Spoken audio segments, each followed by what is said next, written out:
Welcome to the second day of Hollow Core Vessels. We're here at the Yucca Valley Material Lab again, and we're getting all set up. I'm wearing the same shirt, so it looks like no time has passed.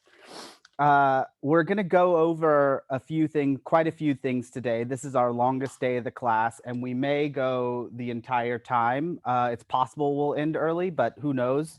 I budgeted a lot more time because there's a lot of things we're going to cover. And one of those things I wanted to do is kind of go over again a lot of the things that we did yesterday, just to reinforce some of those ideas into your mind and so you understand it a little bit better. So in front of me, I've got a lot of the things that we did yesterday, and I just wanted to make sure that you had a firm understanding of all these different things. So we made three different types. We started three different types of cores or three different objects that we're going for. We made a silicone mold of that jasper crystal.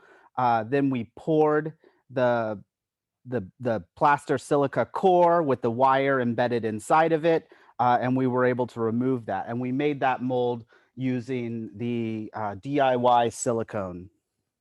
So this was using the silicone into the water. We did several coats, and then we did a small coat with the cornstarch putty.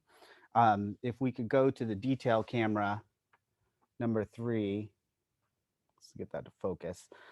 You'll see I haven't cut it open yet, and it's a little thin. If I were gonna finish this one completely, I'd add a few more layers, but I didn't get a chance to last night. You can see where I added the Vaseline, the colored Vaseline, and that's going to be where my cut line is going to be. I think some people were confused about what a cut line is. And to just go over that again, that's where we cut open the mold. And I like to cut it fairly jagged so that it comes together really cleanly. If you're using an X-Acto knife, I recommend switching over to surgical scalpels for silicone cutting. They are extremely sharp and way better at cutting silicone than X-Acto knives. X-Acto blades tend to go dull rather quickly, where these surgical scalpels, whether disposable or you can get ones that you can replace the blade on it, they work a lot better for cutting the silicone open. And I'm just going to demonstrate that really quick with this one. Even though it should be a little bit thicker, you'll get the idea of it. So when you're cutting the silicone, just I'm starting here along where I've got the Vaseline, because I know that the top layer isn't connected. And I'm just going to slice right through. I'm not going all the way down to the object, just through that first layer. Down all the way. And you can see, because of the Vaseline, it just opens up like a little flap. It's a little gruesome. Maybe I should use a different color than red.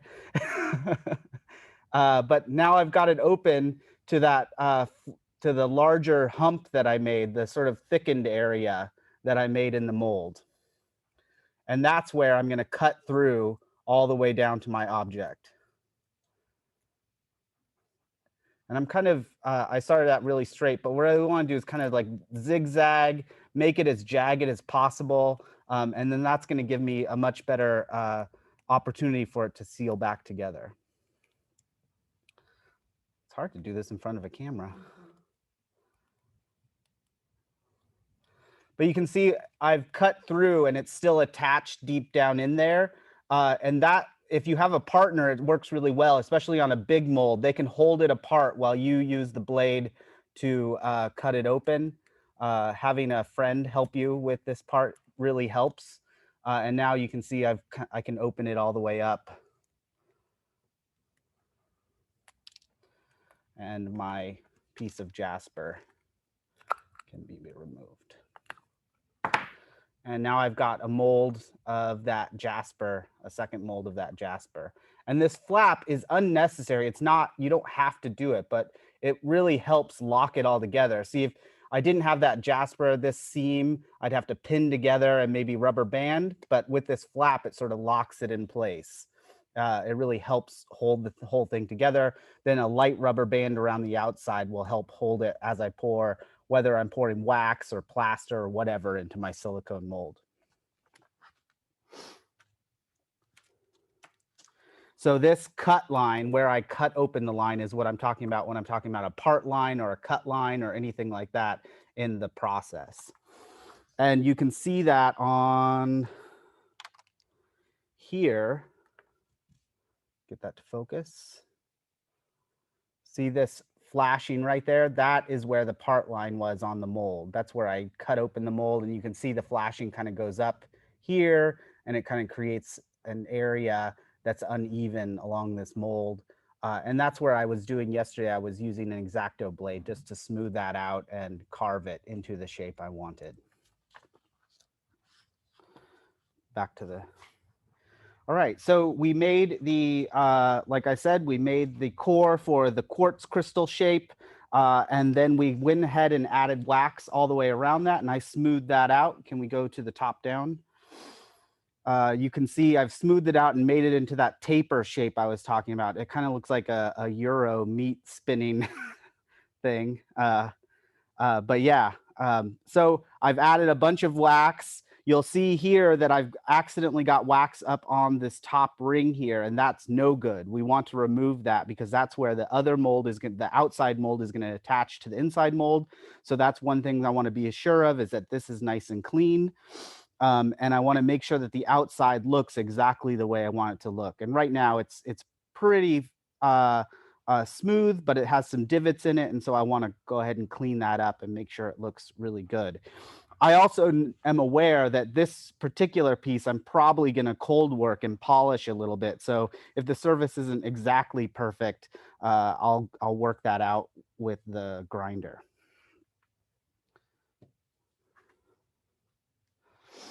The other mold we made, we didn't really make the silicone mold for it, but we started this amphora shape. And I went ahead, I added the handles yesterday, but I wasn't happy with how the profile was looking. So I took those off and re-dipped it a few more times to get a much smoother outside shape. And I'll go ahead and add those handles again and add a little decorative element to the top, to the where the lip of it is, and a new foot onto the form. And again, we didn't go over it exactly. I only discussed it, but I made that core by first wrapping clay around a skewer and then dipping that in wax until I got to the profile that I wanted. And if I were to cut this open, you'd see how that works.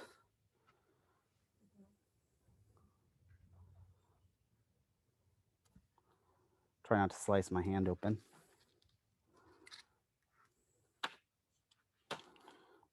Can we go to the top down?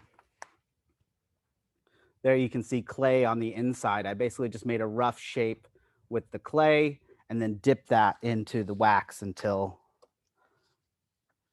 this is nice and hot.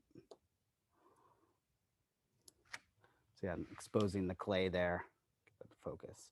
So I just made a rough shape with clay and dipped that in wax until I had the profile that I wanted. And then I made the silicone mold around that and then poured my plaster silica core. Then that plaster silica core, as we did yesterday, we dipped that several times until it got to about 1/4 of an inch thickness all the way around.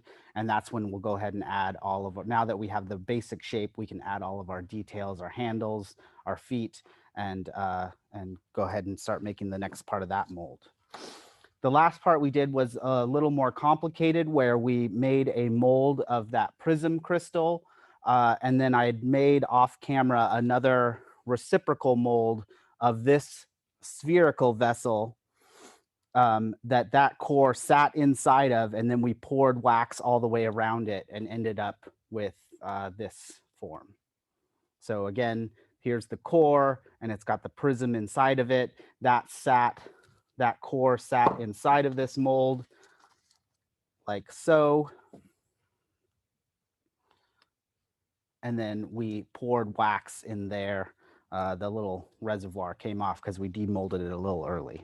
So hopefully that's a little refresher on all of the aspects, all the things that we covered yesterday, just so you know we're all on the same page. We went over some wax working techniques yesterday, but we're going to go over a few more just to make sure we're all, just to kind of go over them all, and a few things that I didn't cover yesterday. Does that make sense to everyone so far? Has everyone sort of recapped on what we did, our previously on section?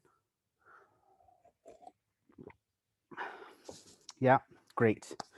So I've got a few extra things here. I've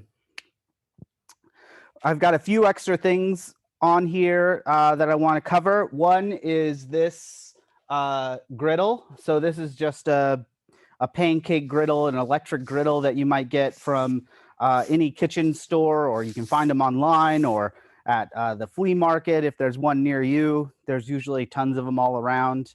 Um, there's nothing special about them. You just make sure that it has a grease trap on it. And that grease trap, I put usually a silicone and an old silicone mold that I'm not using anymore to capture all that wax that drips off of it. And it's basically a nice tool to heat up wax. So right now I've got my pitcher of wax warming so that it's not completely molten, but sort of almost like a paste-like consistency. I can keep some of my metal tools on the griddle to keep them nice and warm as I'm working. I have some brushes here that I keep on there so that they stay pliable, so I can dip them in wax and brush on more wax. It's also fantastic for flattening things out. So I'm going to move it into more of a central location here. See how that works. Can we go to top down? Or actually, let's do the detail camera. I'll move it a little bit.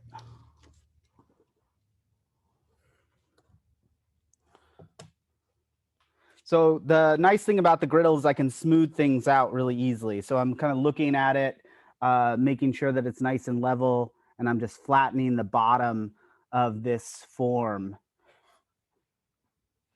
And to get the taper on this particular one, I just laid it down and just rolled it in order to start removing some of that material and getting it closer to the profile that I wanted.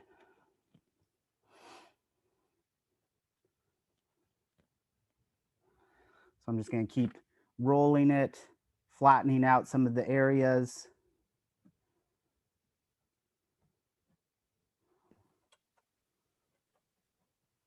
Can I ask a quick question? Yes, of course. So this pressing, would it be like in lieu of the burnishing, or it happens after the burnishing? It happens before the burnishing. So what I'm basically doing is I'm using the griddle to get the overall shape and flatten things out. Then my next step, which I'll show here in a second, is using that Scotch-Brite to smooth things out and even it out even more, because this works okay, but there's still some divots that are creating. But really what it's really good for is flattening things and making sure the bottom of my vessel is nice and flat. And when we make our reservoirs, we'll usually use the griddle to smooth things out there as well. But I'm just going to get this started. And then I have my Scotch-Brite here, and there's actually quite a bit of wax still on my griddle, and I can go ahead and use that to start smoothing out.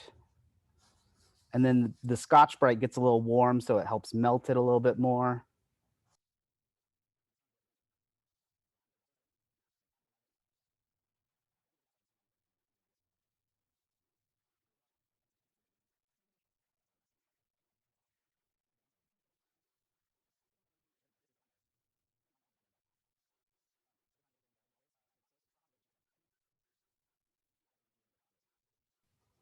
All right.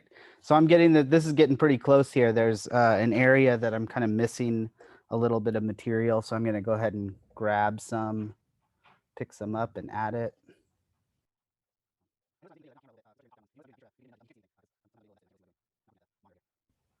So I'm just sort of smoothing that out. getting the base ready. And like I said, I don't want any of this wax on here. So I'm going to go ahead and remove that. And I'm going to do that just with an X-Acto knife. And start just cutting it away. If you start carving into the plaster, keep it away from your wax as much as possible. The plaster will sink to the bottom, but you don't want a ton of plaster in your wax. That's not great. So I'm just going to cut this away really quick. Can we go back to the main camera? Working in front of that detail camera, it's I have to bend over funny. So I'm just going to remove this really quick, getting all of that off of there. I might just get it started and then move on to something else. To the overhead. So you can see I'm starting to remove that, and I want to get all of that off of there. And you can definitely use the torch as well to kind of start to melt it and get that off. And then if you have a clean section of your Scotch-Brite, you can start to rub that off as well. And you just want to get off as much of it as possible. If there's a tiny stain of the wax but left behind, it's not going to hurt too much, but you want to make sure you get the majority of it off. But moving on to the outside surface, now I've got this nice and brushed surface to it. I'm going to use my tool, like I said yesterday, to start burnishing the outside and getting it nice and smooth. Looking out for some of those high spots. You could also start to use some of the if you wanted to go the route of using the mineral spirits or the Goo Gone, this is where you could also use that and the Scotch-Brite to start to smooth it out. But if you really want a polished surface, the best way is actually to use a cheap pair of stockings. You go back to the detail camera. So this is just some cheap pantyhose or stockings. And if you just start rubbing on the surface with your finger, so one or two layers with your finger, and I start rubbing, I can actually bring the wax up to almost a polish, and I can get a nice smooth surface to, let's see if you can see some of that. So you can see it's starting to get to a nice polish there. If I just keep working, it's a little warm at the moment, but especially when it's cold, I can use this. And basically it's working as a very thin screen sander, because some of the wax is getting stuck in the stocking there. And so if I keep going, it's basically removing all the high points, and I can bring the wax to a nice polish. So if you wanted to get that surface nice, and then I'm burnishing it with my fingers a little bit more. And now you can see it's coming almost to a high polish on the wax. I have a question. Yep. It might be silly, but if you does the glass take on the finish like a resin would, where if you want it to be shiny, you have to do it in this stage? Well, yes, the glass will pick up any texture that's in your wax, because the mold that we make will go into all the crevices. If you have a shape like this, one that I'm going to polish later, then I'm going to be grinding away about a 30-second of material anyway. So I want it as close to the final surface as possible in the wax. Is that okay? Does that make So it's sense? more about texture, not about the sheen, I guess. Yeah, well, if it's the shininess is coming from it being totally smooth. Oh, So okay, yeah. if that there's makes any sense. sort of, if it's not shiny, it means the light is refracting off of a texture that's on the surface, whether it's the texture from the Scotch-Brite, texture from smashing it with my fingers. You know, glass can pick up fingerprints. So, you know, there's some artists that even cast vinyl records, and the records play on a turntable. So Okay, that makes sense. yeah, so you can capture all kinds of detail with glass. So you want your wax to look as close to the final product as possible, just to limit the amount of cold working you have to do. You're not going to necessarily pull a glass piece from the mold with a polished surface. There are some instances where you can get close to that, but for the most part, especially if it's complex form, it has to sit at top temperature so long that it's going to pick up some of the graininess of the mold material, the mold Okay. surface. Does that answer your question? Yeah. Great. All right. So I'm just sort of working this thing. I'm not going to have you guys watch me do this whole thing because I'm just going to get it close. And then, and it's probably a little bit later, I'll finish it off.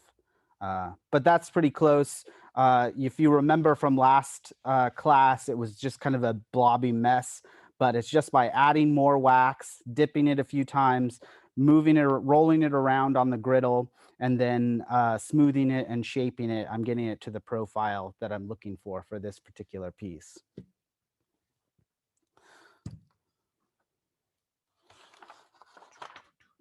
Set this aside. All right.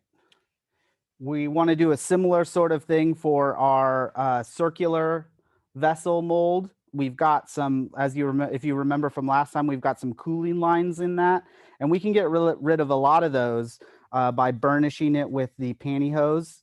The stockings, it'll start to smooth out. And this is where you can really, if you have already got a kind of a smooth surface, this is where you can really see it. So let's get this focus.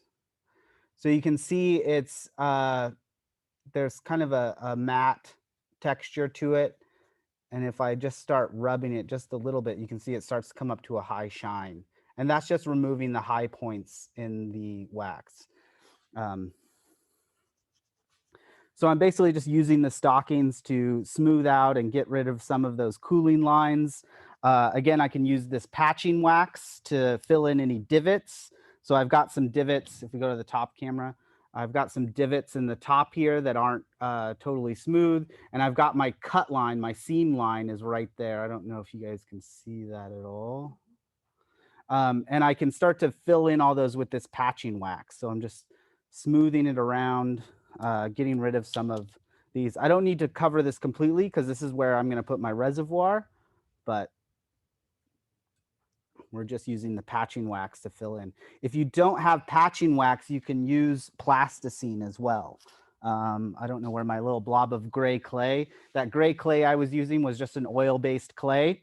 If you warm that up in your hands, you can actually use that as a patching wax as well if you don't have patching wax. It'll melt out, it'll steam out just like like any other wax will.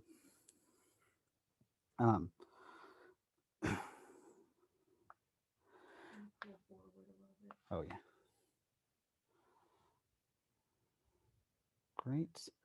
I'm going to use my X-Acto knife to kind of smooth out my seam line a little bit.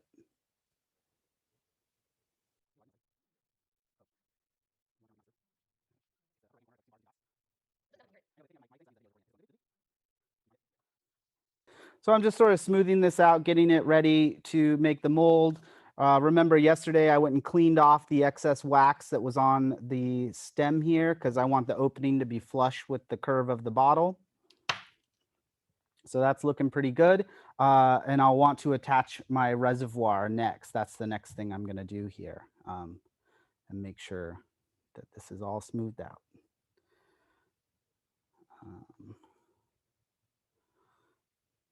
Set that one aside. Back over to our amphora shape. One thing that I like to do that's really handy is actually just using any excess silicone you have to make random shapes. So when I'm making a silicone, sometimes I have a little excess and I'll just use that to make, so this is like a little cylinder shape. I can go ahead and pour, it's not melted yet. I can go ahead and pour this sort of cylinder shape. So then I have a wide variety of forms that I can mess with later. And it's also always great to have just excess shapes. You know, what's also good is if you have a baking store or cooking store, there's a lot of silicone candy molds that you can get that are various shapes from like hearts to shot glasses to whatever. They're usually made for chocolate or ice. And those are great molds for just making random shapes that then you can use to combine into various forms. So this is just a little cylinder form that I'll use, and I've got another one here. Oops, my ladle fell into the wax pot, so I won't do that. All right. So for my amphora shape, again, I want to make those handles really quick just to kind of reiterate that process. Just need to get a little wax here. Got some here. Actually, this is what's great about this little catchment area on your griddle is that it's a nice soft clay. The wax in my pitcher isn't quite melted yet, but it's getting close.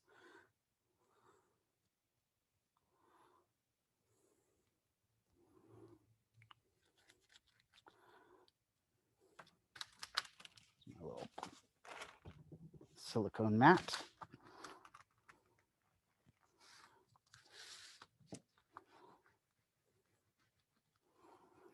Just rolling out my handles. I'm going to make them a little thicker this time because I've built up the thickness of my vessel so that they match. There.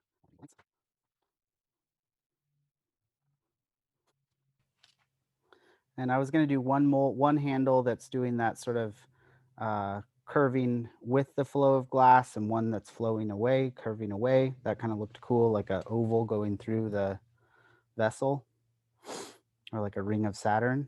It's interesting. So I want to think about where I'm going to attach them. I'm going to score it a tiny bit, just marking where those are going to go. I want the other one sort of here on the other side. And there.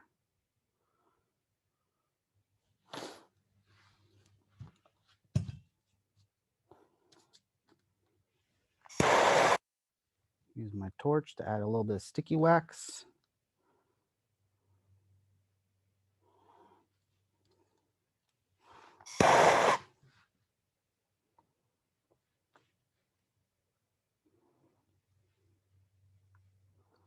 And remember, once I have that stuck on with the sticky wax, it'll stay sticky until it fully hardens, and then it'll get a little brittle. So I want to go in and seam up, suture that seam or melt it together, and then it'll be a nice strong attachment. And you want to make sure there's no undercuts where plaster can get down into your mold.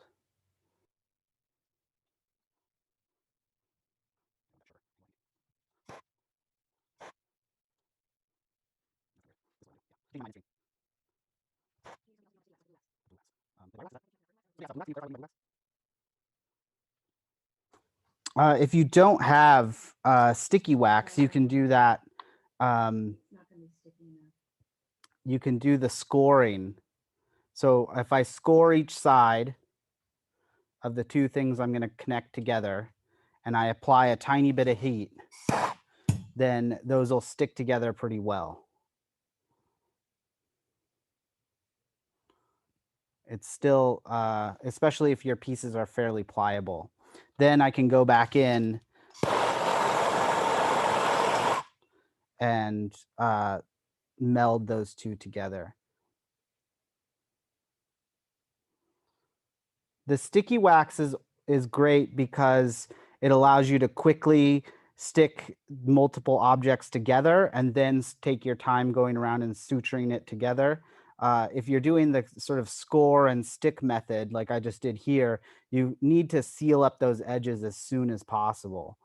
But the sticky wax is great because you can get things to stick together, and you could, you know, say, oh, do I like this form stuck to here? Does this make sense? And you could sort of edit and change things around, because once the sticky wax sort of hardens, it becomes a little brittle and you can snap it off without injuring the parts that you've put together, if that makes sense. This is a weird shape. All right.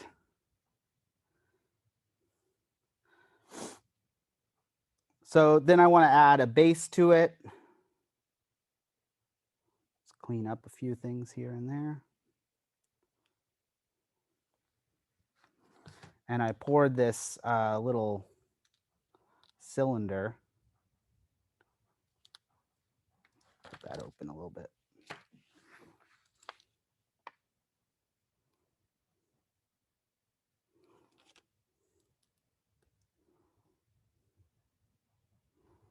It's maybe a little too soft still. But I've got this nice little cylinder now that I can use. I'm going to flatten it out on the griddle.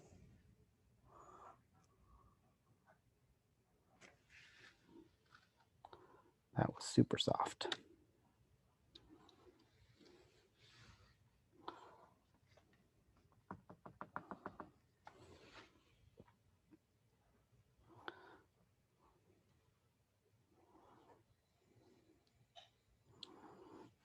I'm going to flatten the bottom of my amphora shape to add the base to it.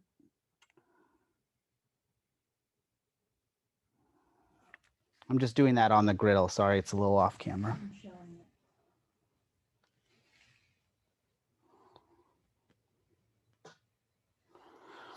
And then again, I'm just going to score both sides.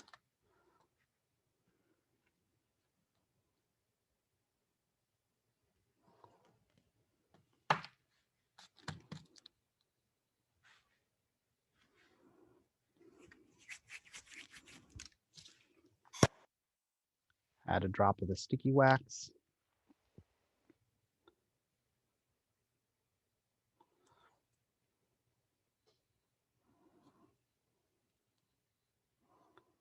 And then once that starts to set, got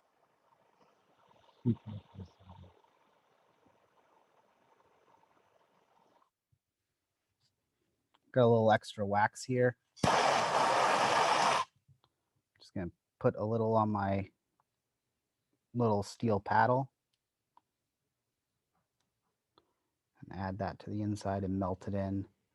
My steel tool is pretty hot, so it's just melting the wax as it goes, especially the wax that is more, that is already fairly soft. It's not really affecting the wax that's super cold.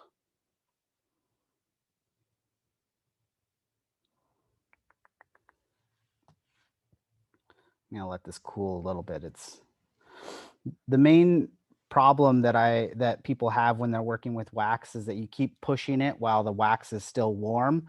Sometimes you just need to walk away from it and let it set up and let it cool.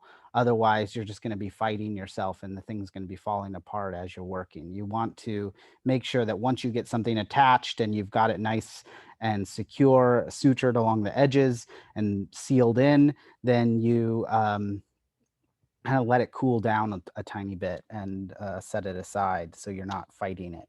I'm gonna lay that down actually. I have a question. Yep.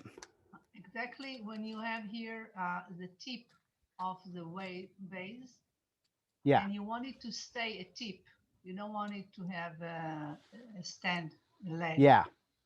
What do you do? How can you solve it? Yeah. So if I wanted it to remain a tip, yeah, here, the main issue that you're going to have is how are you going to get the glass into the form?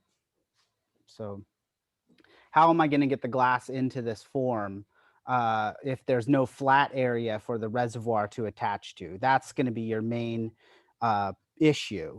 And we can go ahead and do that. So let's actually do that. Instead of making the base, we'll go ahead and leave it a tip. So that way we're demoing that particular method.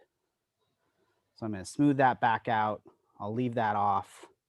The last thing I want to do is add a little lip to this cup. I'll show you how to do that right now because we're going to move on right after I finish this to adding the reservoirs to our piece.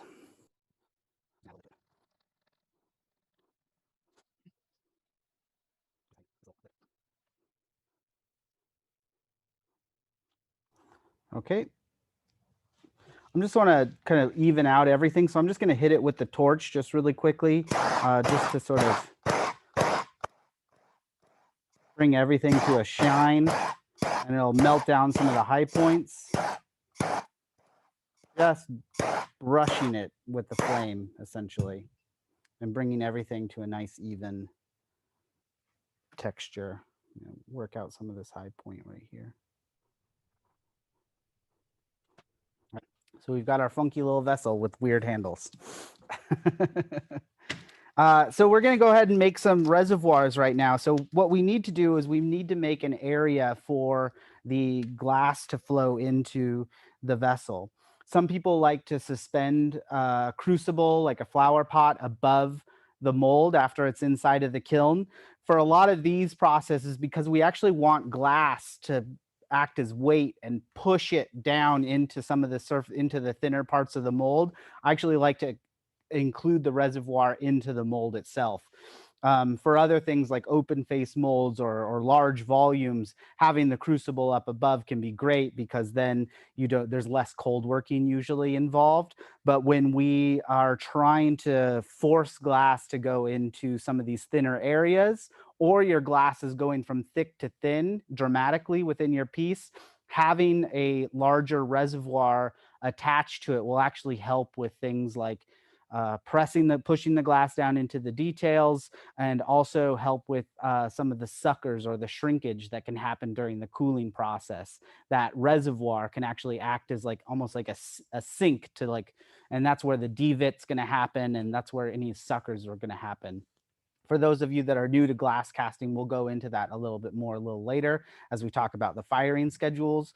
But especially with bullseye glass, having that extra reservoir connected to the piece itself can really help, especially if you have things going from thick to thin, or you have like a very certain shapes, like pear-like shapes tend to get suckers down towards the bases of the thicker areas of a pear. So we're going to attach the reservoir straight to our objects. This one is going to be a little bit different because it doesn't have a flat bottom for us to attach the reservoir to, but we'll go ahead and add a couple sprues to it to make sure it nice and fills. It looks like we have a question in the chat. Can you explain what a sucker is? A sucker, I wish I had an example of one here with me. A sucker is basically where you have an object, let's say a pear. A pear has a nice round bottom, and then it tapers very thinner at the top. So what happens is as the glass is cooling inside of the kiln, the bottom area that's thick, that's maybe 2 to 3 inches thick, is holding onto that heat while the thinner area starts to cool.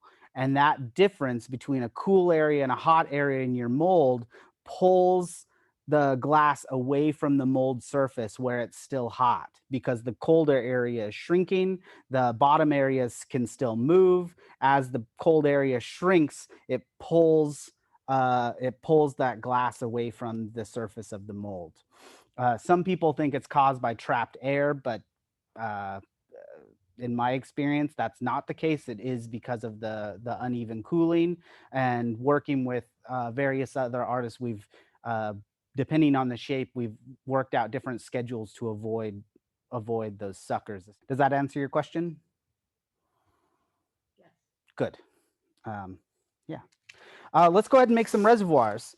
You can make your reservoirs all out of clay. You could make them out of whatever. You want something that you can remove though. A lot of people make them out of clay. I don't like to use clay. One, because air dry clay, as it dries, it's all crumbly. I try to avoid getting clay anywhere near my molds just because any dust or speck of clay that gets into your mold will stick into your glass. And so if I can, I will use wax all the time because the wax will either melt out or it will burn out.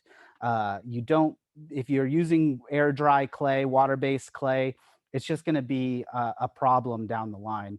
You could use plasticine, but we're making, it's much easier to use wax in the long run. So I make my reservoirs a couple different ways, and I'm going to show you all of them just in case you want to learn about all of them. Just to move some things aside. Of course, the very first thing you could do to make your reservoir is if you're doing this circular shape, and we actually had one originally, is have that reservoir in the mold itself. So when you pour the wax, it already has the reservoir. That works great. Sometimes that's not possible though. So you want to add it later, or you change the form enough that you don't like the reservoir that you already have on your object. So we go ahead and make our own. The first way, I've just got a bucket of water that I've been soaking a plaster mold in. So this plaster mold is just regular pottery plaster number 1. There's no silica in it. And it was just basically taken off of a, looks like a plastic pot. So a plastic pot, they just, Heidi put the plaster all around it, let that set, remove the plastic pot, and it left a void inside of it. So if we fill this now with wax, it will skin over, and then we can dump out the excess and we'll end up with basically a plastic pot made out of wax, that plastic pot shape. It's important that you soak the mold. If you just pour molten wax into this without soaking it, the wax will actually stick to all the pores within the plaster. And if you can see on the detail camera, it's a pitted surface. It's not a totally smooth surface. And so that wax will stick into all of those surfaces and you'll never be able to get it out. It'll never come. I mean, I guess you could steam it out eventually, but you'll break down the integrity of the mold. These things last forever. You can keep reusing them over and over again. You just soak them whenever you need them. And I'll go ahead and get a picture of wax.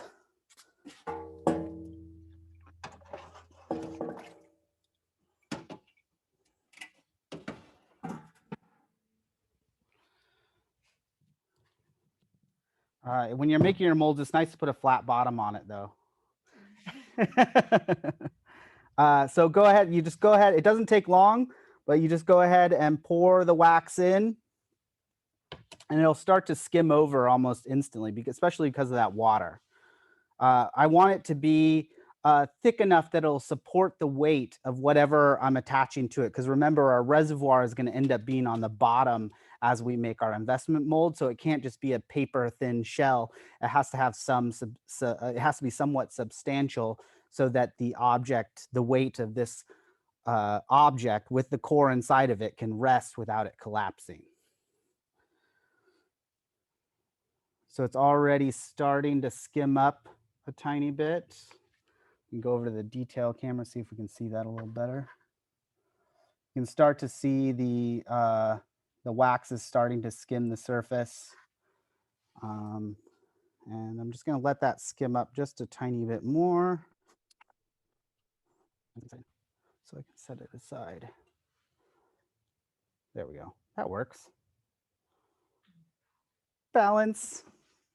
All right. So if the plaster mold is pretty easy because you're making molds already, so you already have plaster on hand.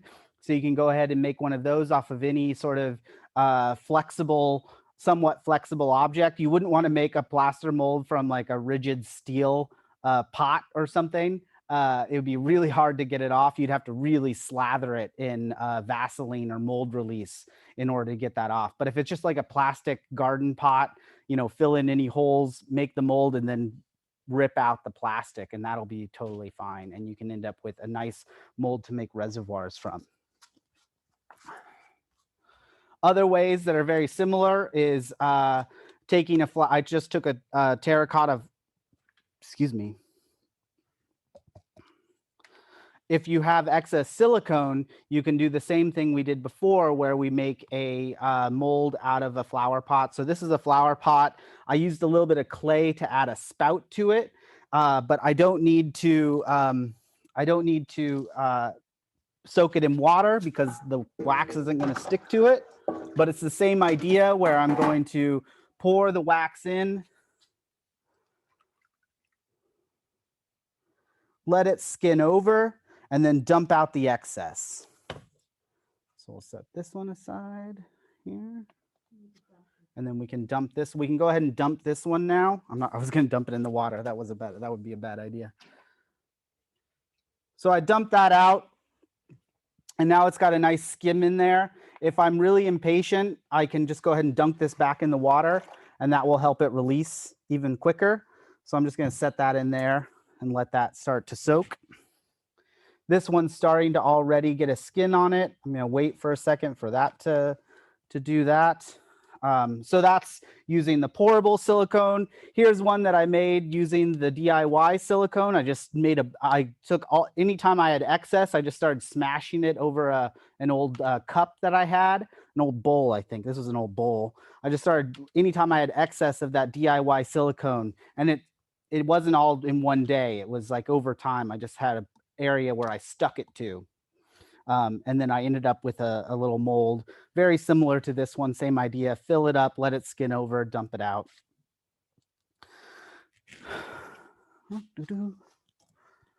The last way is if you don't have a mold made and you don't feel like making a mold, you can just go ahead and use a terracotta pot to make a wax a wax reservoir. I'm going to go ahead and start soaking it. You can pull this one out now. I'm just going to go ahead and soak it in water first. Set that aside. And I'm going to pull up my wax pot.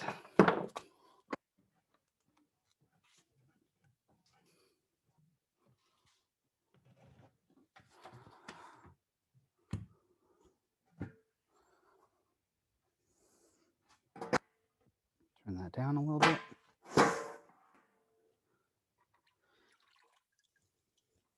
So I've gotten off most of the water. I don't want to drip a ton of water into my wax, but I'm basically going to just start brushing the outside. And once I have the first layer, I can dip it, but I don't want to dip a very wet pot into my wax. If you get a little bit of water in your wax, it's not a huge deal, but you don't want a ton.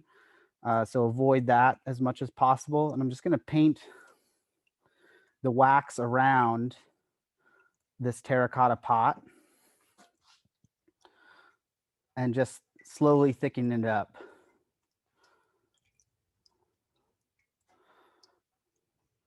Doesn't matter if it gets on the inside.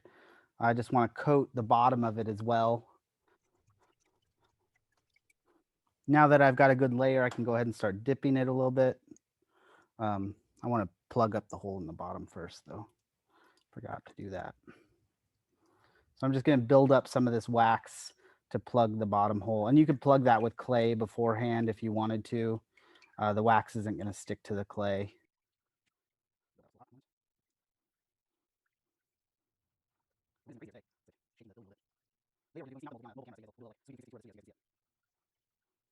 All right, so I'm just going to keep layering that on. I wish I could find my plasticine. I would plug up the hole in the bottom. Plug it with some wax. There, that's fine. Now that the hole's plugged up, I can go ahead and start dipping it. Just like I was doing with our core to thicken it up. And you want it, thick enough that it can hold its shape. And then once you're done dunking it in the water or dunking it in the wax, then just go ahead and submerge that back in the water and let that cool. You need it to be completely cool before you remove it. So that's this one now is cooling. It's still pretty hot in there, but I dumped out the excess in our silicone mold. Our plaster mold one is nice and cool and it just pops right out. slides right out. Now we have a reservoir that we'd be able to attach to different things. This one here, once it's all set, will come out and look like this. So I added on the pot, I added a little spout to it, and that'll work really good for great for attaching onto here without having a massive spot where the reservoir attaches. And that clay, it was just regular clay that I used before I poured the silicone mold.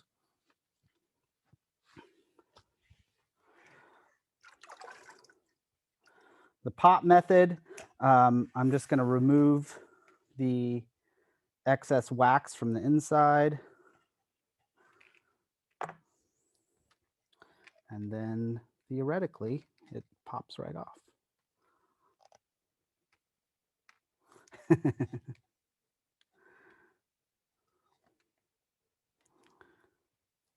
It's still a little warm. I'm going to set it back in there. If it doesn't come off for whatever reason, sometimes it just kind of grabs onto the surface. You can slice the side of it and then get a little air in there, and then it'll, let's do the top down. Slice the side of it, pry it open just a tiny bit, just to get a little air in there. And then sometimes it'll move, or sometimes you have to cut it all the way because I'm doing a demo and demos never work. But you can see the wax doesn't stick to the pot. It's just grabbing onto it somehow.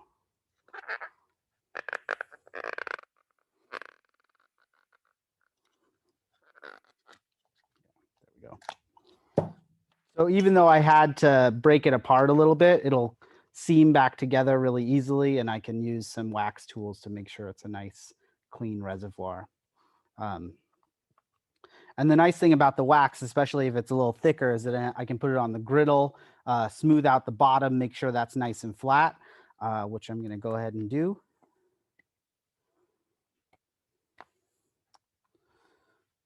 But I'm going to go ahead and seam this up a little bit. I've got my brushes on the griddle, and I'm just going to seam that up. And if it's too thin, I can always paint on the inside without making the reservoir bigger. I can make this nice and thick, so that way it can support the weight that I need it to support. And you want to make sure your reservoir is completely cool before you attach it to your form, because what tends to happen is if you don't and it's still a little warm, even if it's thick, sometimes the weight and the heat will just cause the whole thing to collapse. So I'm just painting on the inside, adding a little bit more.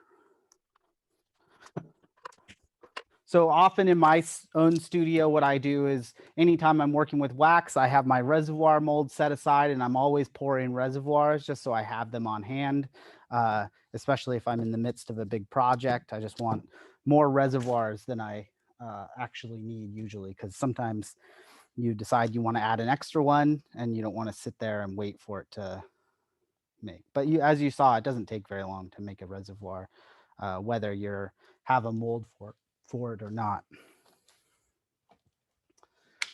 Does that make sense to everybody? Yep.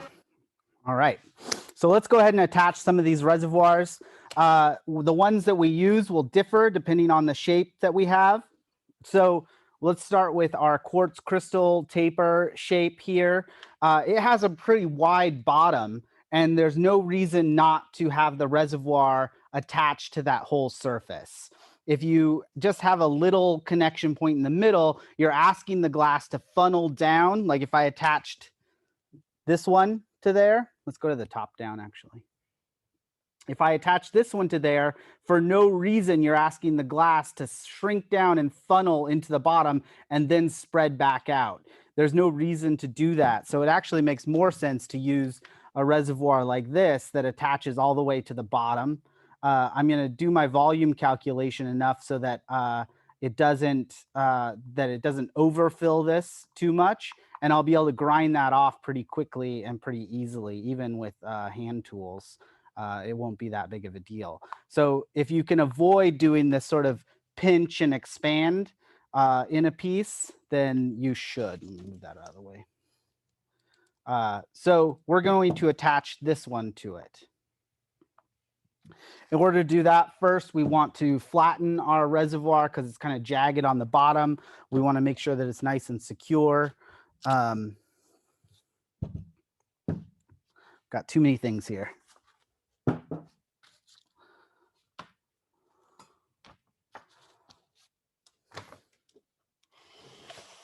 Move my griddle back into frame. And so I'm just going to set this on here so it gets nice and flat.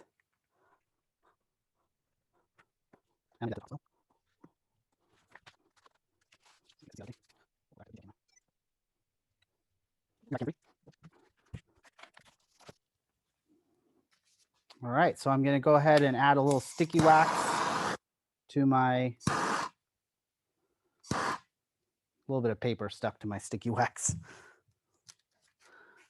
I want to go ahead and attach that on there. And I want to make sure the attachment is nice and secure and that there are no gaps between my reservoir and my final object. My reservoir is still a little warm, unfortunately. So I'm just using my fingers to push it in and make sure that attachment is nice and secure. A lot of times I'll go in and add a little bit more wax in order to make sure, you can see it's kind of collapsing. So my reservoir is a little too thin.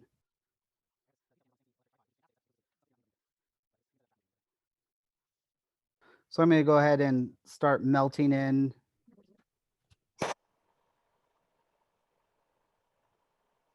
So I've just smoothed out that connection point and make sure that it's nice and secure.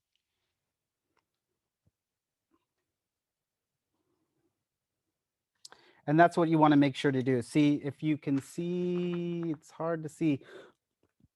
Right in here, there's a gap between the reservoir and the object. You want to fill in any of those gaps because plaster will go into those gaps and create a thin little fin of material that as glass is flowing over the top of it, those fins will break off and end up as inclusions in your glass.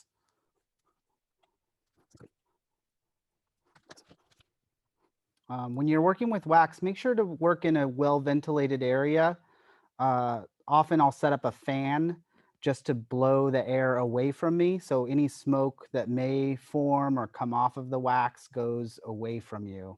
And if you are comfortable with it, wearing a VOC, a volatile organic compound respirator can be really good for your health. So you're not breathing any fumes that might come off of the wax.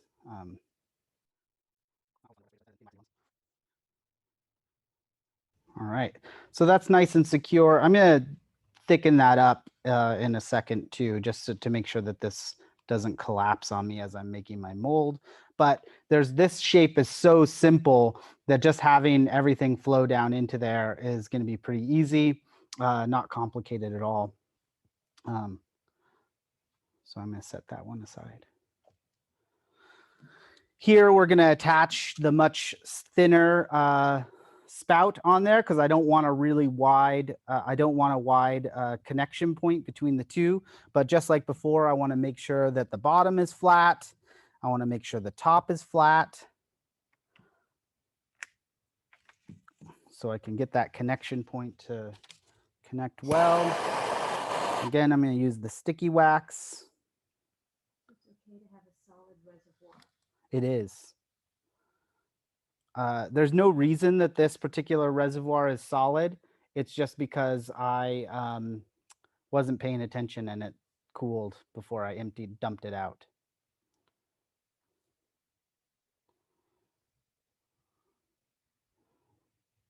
I'm just going to let that sticky wax cool for a second. And I'm going to go around. If you have one of those sculpture stand Lazy Susans, or you can make one yourself using Lazy Susan hardware, that can be really handy as you're making molds because you can rotate it around and make sure you're getting all the areas. And we'll probably pull one out before we start making molds because I won't be able to walk around the table as we're filming.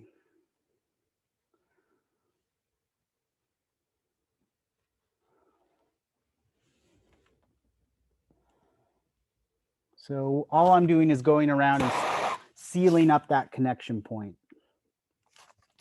If you're impatient and you have patching wax, the patching wax is actually really good for sealing up these edges. So I'll just make a little noodle out of the patching wax and then wrap that around and smear it in. It doesn't, you still want a really strong connection between the reservoir and your object because the patching wax doesn't really have any strength as far as holding the piece down. So you want to make sure that it's connected strongly and you're just using the patching wax to fill in any gaps or seams.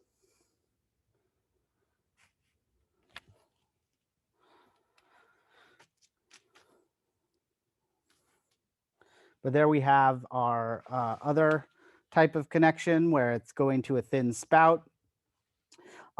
In this particular case, I'm not that worried. I'm fairly certain it's going to fill. There's no, if I had some extraneous handles and things like that, I might be a little worried about it filling. But for this particular shape, it's not that big a deal. It's all going to fill in pretty nicely. Some people go overkill with vents. It's not going to hurt the glass necessarily. A vent is so built up gases can escape as the glass is. Because imagine in the kiln, it's going to be like this. There's going to be plaster all around the outside of it. Glass is going to flow down and then around the core. Sometimes when it comes to a pinch point, gases can get trapped inside of the mold. The mold material that we use, as opposed to like a metal casting investment, is somewhat porous and gases can move through it a tiny bit, but not so much that if it's a really thick mold, gas can get trapped in there. So sometimes you add a vent, a little either a wire of wax, an actual piece of wire, something like that in order to allow some of the gases to escape. And we'll do that on the third mold so you guys can see that. But in this case, it's fairly straightforward and it's going to flow nice and easily.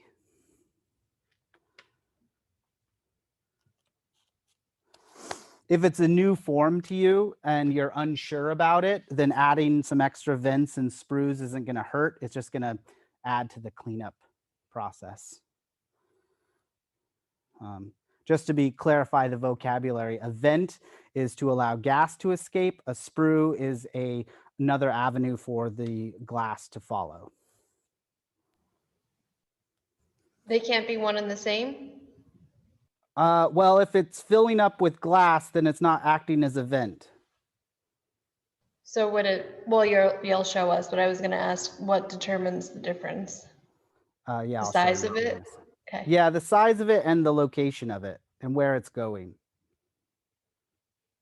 So here I have my vessel without a flat bottom. I can't just stick this on here. I mean, I could, but then I'd have to do quite a bit of cold working to reattain the shape that I wanted. So if I really like this point on here, I need to find another area for the glass to flow into. And in this case, I'm going to use my reservoir and use some sprue wax in order to create some channels to get to it. I'm going to identify areas on my mold that I don't mind having a little attachment point that I'll need to cut off later, and then I'll go ahead and add those on there. So right now the core is going to go down to about here on the mold. Maybe you can go to the core is going all down to about here, and then there's an extra like 3/4 of an inch of wax down here. So I want to make sure that my reservoir definitely connects to that area, and then I'm not down here in the middle of the piece, just because then I'd be asking the wax to flow down into the vessel and then move upwards. If it's up here closer to the top, we can get there and it'll still, like, the weight and the pressure and adding a little vent on here will allow the glass to kind of flow up and fill this little tip. Like I said yesterday, glass likes to follow gravity. It'll go down. You can force it. It'll go side horizontally, sort of begrudgingly. It does not like to go vertically, but you can force it to do it.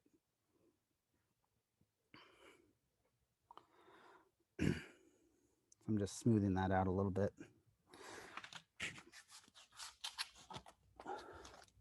I'm going to go ahead and use this pre-made sprue wax that I showed you guys yesterday. You don't have to use this stuff. It's just nice because it's already made. You can just like roll out some noodles of wax and use that. The good thing about these is that they're a uniform thickness. There's no excess texture on the outside that could get the glass to hang up on it. It's all going to flow nice and evenly.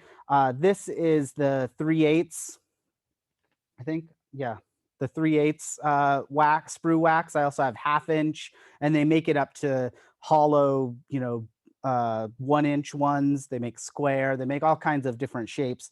But this is nice. It's a good. It's nice and stiff, but it's also flexible.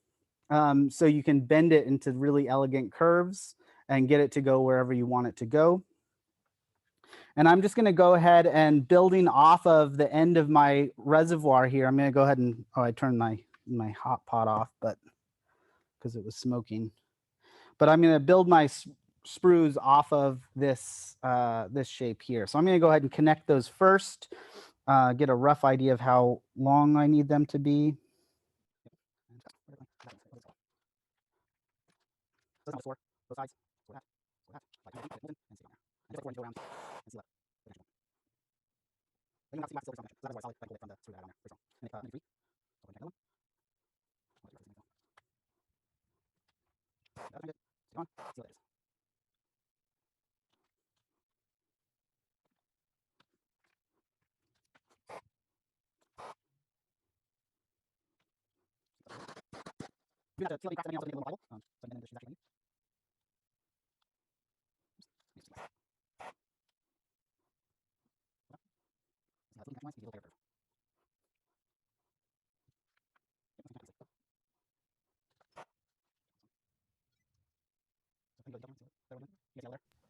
So I've just basically made these 3 little stands that then the vessel will sit into, just like that.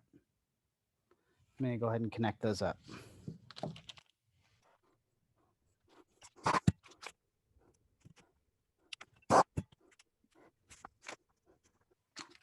All right, so it's kind of on there. I just need to go around and make sure that all the seams are nice and melted.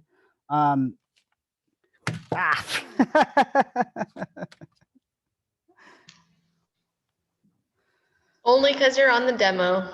I know. I wish, it actually happens quite a bit. Well, then But I that's wouldn't- good. You're just showing us the realness of it. Yeah, I wouldn't be going as fast, definitely. I'd go a little slower.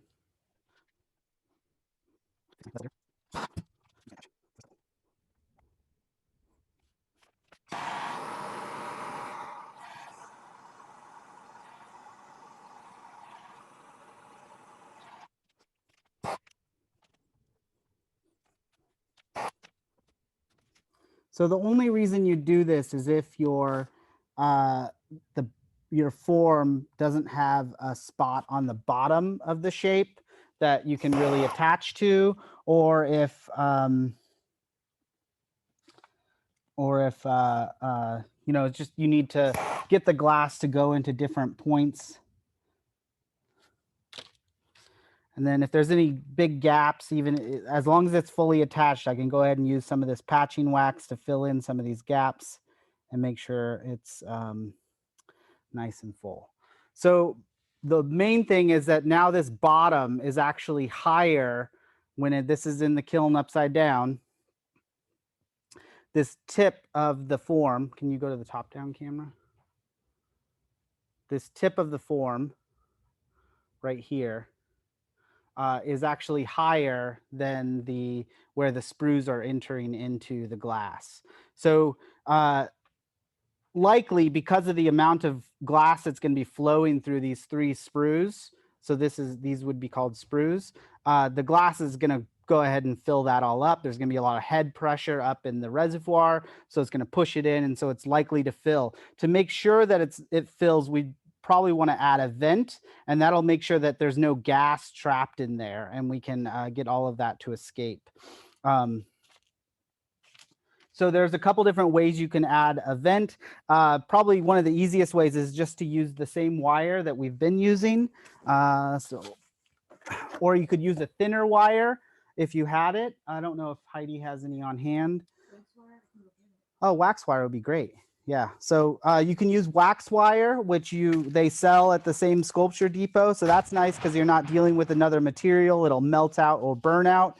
If you don't have access to wax wire, a higher gauge wire like a 10 or like a 16 or an 18 will help. You can use that to stick into your wax. You just want to make sure that it's exiting outside of your mold so that once you make your mold, you can pull the wire out.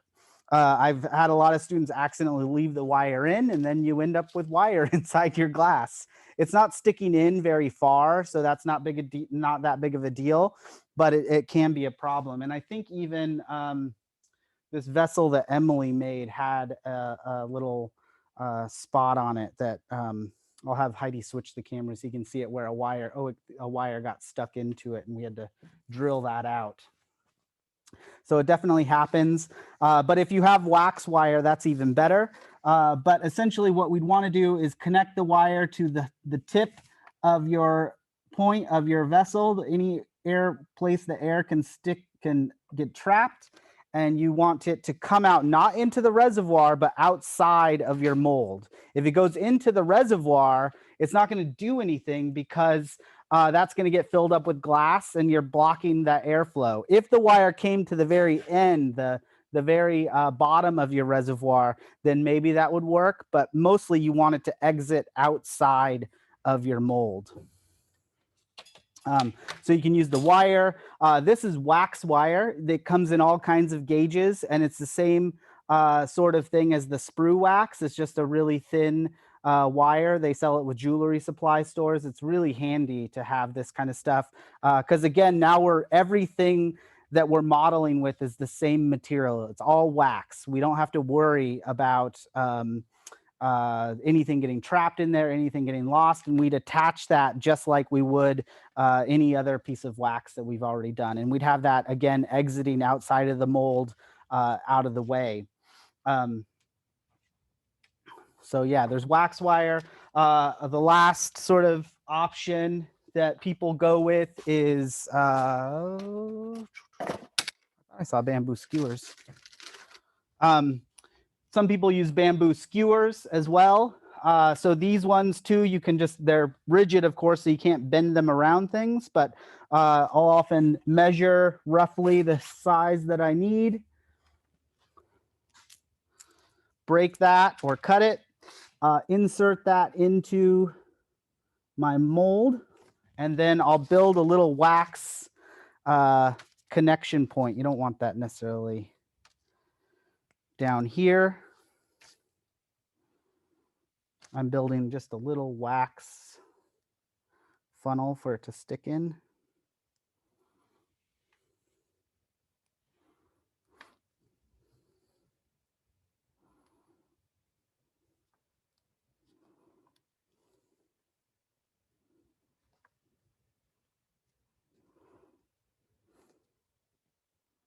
Or it could be plasticine, wax, whatever.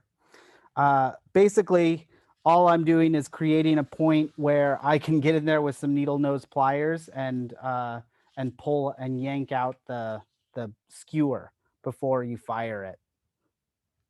If you are drying your mold, which I recommend before adding the glass, you do a cycle of drying it.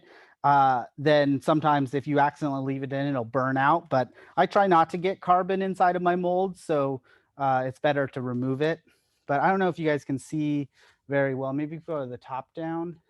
I've added this little funnel of wax at the bottom of the bamboo skewer. And then if we actually, we can do a little fancy camera work here.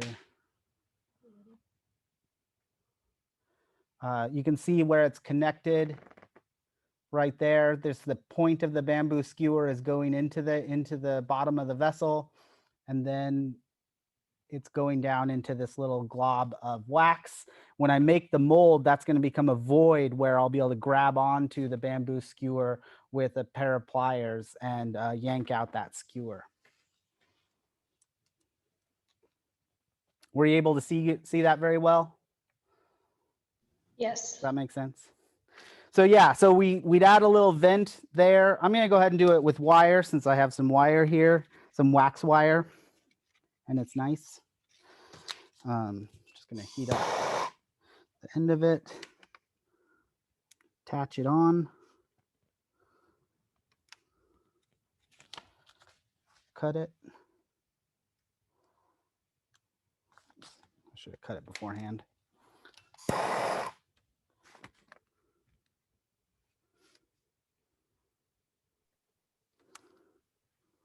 I have a quick question. Yep.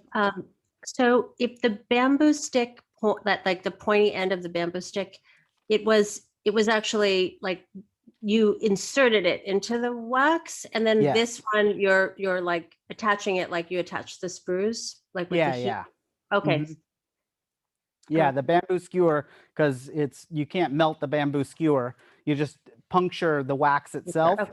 and it's going to be, as long as you don't shove it all the way in, and it's just the tip of the bamboo skewer, it's going to be so small that glass isn't necessarily going to go into that area. And if it does, it'll just be a little tiny bump. Okay. I have a question. Do you recommend having the vent a certain distance out from the model? I've had my mold crack around those, maybe too thin there. Yeah, you don't want it like, you want a good like 1/4 inch to 1/2 an inch between your vent and your mold. Somebody asked in the chat if the vent can be too close to your object. And yeah, if you have it so close that you can only get a very thin veil of plaster between your vent and your object, then of course that's going to be a weak area for your mold. So if you can get it away from your object as much as possible, that's better. So here, I'm gonna attach my wire just to the end of my reservoir, just so everything's nice and tidy. And because the glass isn't gonna go all the way to the top of my reservoir, I know that's still gonna function as an air vent. So now, looking at this object, could you get me a plexi sheet? Sorry. I meant to wear a lighter colored shirt, or I thought about it, but I actually don't own any light colored shirts. I dress in all black. So my concern now with this piece, I've got the vent in the very tip here that's going to help that fill, even though that inside the kiln that will be higher than where the sprues are entering the object. This handle here is going with the flow of the glass. So the handle itself is going to act like a sprue, and it's going to go ahead and fill in all those areas. This one, however, is doubling back on itself. So the glass is going to flow down the side of the vessel, and it's not necessarily going to say like, oh, I really want to go the other direction. So we actually have to add a sprue there as well. And in that case, you could get a smaller gauge sprue wax, or you can go ahead and make your own sprues. And I'm doing that just how I did the handles. Essentially, I'm rolling, making a little snake with the wax, creating a little form. I'm just gonna set this off to here. Make a little noodle.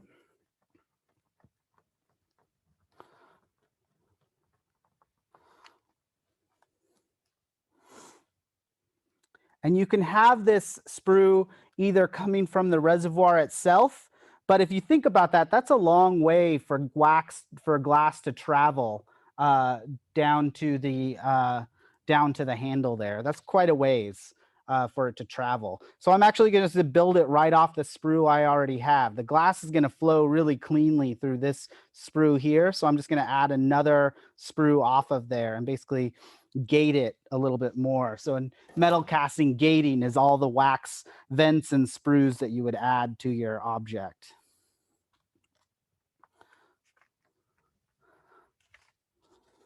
Turn it a little bit so I can see what I'm doing. I'm going to score where I'm going to attach it onto here. And score onto the bottom of my handle there. And I'm going to actually taper the end so it goes to a finer point. So I don't have a difficulty cutting it off the handle later. Make sure I've got the right length. Cut that.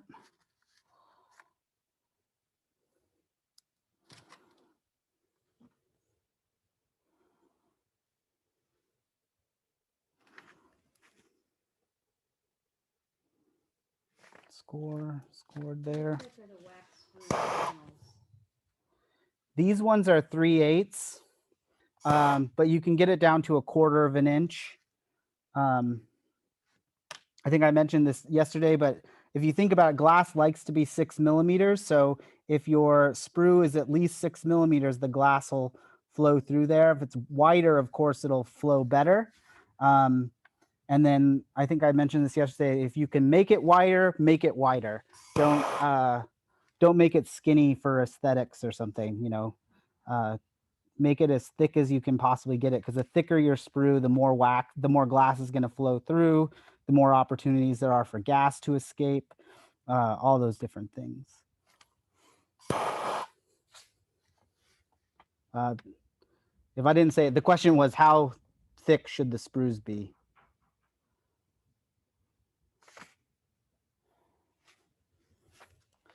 So I'm just going around and making sure that all my seams are nice and tight.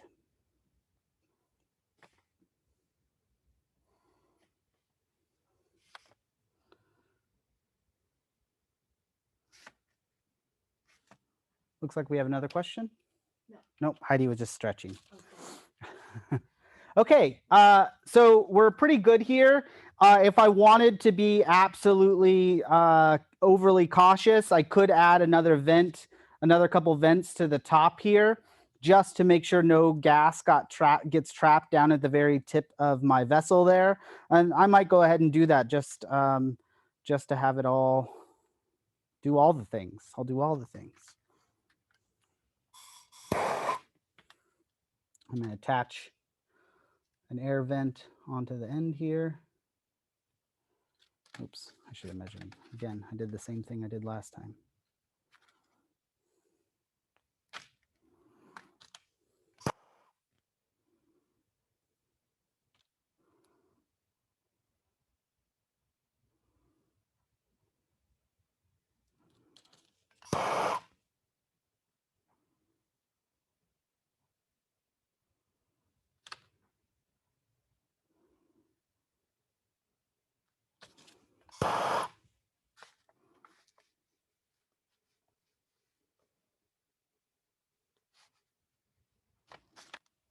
This to arc out a little bit more. There we go.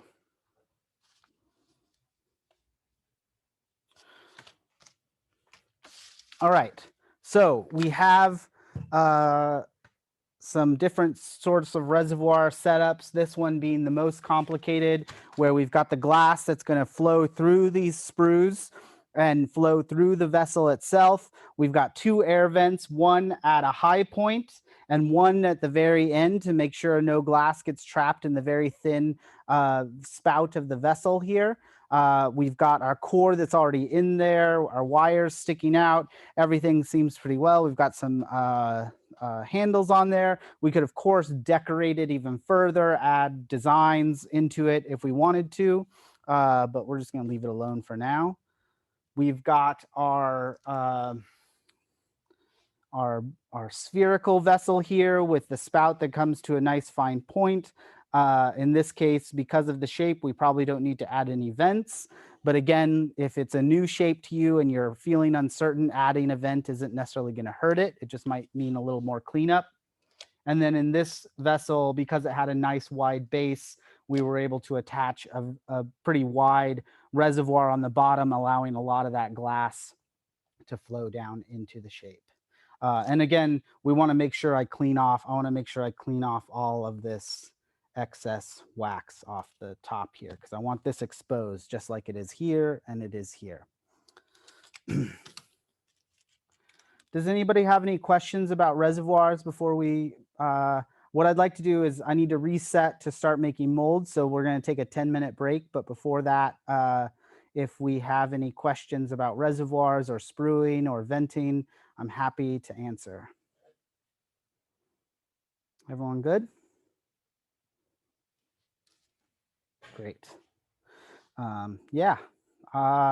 It's one of those things, the more you do it, the more you'll get comfortable with how the glass is going to flow. Depending on the brand of glass that you use, you know, you have to get used to what it will do and how it flows at different temperatures. And then, you know, once you get comfortable with that, then you know better when you need to vent, when you need to add sprues.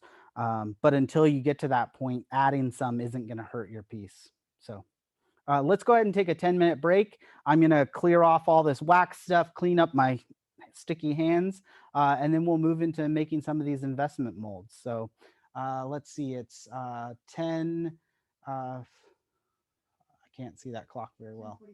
10:45. So let's come back in 10 minutes at 55 after. Okay, great.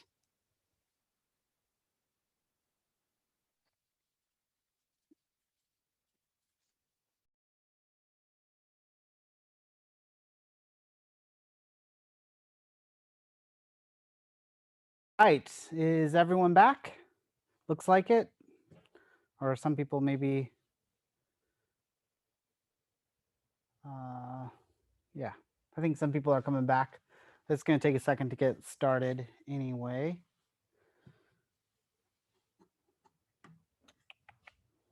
Let's see. Still waiting. Aha. Everyone's coming back now. Great. All right, so now we're going to get into the process where we're going to be making our investment molds. We're going to create a face coat and then a jacket coat around that using the materials that we've already basically been used before. The only new one is the grog, which is also on your list there. That comes in a bunch of different grain sizes. I can't remember the one I put on the list, but it's funny, I can't remember these things just because I've got standing orders with the ceramic supply company, but I'll look it up. But you want something that's kind of like a playground sand texture. If it's too thin, it's not going to be as strong. And Bullseye actually recommends a mixture between the sort of really fine grained one and then the more playground sand. And I agree with that, but you would have to buy 2 bags and mix them together. So if you have to go with just one of them, I would use the one that's more like a playground sand, the bigger grain sizes. Grog is just a pre-fired ceramic that's been crushed up. And what that does is it adds more strength to the outside of your mold. After we get all the details with the face coat, we added second layer that is called the jacket coat, and that will contain the grog, and it'll add a lot more strength to the exterior of our mold and hold everything together. But we won't need this right away. As you're working with plaster, making your molds, there's a couple things that you need that I didn't necessarily go over yesterday. The main thing is that you want a washout bucket. You want just like a bunch of water, a bucket of water, so you can rinse out all your tools and wash out any buckets that you use. So that way the plaster doesn't harden into your bucket. And again, we want our gram scale set aside. And most importantly, we want our respirator. You want to always, I'll say this a million times, always wear a respirator. I know when people are making molds, a lot of them, it can be really, people get really cavalier because you're just trying to get it done. But, you know, it all adds up breathing in all this stuff. So be sure to wear your mask at all times. I like to make my molds, as I mentioned before, on a plexiglass sheet or some sort of flexible membrane. That way, when the mold is on here and it's all set, I can flex this plexiglass and the mold will pop off of the table. So we're not trying to just muscle it off of the table, because a lot of times the plaster will stick to the surface, and if we've done a good job, the model itself will be stuck to the surface of the table as well. So you want to make sure to use a plexiglass sheet in order to make your cleanup easier and also have everything else go a lot smoother. I'm going to set these aside for now, or I'm going to set my water bucket aside actually, and have these ones up here and ready for me to go. As I mentioned yesterday, I like to have at least 2 buckets. I have 1 bucket for all my liquids, and I have 1 bucket for the dry materials. This is where I'm going to measure out all my dry materials, measure my liquid in here, and then slowly add the dry materials into here, into the wet bucket. That's where the plaster is going to be mixed up. And then this stays completely dry. So when I add more material to it, it doesn't get stuck and it doesn't clump up, because you definitely don't want any moisture into your plaster bucket at all. It'll cause problems later on and clumps and things you don't necessarily want to deal with as you're making your mold. Another thing that's really handy with lost wax casting is some crappy hairspray. This is just Aquanet hairspray. What this does is it helps the water-based mold material we're using stick to the hydrophobic model. So wax is hydrophobic, water doesn't like to stick to it. So if we add a water-based material to it, it's just going to slide right off. This is just a sticky material that allows it to allows that plaster to stick to the wax. So it's a nice and handy thing to have.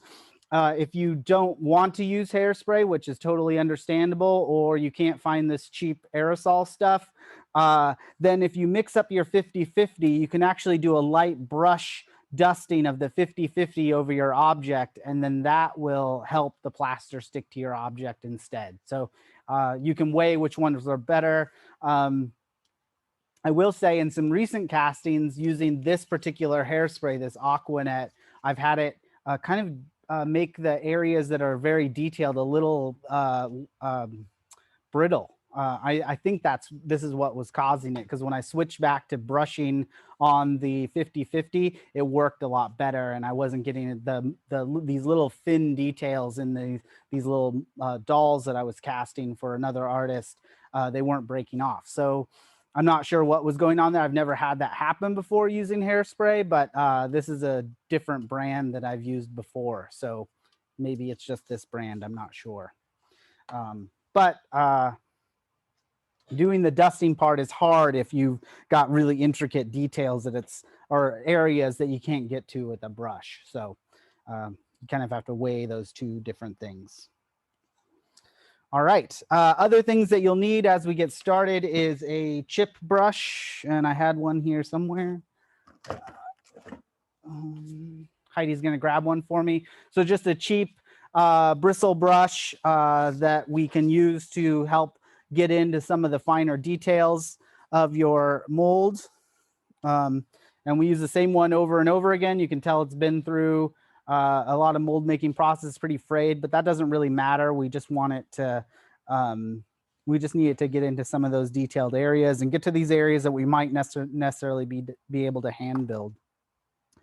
Other things that we need, I think that's about it. Oh, a rubber rib scraper. I think I put it as a paint scraper. They can be found in a lot of the mold making material supply stores. It can have a handle or not a handle. These ones that are just kind of like I don't know even what shape to call that, but just something that you hold in your hand work really well. And we're going to use this to scoop our plaster and put it back onto our object as it starts to slide down the sides. So the first thing that we'll need to do is attach our model to our board here. I'm going to go ahead and make the mold of the most complicated one, just so you guys can see that. some of these other shapes, like this one here, is pretty straightforward. You're basically just building up walls of plaster and getting those to attach. I'm not going to do this one because I haven't had time to remove that wax off of there. But I can go ahead and make a mold of this one. I've got my wires sticking out, and we make the molds in 2 layers. I kind of mentioned it before. We're going to make the mold in 2 layers where we're going to add a face coat, which is just consists of the water, the silica, and the plaster. That's going to capture all of our details. And then we're going to add a second coat, which is our jacket coat, and that's going to hold it all together, even if the even if the face coat breaks down. So I like to make multi-layered molds because even if the face coat fails and the jacket coat fails, they both crack. Because they're actually 2 independent layers, they're unlikely to crack in the exact same spot. So sometimes your jacket will fail on one side of your mold and your face coat will fail on the other side, but it's fine. You might get a little flashing, but the mold isn't going to split open and spill inside your kiln. Yeah, looks like we have a question. Do you need to soak or wet the plaster core first? Yes. So before we start building the core, I'm going to add some moisture to the top of this, so that way it doesn't suck the moisture out of the mold that we're going to make. I don't need to like douse this whole thing. I don't want this to be soaking wet, but I'm going to add a little bit of water to the exposed plaster area so that everything sets up correctly. Okay. So I'm going to go ahead and attach that to my base here. You can do that by painting wax around the bottom. You could use hot glue if you really wanted to. I'm going to just go ahead and melt the bottom of my object and stick it down. And now it's nice and stuck to my board.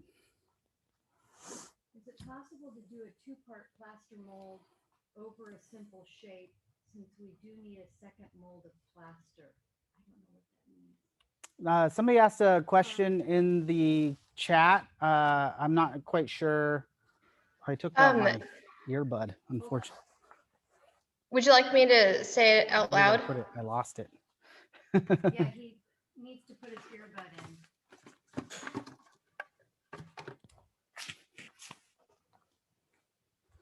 All right, I've got to find the earbud.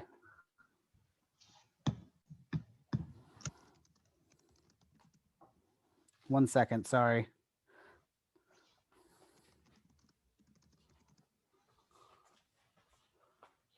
Ah, I hear it.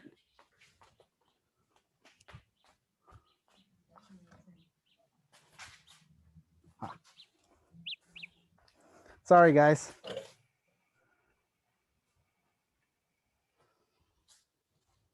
Okay, now I can hear you. Oh, okay. Sorry about that. No, it's my fault. I took it out because I was doing something else and then I forgot where I put it. So what I meant by that was, say you weren't necessarily going to do lost wax and you had a silicone mold. If you did 2 parts of something that was simple, could you do that with that first initial coat of plaster? Since we're doing a second with the grog after. I know you'll have issues with flashing more, but Oh, to manually remove the object. Can you make a 2-part mold so you can manually remove rather than steaming out the wax? I'm trying to understand what you're asking. So you're thinking about like a 2-part mold? I Yeah. can wait till the end to talk about it, so we're not like disrupting the whole process here. No, it's fine. I think that it would work if you had a simple project, and there's a class that I'm developing for the future that's going to be a 3-part Pâte de Verre mold, so you can get into all the different details. So yes, you can do that where you have 2 hot halves of a mold that then you wire together and make a jacket around. But yes, you often end up with flashing at that seam. Okay. So yes, that's entirely possible. It's just a little more complicated and not, it's not like particularly common. It's not common in glass. Oh, casting. okay. I would think that it would be if you were doing something repeatable, that you Yeah. wanted to just and not waste the wax. Yeah, you're not wasting the wax because you reclaim it all. Oh, I you- didn't realize. So when we steam out the wax gets trapped in a reservoir at the bottom, and then I have a separate crock pot that's just for reclaiming. It melts down, any particles sink to the bottom, and the water evaporates out of it. And then I can reuse Oh. that wax over and over and over again. Okay, I've only done the kiln Burnout. relief. Yeah, so Yeah, okay.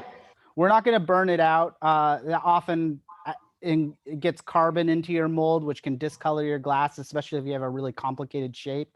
Carbon Okay. gets trapped in the bottom of your mold. So I try not to burn out as much as possible.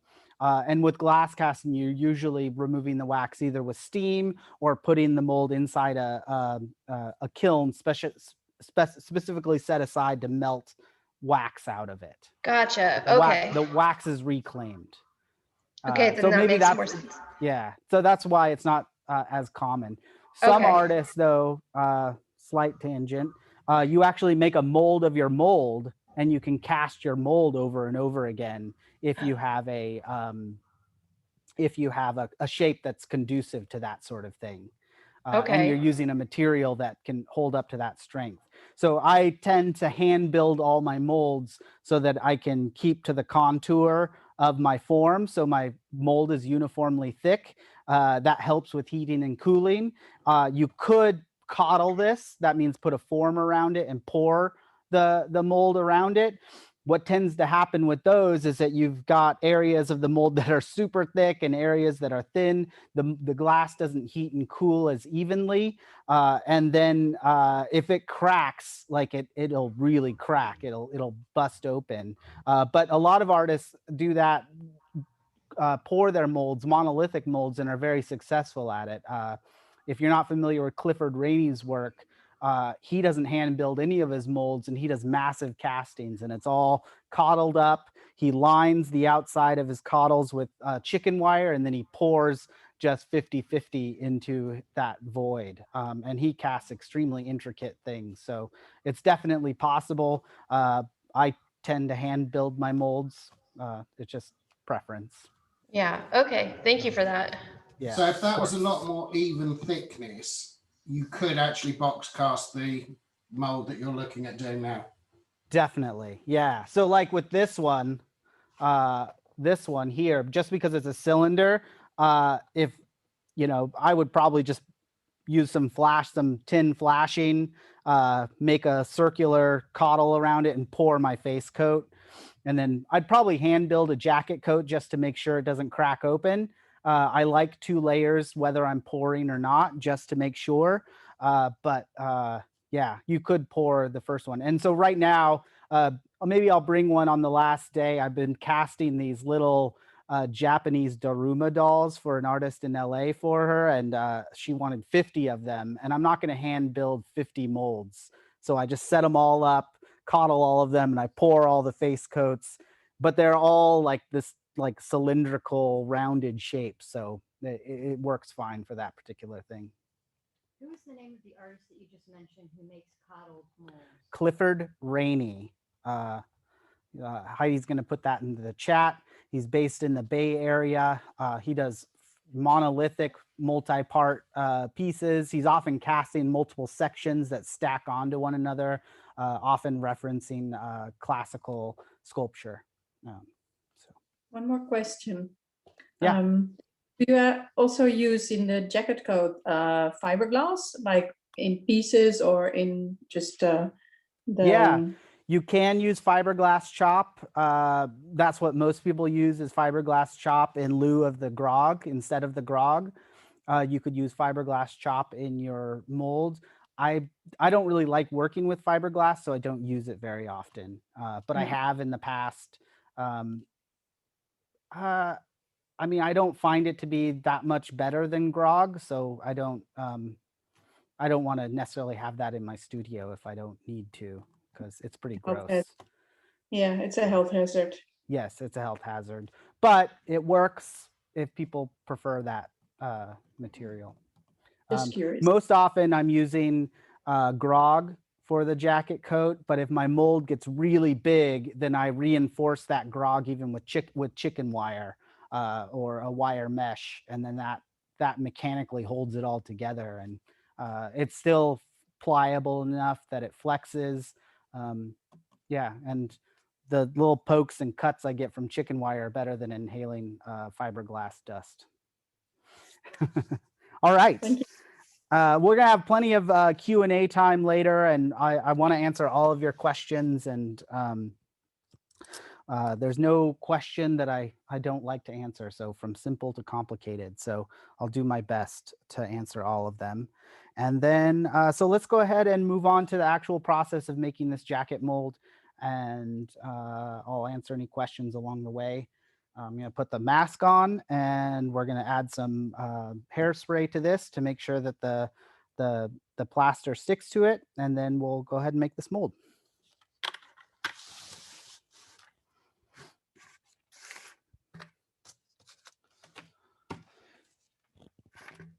I think we can do this thing will turn on.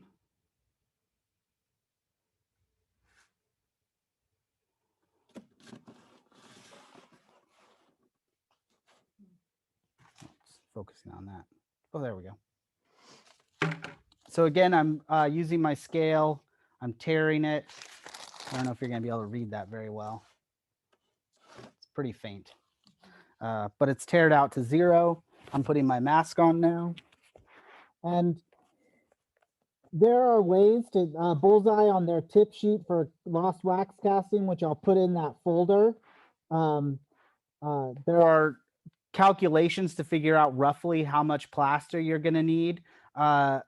I tend to just err on the side of less because I know I can always add another layer to it. I just want to make sure that I mix up enough that I can cover the whole shape at once. I don't want to have a seam between 2 batches of plaster along the face coat of my object. So I want to just eyeball. I usually just eyeball around, like for this shape, I'm going to say 300. That's going to be enough to coat it and still have enough to kind of bulk up a few different areas. So I'm going to go ahead and measure out my water. And remember, it's equal parts everything. So 300 water.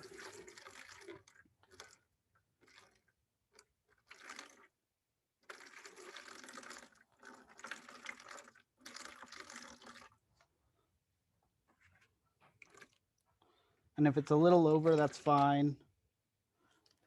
Put my mask on. Let me go back to the front on. 300 water. I'm going to add my 300 plaster to my other bucket. Where did I put it? Oh, right there. So tear that out. Add my 300 plaster.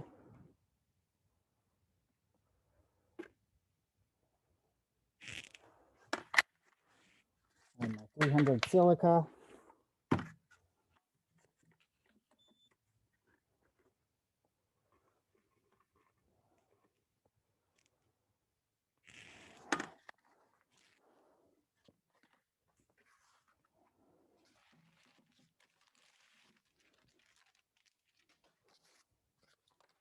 Again, I'm gonna mechanically mix this. I'm gonna throw some gloves on.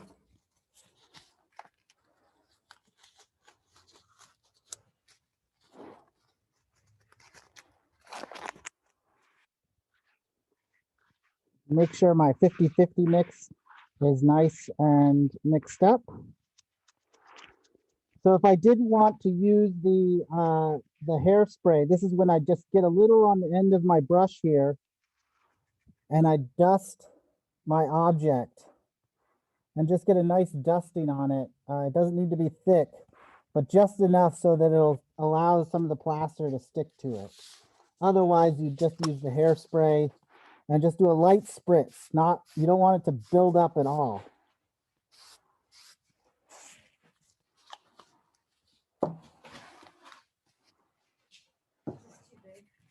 I think that'll be good. So we're gonna put a lazy Susan down, so it'll be a little easier to work.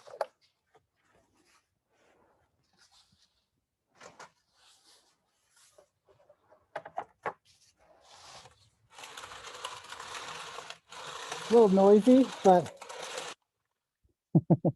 you guys get the idea. So I want to make sure I get all the surfaces, but it's just a light spritz.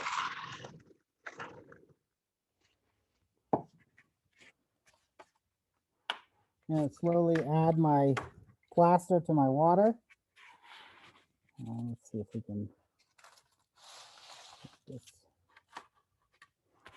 So again, I'm just grabbing a little bit of handful of it, and then I'm sifting it through my fingers around the edges of the bucket, making sure that it's evenly distributed. Letting it sink.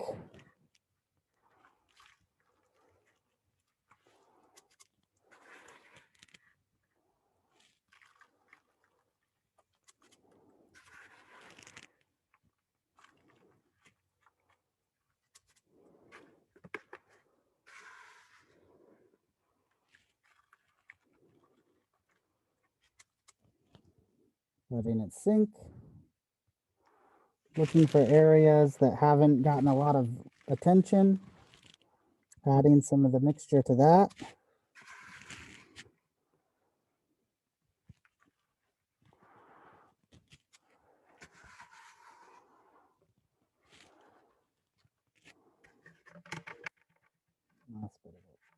And now remember, we're going to let it slake.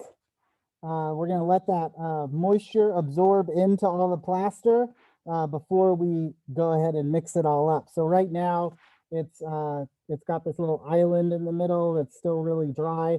We're going to wait for that moisture to soak up through and we get sort of the dry riverbed look. And you can see it happening already. So I'll set that aside. Got my rinse out bucket.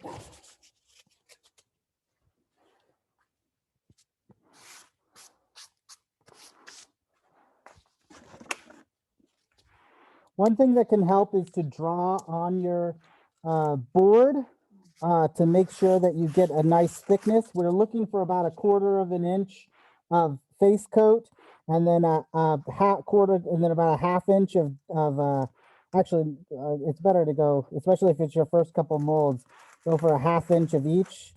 So a 1/2 inch of your face coat. So I'm just going to draw a line that's about a 1/2 inch around. And that'll give me a good sense to make sure that I'm adding enough material. And then again, another 1/2 inch around that. That's going to be my jacket coat.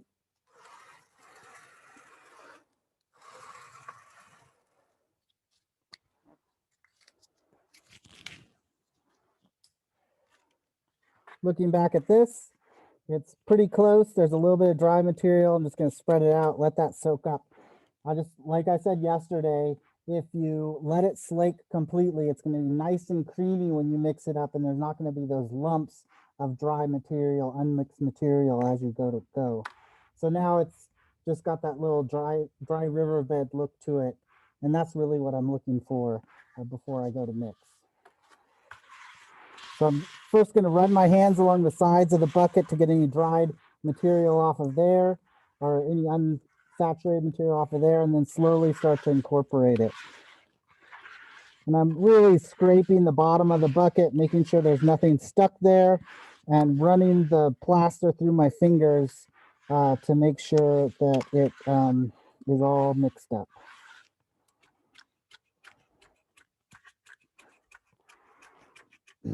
So the face coat is also sometimes called the splash coat.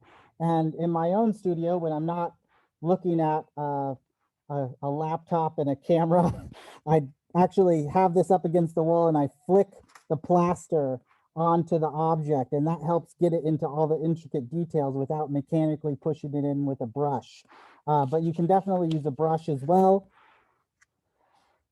I'm just going to go and start working around the object, adding it on. getting it all to the other, into the areas. If I just start pouring it on over the top, like how you would make a different type of mold, what'll happen is, or in a mold like this one, I could just start pouring it over the top. But because it has all these undercuts in different areas, it'll build up air bubbles underneath. So it's important for me to especially go in these first couple instances and really get the plaster into these undercuts and these areas that are hard to reach. Because those are the areas where air is going to build up.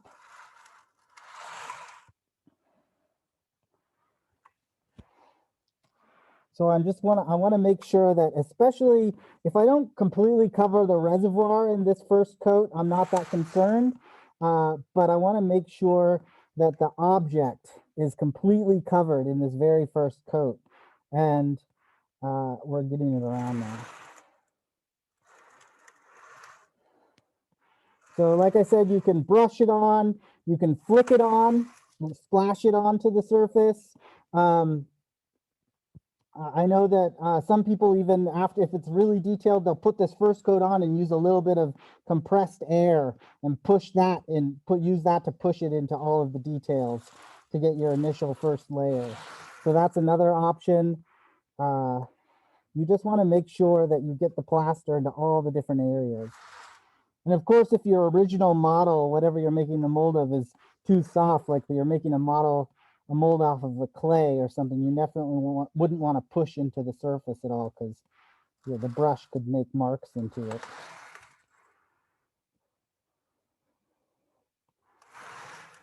Can you guys hear me okay through this mask? Yes. Good.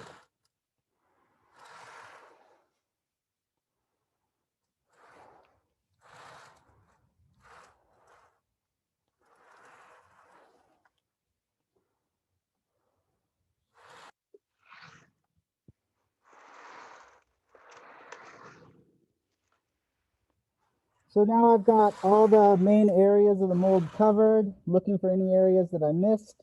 And so now I want to go around, I want to finish coating the reservoir with a nice layer.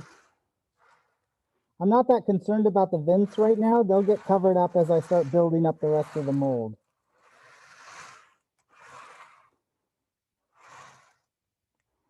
And this one I might need to bring in a little bit tighter anyway.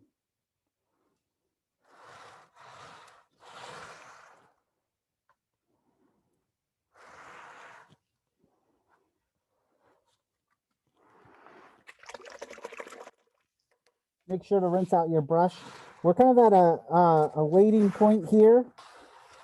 We want the plaster to thicken up a little bit on the outside, so as we start adding more, we don't disrupt the layer that we've already put on.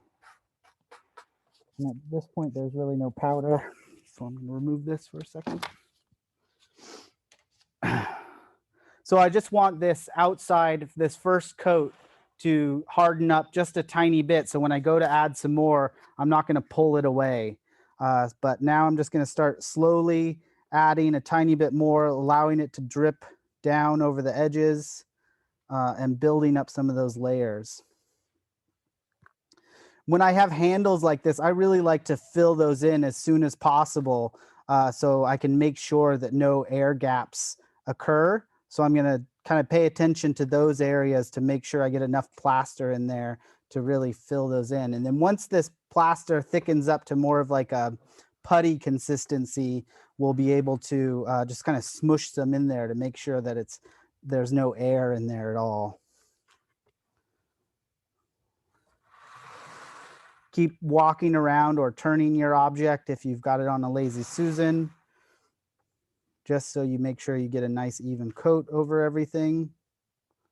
Now, the interface between the inner mold and the outer mold, did you soak that first? Oh, I forgot to do that. Uh-oh. I forgot. I meant to do it, but I forgot to do it. So normally I would have wetted this connection point between the two molds to make sure that's soaked up all the moisture. Thanks for reminding me.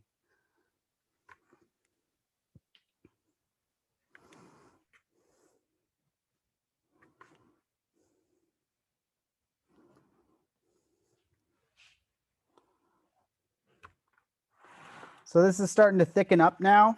And so when it starts to get to the point that it's not really dripping, I like to take it out of my bucket and get it onto my work surface. And then it becomes a sort of palette for me to work from.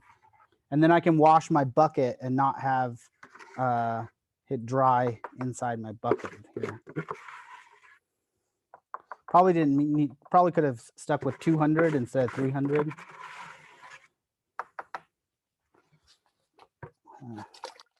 My washout bucket isn't quite big enough.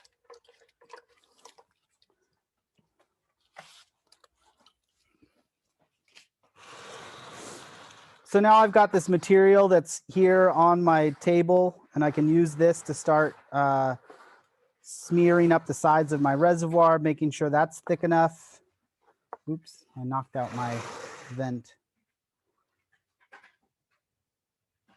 That's the one thing with vents, it makes the whole process a little more finicky. You have to be careful not to knock them out. But if you get the connection points covered in plaster, that will help secure them in place as you're making the rest of your mold. I'm just kind of moving the material around within that half-inch line that I drew on the bottom of my board here. And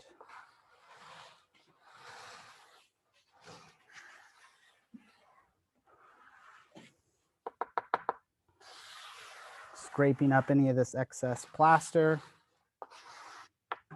I'm waiting for it to thicken up a tiny bit more.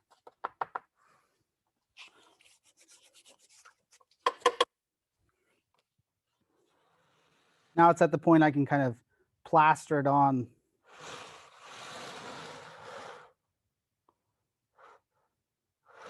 And fill in some of these gaps and make sure there's no air bubbles in there.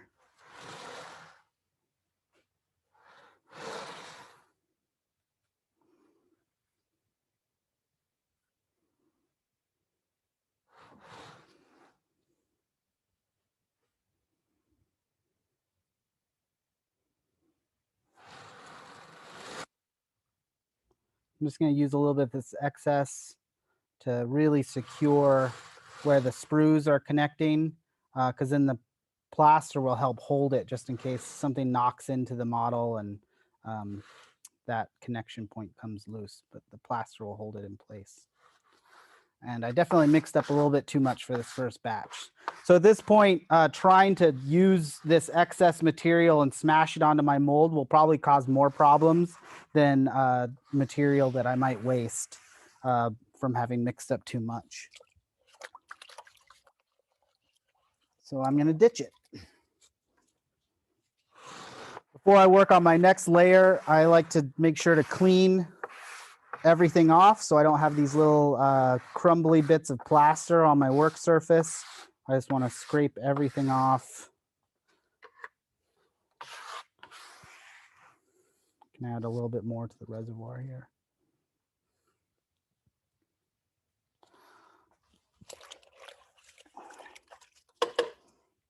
So we'll go ahead and mix up another batch. This time I'm just going to mix up 200.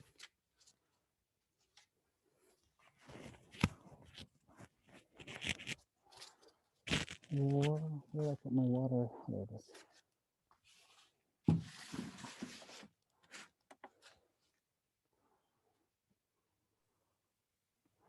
Tear it out. 200.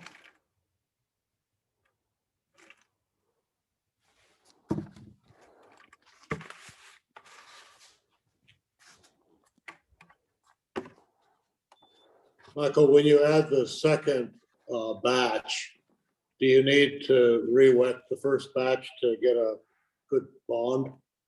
You need I to- haven't, as long as I'm going fast enough, but I haven't noticed it being any particularly any weaker, even if I wait till the next day. I That's no haven't problem. noticed it. Yeah, I haven't really noticed that. If it dried out completely, like if it was like several days, I might wet it again. The bond is never going to be great if it dries out completely, but right now it's still malleable, so that bond is going to be fine.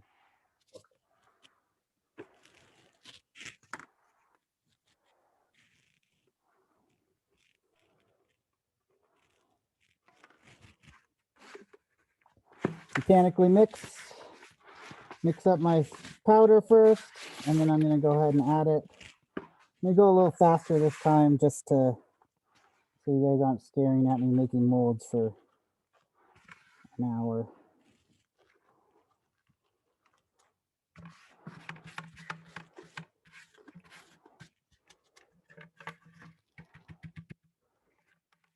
Let that slake for a second. Set things aside.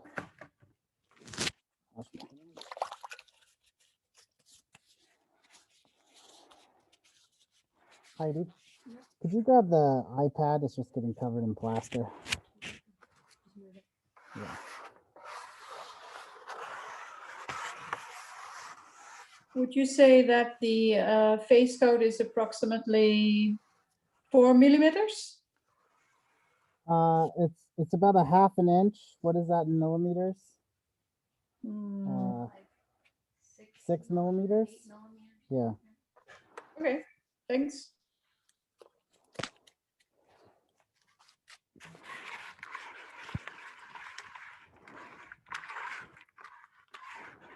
So we're just going to keep at it. I like to work in multiple layers rather than trying to mix up all my plaster at once, especially for a complex form.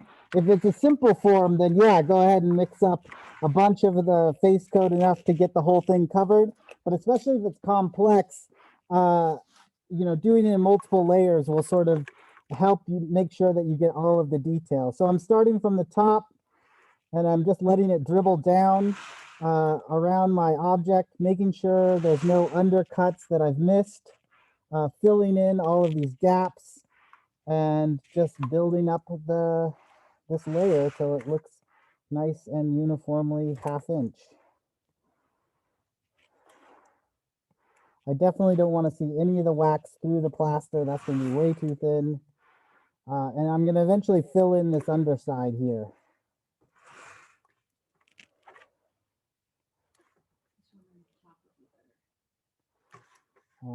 The top doesn't really look like anything.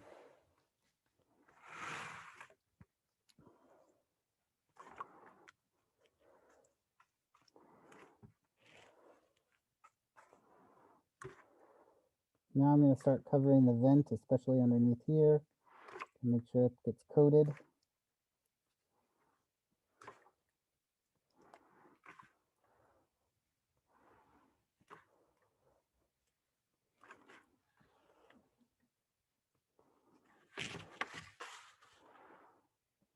If you start to get too much down on your board, you can always pick it up with your scraper, add it back to the top, and let that dribble down. Now my main concerns looking at this mold are any of these gaps, these areas underneath. I want to make sure that as it dribbles down, it just doesn't trap a bunch of air. So I'm keeping an eye on that to make sure that doesn't happen. And I'm going to go in with my brush and make sure to really get underneath there, make sure everything's nice and coated and there are no air gaps in the mold.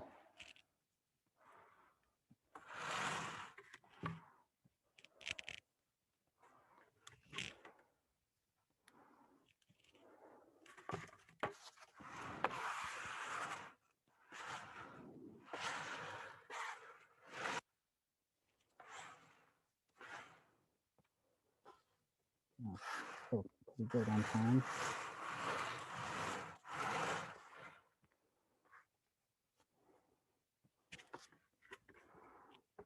Going. I'm happy to field questions while you guys are watching this part. I know it's not. Clarification, the first batch of face coat started to get thick, so he mixed a second batch, correct? Yes. So there was a comment in the chat asking, I mixed up a second batch because the first batch started to get too thick. Yes.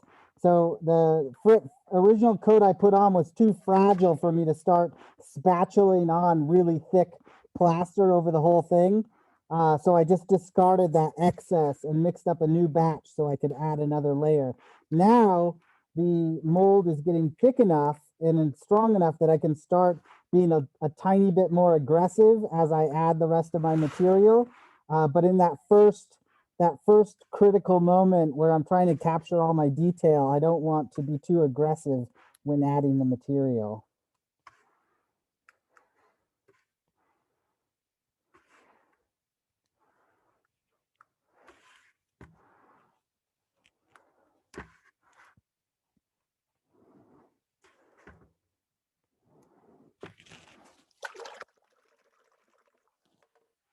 Then the mold material is starting to thicken up in my bucket, so I'm going to scoop it out of my bucket onto my work surface.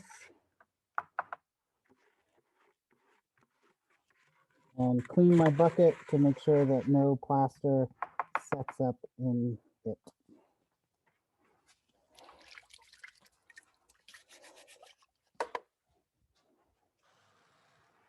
I'm just going to kind of let this set up a little bit more, start cleaning up my table, my work surface, smoothing out any areas, filling in any gaps.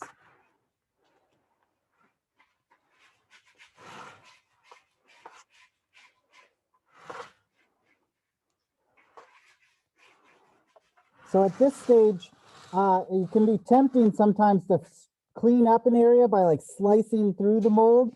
What can happen if you do that is the whole chunk will pull away because it's not fully cured. So resist the temptation to like slice off an excess chunk of plaster. Just keep smoothing it out and adding a little bit more instead. So now it's nice kind of spackle material.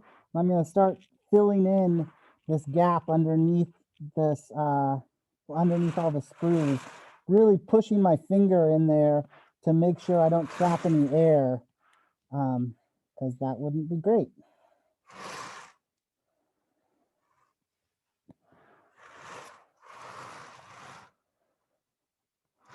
So now we're getting to an overall shape that's going to be much easier to make the mold around as I start building up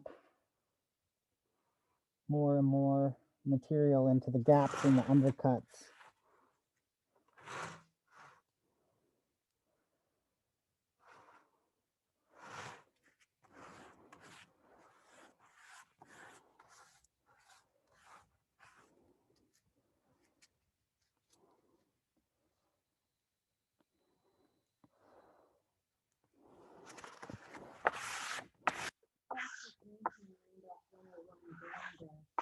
Breaks away nice and clean. Would I add grog to it for this type of casting? Which somebody asked about a Ransome Randolph. Which Ransome Randolph? 101 Van Dust. I'm not as familiar with that material. I'd have to do a little research on how it works. As far as I know, most of the specialty Ransome Randolph materials don't like to be hand built. They like to be poured, but I'm not familiar with that particular material.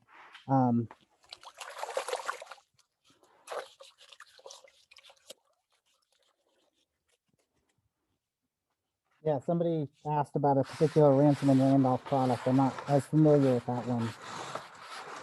And what about the crystal cast? If you would use that product for this method? Would you Yeah, use for the exterior of the mold, my experience with it is that it works.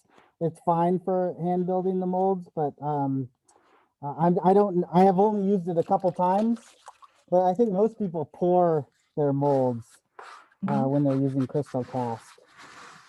Yeah. But I have seen people hand build with it. I just don't, I think most people pour with it though. And you could definitely pour this as well if you're using something like crystal cast. I tend to like to have my mold conform to the shape of my object, so it heats and cools evenly, especially if I have a lot of thick to thin areas. But pouring the mold isn't necessarily a bad thing. A lot of casters do it that way. Thanks. I do sometimes too. But if I have the time and patience, then making a mold that conforms to the shape of my object is going to just heat and cool a lot better than a monolithic mold. So I want to do one more coat of face coat to make sure that it's nice and that 1/2 inch thick all the way around. I can tell that this part is pretty thin. Areas like shoulders, these areas where the mold material can fall off, those are the areas that we really have to pay attention to and make sure that they they get a lot of attention. Make sure they get a lot of attention. So I'm gonna go ahead and mix up one more batch of face coat. And because it's mostly in a uniform state now, I can go ahead and mix up more. So I'm gonna mix up 300 and I'll be able to get all of it on there.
I haven't made molds indoors in a while. Our mold making area is actually outside, which is really nice. We're gonna have to dust. Let that flake for a second. I basically want to make this nice and uniform all the way around and nice and smooth. And then our jacket coat will just evenly go over the top. Once the face coat is fully set, I can start bending these wires around, and I'm gonna eventually have them curl into the jacket coat a little bit more, and then that will hold it on. Like I said yesterday, if your core is really big or if it's a hanging core or something like that, then these wires will be longer and you could attach it to either chicken wire exterior or wires wrapped around the outside. This core is pretty small, and just being embedded inside the jacket coat is going to be enough to get it to so it won't shift around at all. So that will help with the connection point between the the new plaster and the old plaster, is that wire going between the two.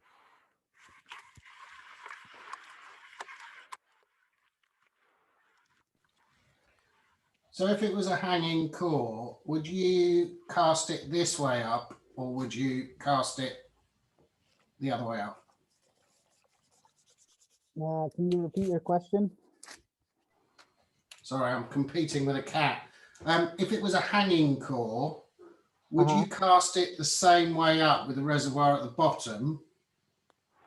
Yes, the reservoir is always at the bottom, but when you're doing a hanging core, you actually would make your face coat on the outside with the reservoir on the bottom, and then you'd flip the whole thing upside down and basically slosh coat the inside to make the core that way, if you hadn't precast the core in some way.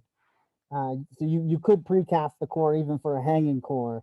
But if you hadn't precast it, then you'd have to flip the whole thing over and get the face coat in there. Then you do some intricate wiring things.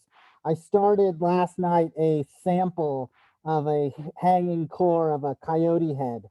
So I'll show that to you next week on Saturday. Both the mold, hopefully I'll have the mold done and a wax, so you can see how the two go together. Because it seems like there's some interest in that technique. I also got some permission from Emily to bring one of her giant horse heads. So I'll show that off so you guys can see one of the horse heads.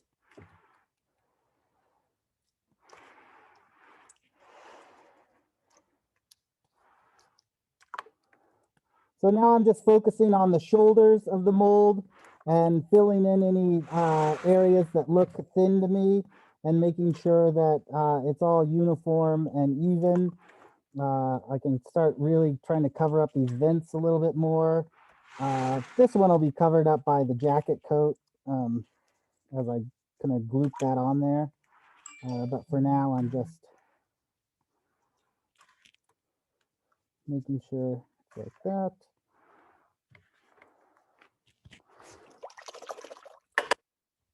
I had to ditch my gloves. I can't do it.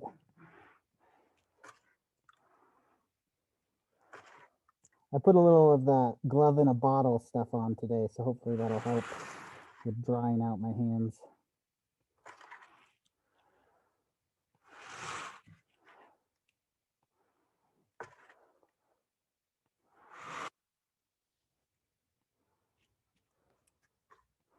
This undercut here, I want to make sure to really address that, make sure that it gets filled in.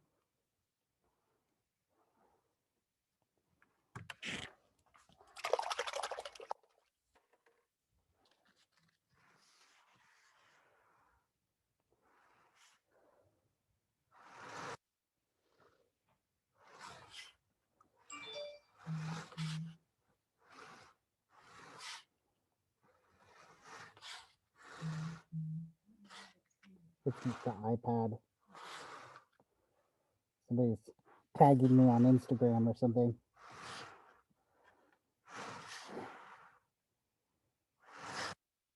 So I'm just taking the material that's falling down, adding it to the top, and it's falling down and especially addressing these sort of shoulder areas.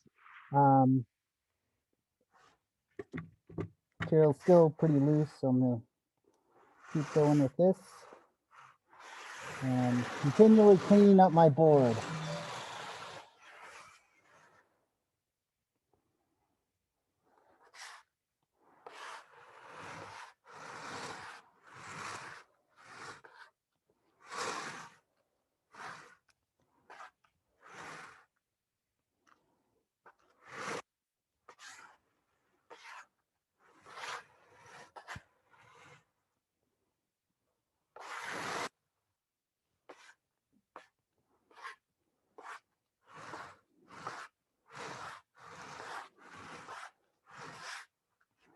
As I'm scraping, I'm keeping an eye on that line that can you grab this iPod and ditch it somewhere?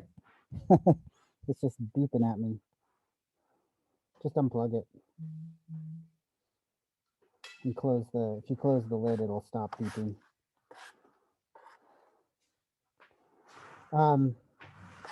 As I'm scraping, I'm keeping an eye on the line. So I make sure that my mold is uniform at the bottom and nice and thick. Sometimes when people are first making molds, the area where the reservoir hits ends up being super thin. And we want to make sure that's thick enough to support the weight of the glass we're going to put in there.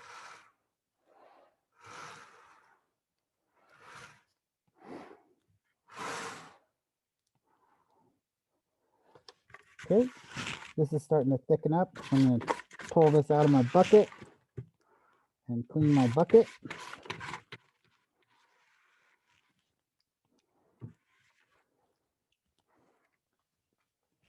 Heidi, can I hand this to you?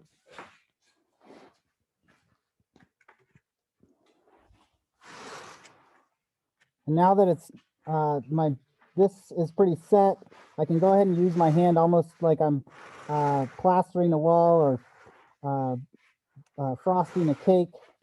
I'm just going to start evening everything out.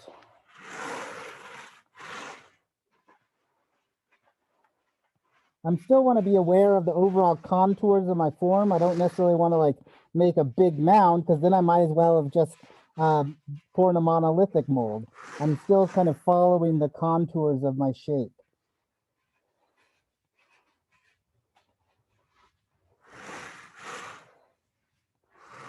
But I want it to be strong enough that it's not just going to fall apart.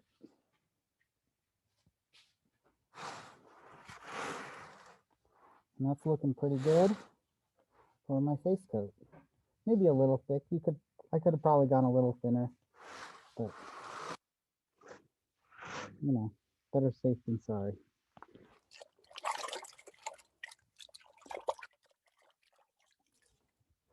All right, so now I'm just going to clean up my board. and then prepare to do the jacket coat. So I'm just scraping up all this leftover material.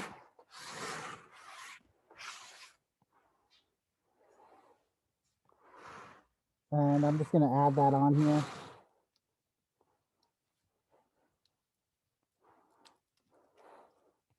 And then if your hands are a little wet, you can smooth out the plaster.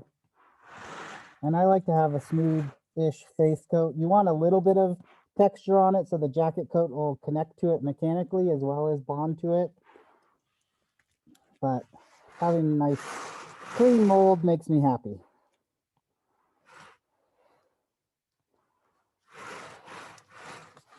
All right, that's looking great. Michael, when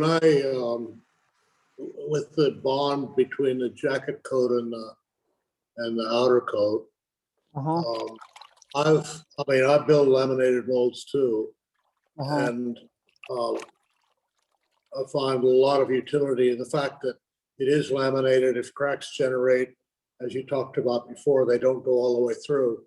Yeah. And I found if I first started making laminated molds and making sure that they bonded really well, I'd have texture on the inside the face mold.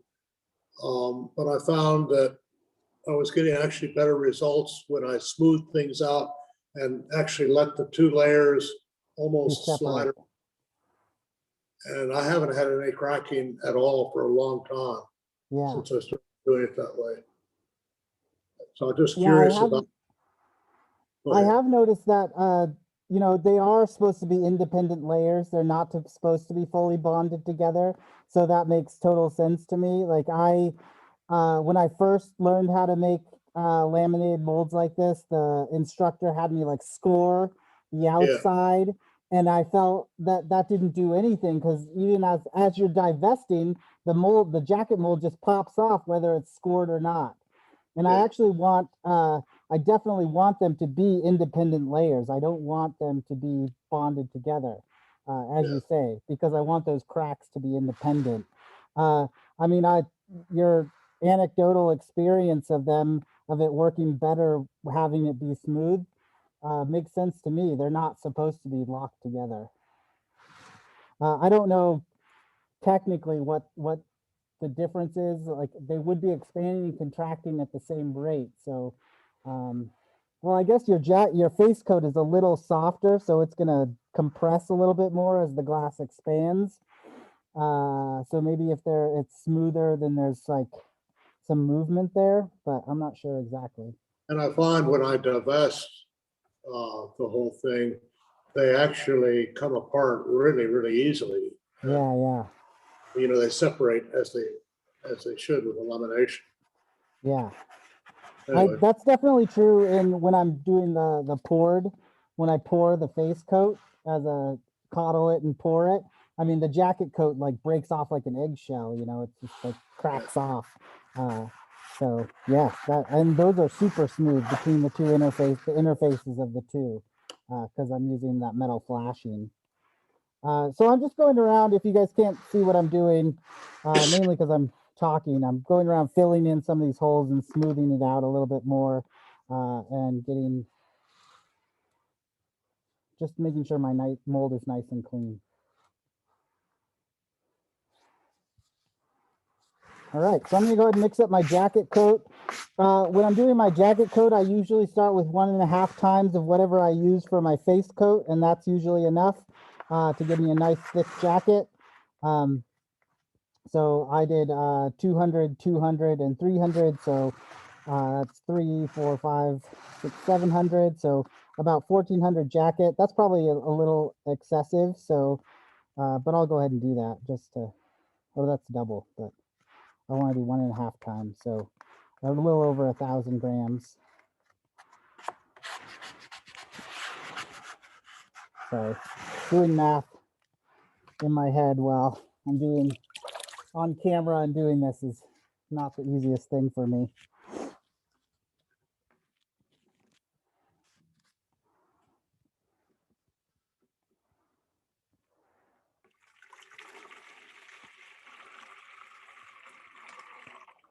Get a little more water, Heidi.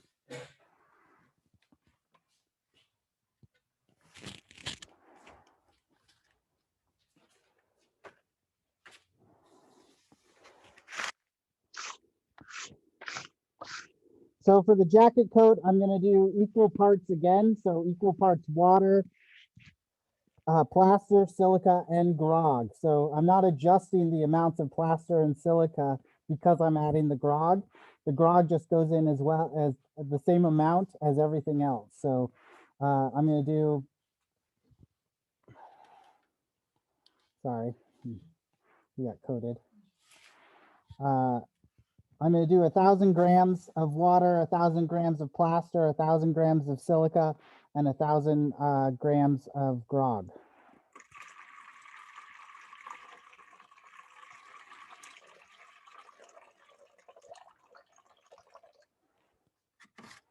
There's my water. Do 1,000 plaster, pair it out.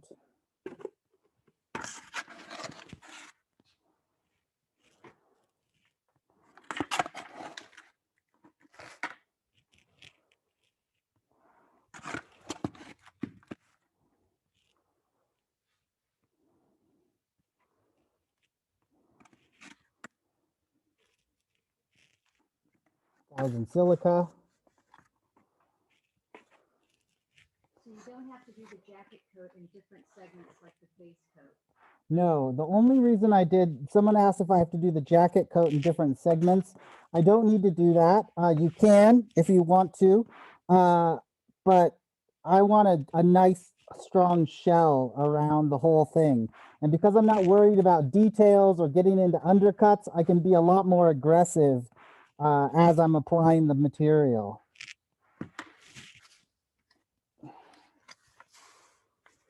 So now my 1,000 grog.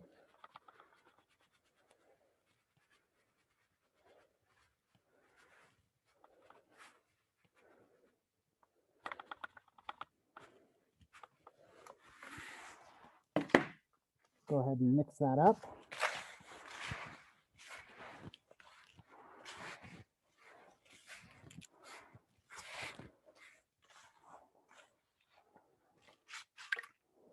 And start adding it to my water.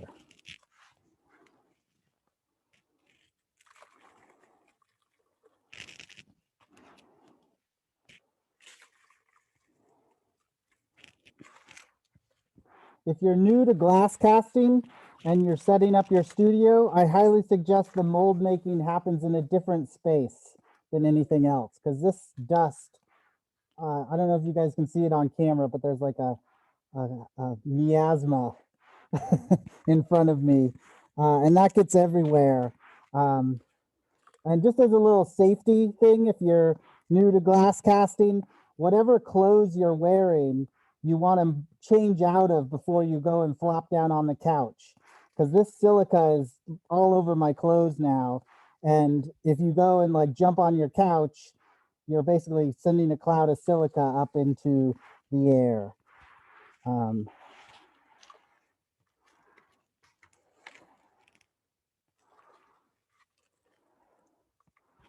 So usually what I do when I'm done making molds, I have a compressed air gun. I blow off as much of the powder as possible, and then I change outside. And because we're here in the desert, we have a outdoor shower. So I take a shower outside, and then I go inside to my house.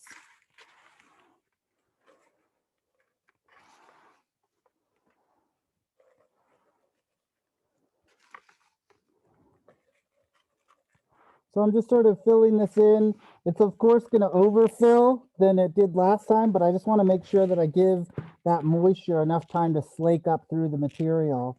And if we go to the overhead, you can see I'm getting these like islands, but it's kind of floating a little bit, but the water's starting to seep up.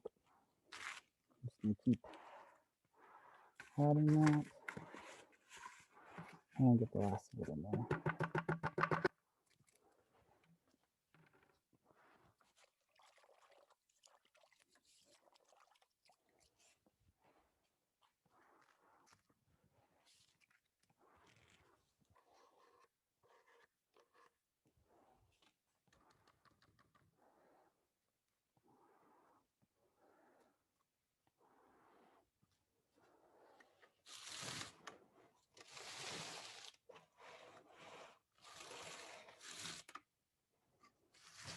So I'm just waiting for this to get to that dry riverbed-ish look to it, but it's all sort of sinking down in there.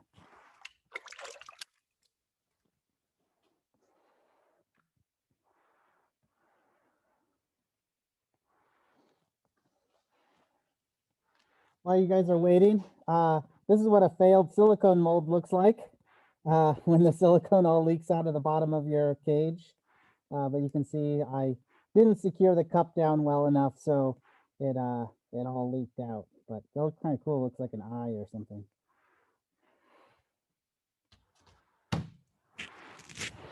That was the mold we tried to make yesterday, but I used the plasticine around the edge of the cup rather because I didn't have my hot glue gun, and it didn't work very well.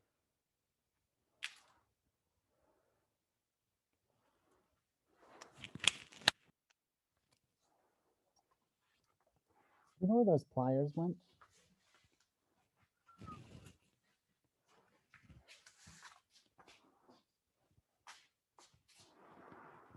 So I'm just going to bend these wires now that while this is still slaking, I'm going to bend these wires just so they're a little more textured and they can just mechanically grab onto the jacket coat a little bit more. So I'm just going to angle those in different ways, and then I'll grab onto that jacket coat. Just a tiny bit, not a lot. If they were a little bit longer, I'd bend them down and kind of curl them around the object. This is nice and mixed up or slaked, so I'm going to go ahead and start mixing it, scraping the bottom of the bucket. This is how you exfoliate as a glass caster. The grog is going to start is pretty rough on your hands. So I'm just going through and making sure it's nice and incorporated and that there are no lumps in it, just like with the face coat. And from this point, I'm just going to start adding it to the top.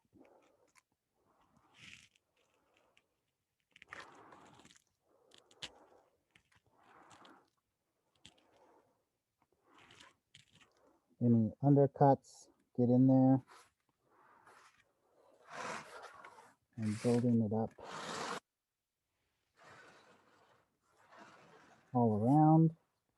The Lazy Susan is super handy.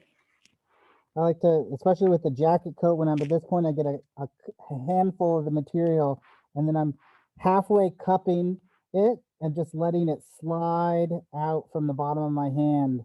And that's going to give a nice smooth coat to the whole thing. And I can grab some from the bottom and do that again. And it's just going to keep adding a nice even layer of mold material all over the whole exterior of the mold. If you, even in the jacket coat, if you have an undercut area, you can use a brush to really push it up in there. If you can't get your fingers in there to really get that. This vent here should have been a little bit closer to my material, but I'll try and coat it so it's actually doing something. But what I could do, because it's just a vent, I could just break it off here and have it exit my mold out the side. That'd be totally fine. Just as long as your vent exits above where the mold is going to be sitting in the sand inside the kiln. So I might just go ahead and do that. I'm going to just break it off here and have it just exit off that direction. And that thing is fine. It's not going to do anything. It'll melt out. Would you say that the jacket coat thickness texture at this moment is like a sandy smoothie? Yeah. Yeah. Smoothie with a lot of chia seeds in it.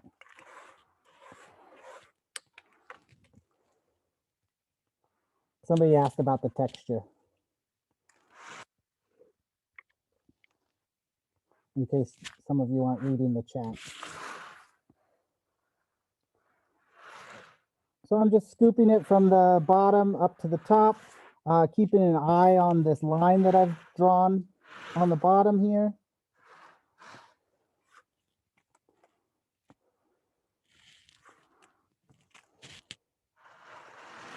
Making a huge mess.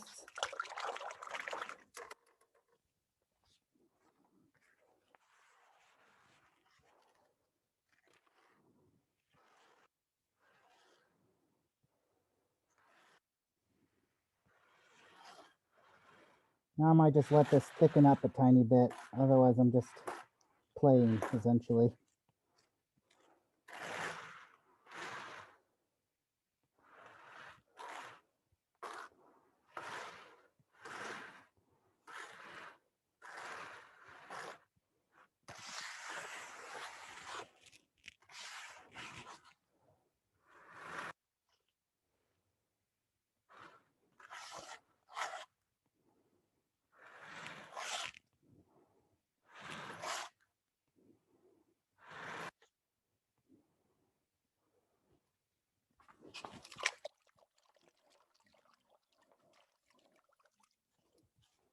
I like to wash my tools often, even if I'm just going to dive it back in, just because it gets everywhere.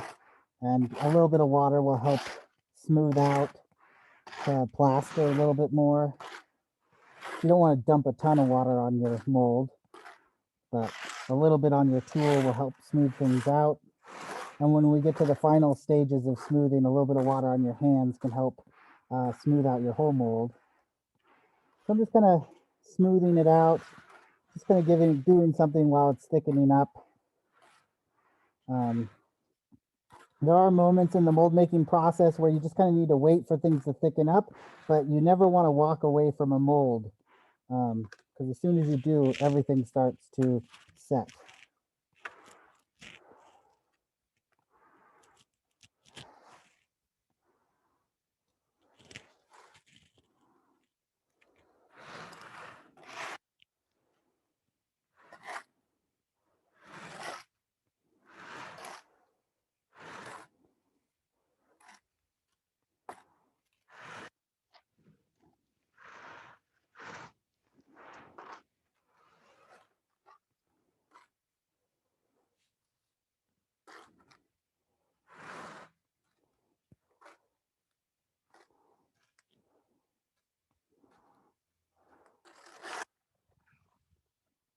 It's perfectly fine to make multiple molds at once. I wouldn't recommend it if you're new to mold making, but I'm often making 3 or 4 molds simultaneously, so I can jump between the two.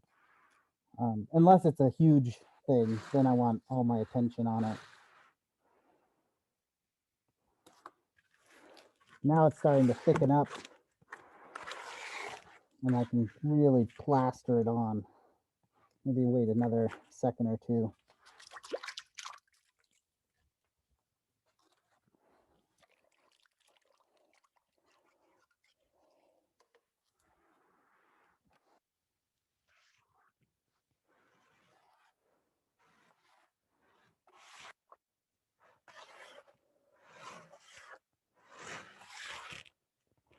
Keeping an eye on that line that I drew. It's hard to see it now, but it's right there, just outside here. So that's going to tell me that my mold is about 1 inch thick right there, which is what I'm looking for. And then if I remember the overall contours of my form, I can make sure that it's somewhat uniformly thick. I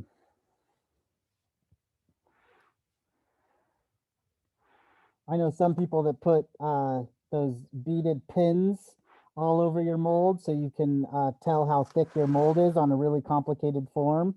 So sometimes I've done that when I've done really intricate things. I'll put pins in it, and then as I'm building my mold, I can tell how thick it is if it's really important that I get the thickness right. If you have a small mold, can you reduce the amount of water just a little so the plaster sets quicker?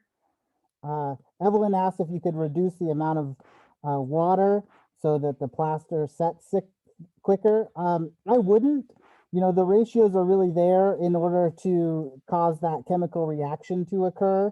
It would probably be fine on a small one. You're not going to, I mean, if we're talking about like a small little object, you're not going to affect it that much. So, I mean, I probably wouldn't, but if you really felt like you needed to rush, you could. The one thing you don't want to use is hot water.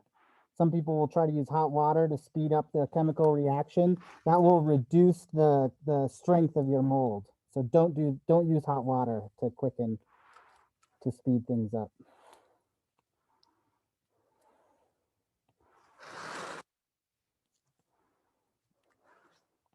So I'm just now doing that sort of cupping plaster motion, smearing it up the sides. I want to make sure to get underneath here because this is an area that I didn't pay that much attention to.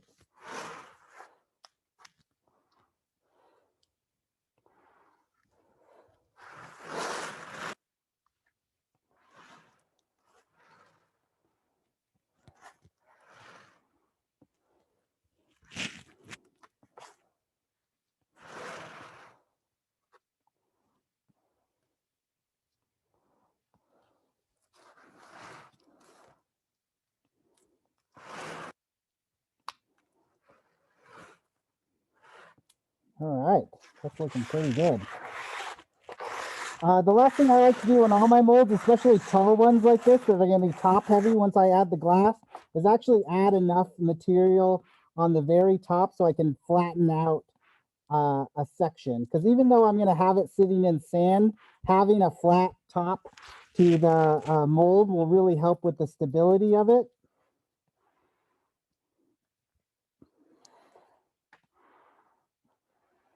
Do you have another piece of plexi, Heidi? So I'll add a little extra to the top there. Yeah, this is, I mixed it too much. Do you need it? No, I don't need it.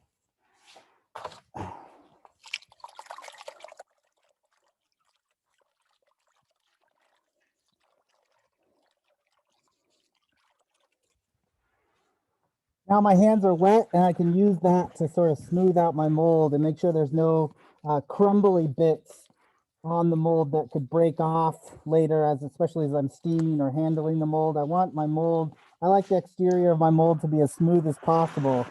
I find that sort of like Murphy's Law, if there's a little bit of crumbly mold on your, crumbly bits of plaster on your mold, it will end up in the bottom of your casting, no matter where it is. So I like to keep the outside of my mold nice and clean, nice and smooth as much as possible. And I like to clean up my board so that everything's tidy and you don't have any just crumbly flakes of plaster floating around your studio. So I scrape all this off, get it into the waste bucket, clean off my tool, go back and keep cleaning everything up. Use my scraper to kind of smooth some things out. Now that this is starting to set, I'll use a piece of plexiglass to kind of smooth out the top, make sure it's nice and flat. If you want to be very crazy, you can put a level on it to make sure it's level, but first your table has to be level. You could use a piece of plexi or a piece of float glass in order to make the sort of flattened area at the top of your mold. It's just going to really help with stability as you go to do the volume calculation, as it's sitting inside the kiln, all these different areas where it has to be upside down, especially when the reservoir is full of glass.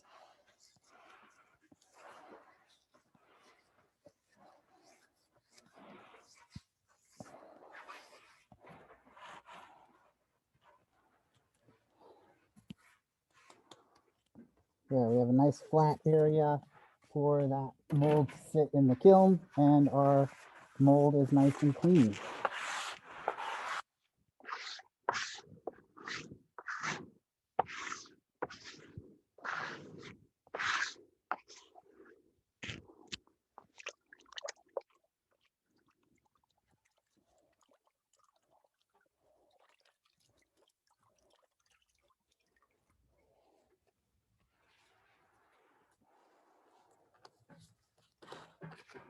All right. So, see, we're at a little past noon now. oh, I'm going to go ahead and set up the steamer so I can show the steam out process that we use in order to get the wax out of there. And then we'll do the volume calculation. Then I'll go over loading the kiln. And then we'll talk a little bit about firing schedules so we can, and then that will basically wrap us up for the day. We'll also go over cutting glass a little bit and talking about different properties of the glass that you might want to do and any other concerns that you might have. But before we, I think we'll probably take a little break so I can clean this up and clean myself up a little bit and get ready to film the steam out process. Also, this mold needs to finish setting up. I just want to make sure we do a little Q&A if people have any questions about this process or this part of it. I know we've been kind of answering questions along the way, so if you don't, it's fine.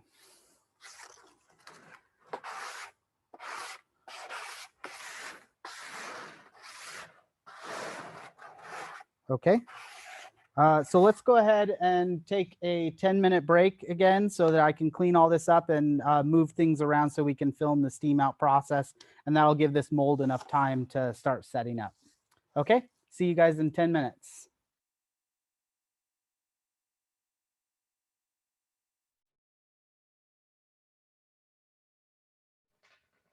All right, is everyone back? Hello, everyone. All right, so we're over on the other part of the studio. We're going to just take the mold off of the plexi here.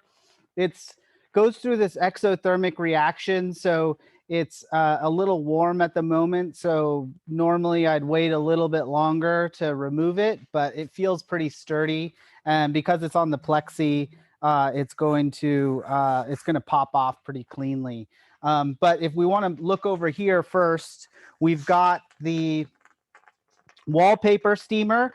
This is our steamer setup. So first of all, we've got a basin of some form, usually rubber or plastic. This is a cement mixing trough. Some stand. This is kind of a fancy one that's been welded together for Heidi, but it could be as simple as 2 cinder blocks with a barbecue grill over the top. And then the wallpaper steamer has the hose going through it up through the grating, and that's going to send steam up into your mold.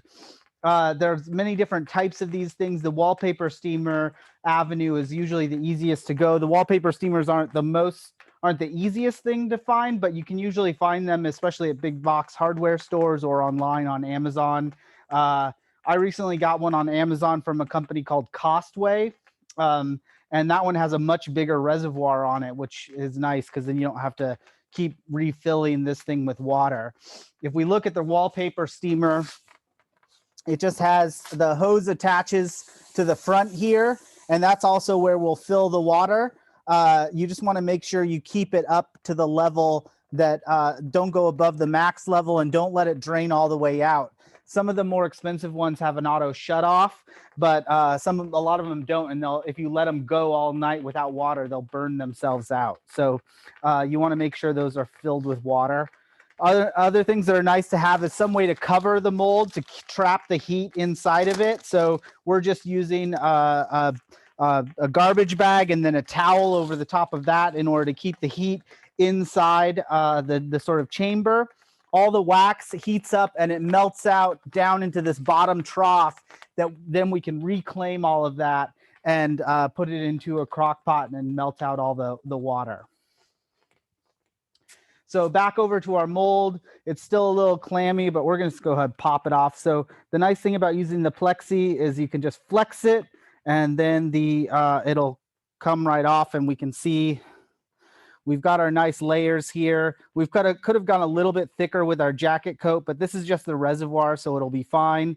But we can tell our face coat is nice and thick and goes all the way out to the line that we drew. And then we've got our reservoir nice and full in there. So we're just going to put this right onto the steamer. In this case, we've got a rubber gasket here that's holding the hose in place. I just need to drop the hose a tiny bit because my reservoir isn't hollow. It's nice to have your mold slightly elevated above. Otherwise, as the wax melts, it sticks to the sides of the mold. But right now, as this is, it'll all kind of drop through this grating. So yeah. So I've got it on there. It's making a loud noise right now because there isn't a gap there, but eventually the steam will melt out a little cavity and then it will all start to dribble out. So I'm just going to cover this up.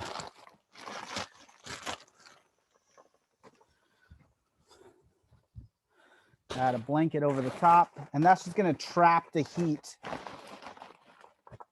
around the mold and allow all of it to drain down out the bottom of the steaming unit. And we basically just want to walk. It doesn't do any good just to babysit this thing, to sit here and stare at it, but we don't want to completely forget that it's steaming altogether. We just want to keep an eye on it and continually looking underneath. If we see water dripping down without wax in it, then it's done steaming. You can also occasionally, if your mold isn't too big, flip it upside down and see if there's any wax left over in your mold. This one, because of the two sprues, we really have to do a visual check of the material coming out of the bottom of the mold to make sure that it's completely empty. So we're going to go back to the main camera here. You can just set it down.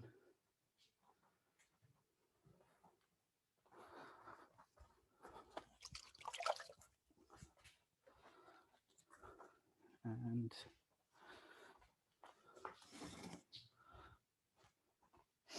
I need a little bit of coffee. So in order to do our volume calculation, we need all of that wax to be out of our mold. So we're kind of at a little waiting point until that's completely done. We're going to cast this particular vessel in this amber glass. So we're going to go ahead and cut up some of these billets, cut up this billet into smaller pieces. We're going to need very little material because the vessel is relatively small.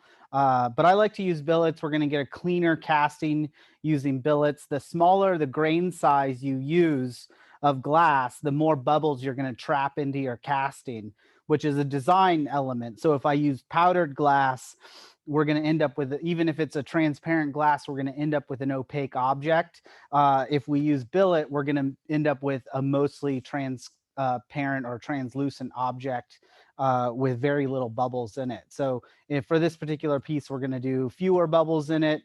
I'm going to do it in a solid color, but you could, of course, mix them all together. Because of the nature of this mold where we have the sprues, we can't really direct exactly very well where the glass color is going to go.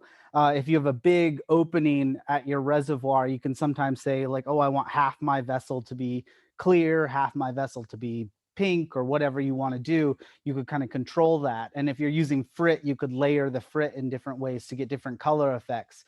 You're going to be somewhat limited in the amount of control you can actually exercise over mixing colors inside of a mold, which is why Pot de Verre exists. So you can kind of do some different things, but it's always going to be a surprise whenever you divest your piece or remove the mold after the kiln firing portion of it. So, but in order to use this billet, I have to break it up into smaller pieces. I'm sure some of you have cut billets before, but if not, it's fairly straightforward. It's nice to have a glove in your non-dominant hand to work with, just so you don't accidentally cut yourself. We're just using our normal glass cutter with a little bit of oil inside of it. And billets like to be cut in half. So we're going to cut this piece into pieces just by cutting it half over and over again. My table is still very dirty. So I'm just going to apply about 2 pounds of pressure with the cutter at a slight angle. So if we go from the side here, I'm starting at 90, dropping it about a couple degrees, just a little bit off 90, about 2 pounds of pressure, and I'm listening for this nice crisp sound. And go all the way off the edge. Then there are billet breakers, so you can get a pair of specialty pliers just to break billets. But I just like to use a hammer. So I'm creating a cavity. I'm cupping my hand, creating a space where my fingers are touching the glass here and the heel of my thumb is touching the glass here. But where the score line is, there's a gap there. And I'm just going to tap it with the edge of the hammerhead. It's just going to pop apart. And then you can keep breaking it down, going in half. Again, same thing.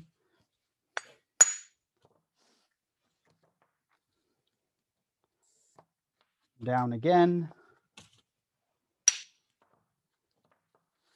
And breaking down your billets into smaller and smaller pieces. As you start to get smaller, it starts to get a little harder. And then down to these like little cubes is about as small as you can go. There'd probably be no way for me to split a cube like this in half. But for the most part, it's fairly straightforward where we're just take off our stickers.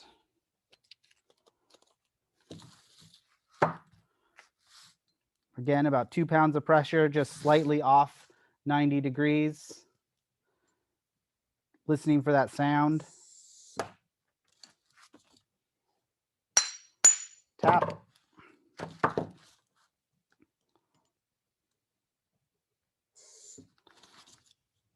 Tap.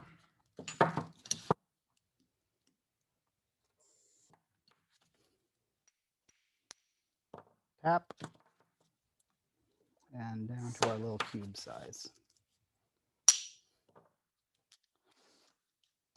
Again, the larger your piece of glass is, the fewer bubbles you're going to get in your casting. So if you can get away with just cutting, if this is as much glass as you need, if I weigh this and this is the right amount, and this will fit in my reservoir without tipping over and falling into the rest of the kiln, then there's no reason not to just use this. You could just set this in your reservoir. It's going to be a nice big piece. There's going to be fewer bubbles trapped in your casting, and it'll all just go straight down. If you're using any other materials, any other types of glass like frit or sheet glass, you just need to break it down so it'll fit in the reservoir. Especially if you're using something like bullseye glass, all the glass is compatible, so you can put all of them into your casting.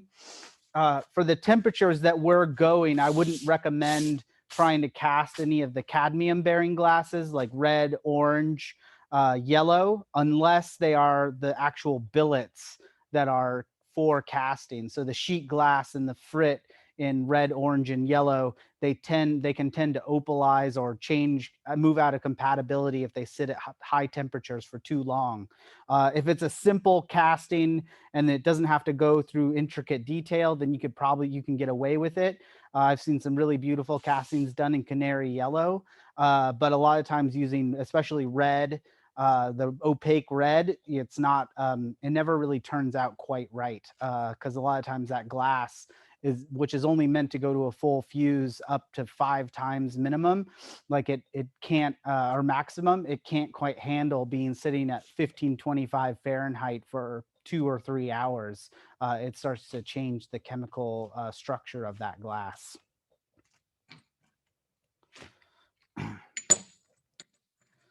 All right, so we're going to check on the steam, see where we're at with that.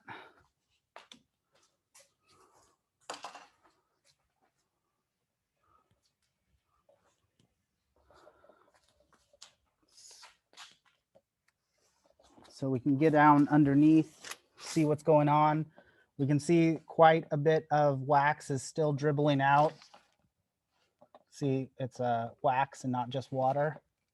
So we want to wait until all of that wax sort of dribbles out and gets out of there.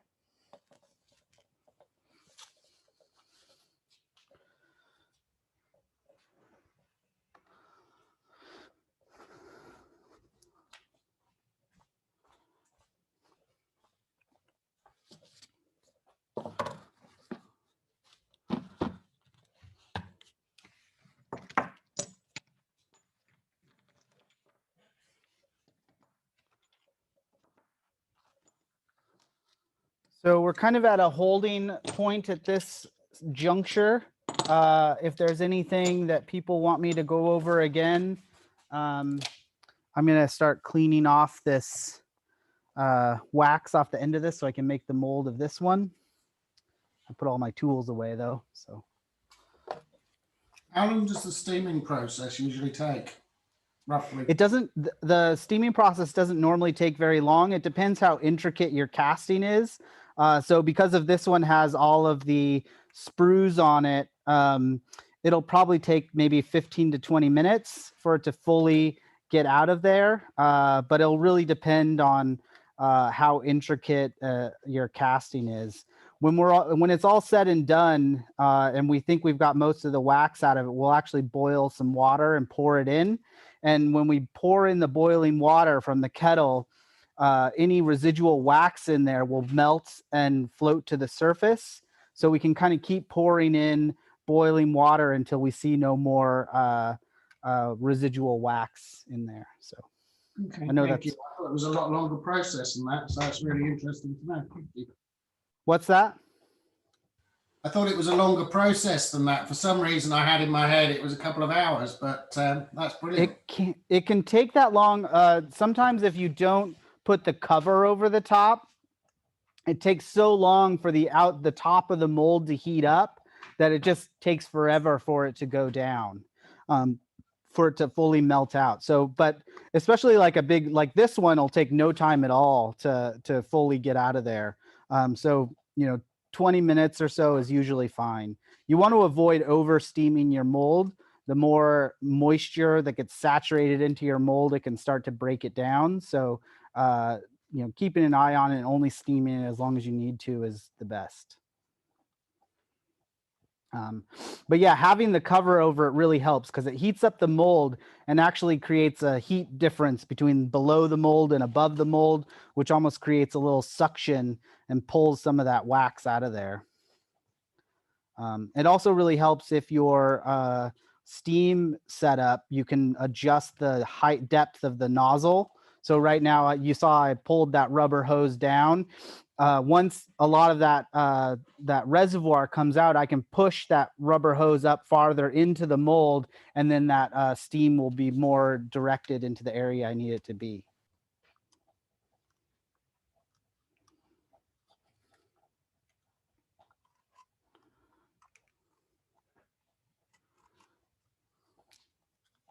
So we're going to go over, we're going to finish steaming out this mold. We're going to pour in some hot water to make sure we don't have any residual wax in there. We're going to do our volume calculation. We've already cut some glass, but we'll do that. Then we'll kind of mock loading the kiln, what it looks like. We're going to do that on this table rather than the kiln we're going to use is actually in another building. So we probably won't walk over there necessarily. Our cameras don't do that yet. So we'll, but I'll probably film myself loading it anyway and show it to you guys later, or you guys can watch it later. And then I'm going to keep making the rest of these molds even after the class ends. So we'll have all the molds, I'll be divesting all of the pieces for the class on the last day. Another question about the face coat.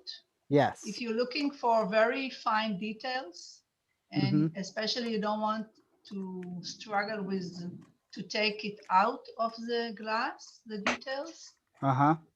You said yesterday to use silica in order to have it kind of more softer to take it out. Well, we're, what's that? Sorry. So do you use also all kind of other materials to get a better, finer coating on very small details? Well, if I don't need to steam out the mold, then sometimes the R&R products and Crystal Cast can get finer details in the casting, but I don't really have any problem getting details with just plaster silica. I mean, I can capture fingerprints in objects, so I don't really have any problems with that.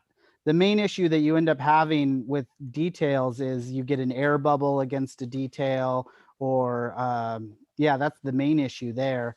And that just has to do with making sure you're really careful with your initial face coat and getting it on there.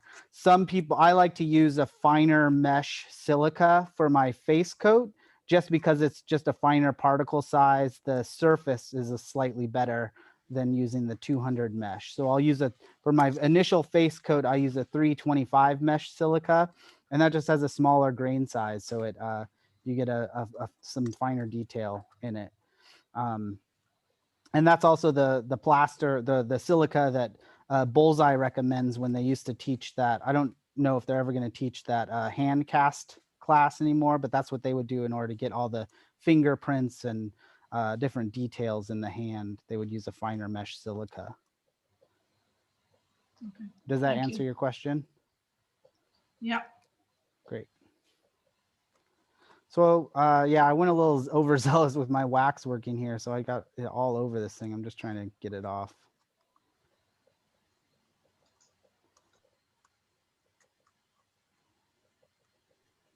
Michael, returning to that conversation about cadmium Yeah. glass,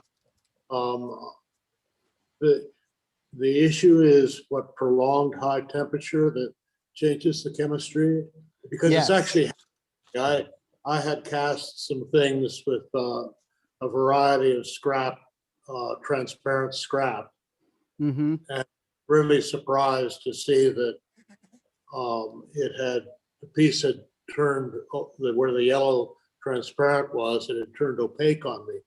Yeah. Is it because the casting process, as opposed to a fusing process, the casting, you keep the temperatures higher for longer? Yes. Yeah. So cadmium is a really interesting chemical. It's a mineral. It changes color the more heat you add to it. And as it changes color, it is actually changing its structure, its crystalline structure.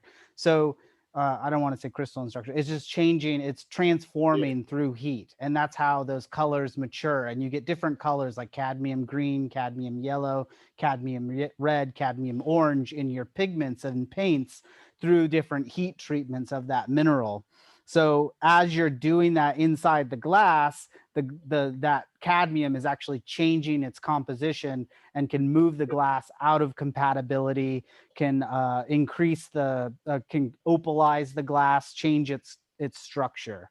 So yeah, that's what's happening. So normally a sheet of Bullseye glass, the reason why they sell it unstruck is so you get more life out of it. They originally, when they first started making those cadmium glasses, they actually would strike them in the factory and you'd buy tomato red and it looked like tomato red, but then you couldn't fuse it as many times as you might want to. Little history, when they first started making fusible glasses for Klaus Moye, the first thing he did was take it and start boiling the glass, and the glass moved out of compatibility. And so they readjusted the formula to allow the glass to go through multiple firings. But cadmium, because it's the particular nature of that colorant, it will change the chemical properties of the glass and move it out of compatibility. Right. That might be more information than you wanted, but there it is. Curious, I thought I'd somehow mixed up glass inadvertently. I was dealing with what I thought was transparent scrap.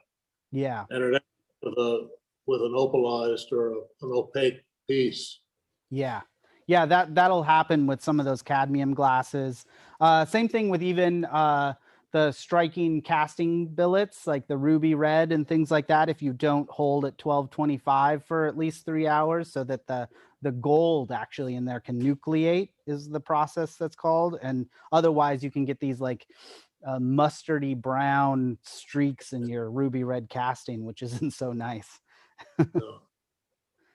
So some of the colors and a lot of that stuff's in tip sheets on Bullseye's website. I don't know if they go deep into the cadmium thing, but there's definitely a limit to the amount that you can refire some of those colors. Thanks.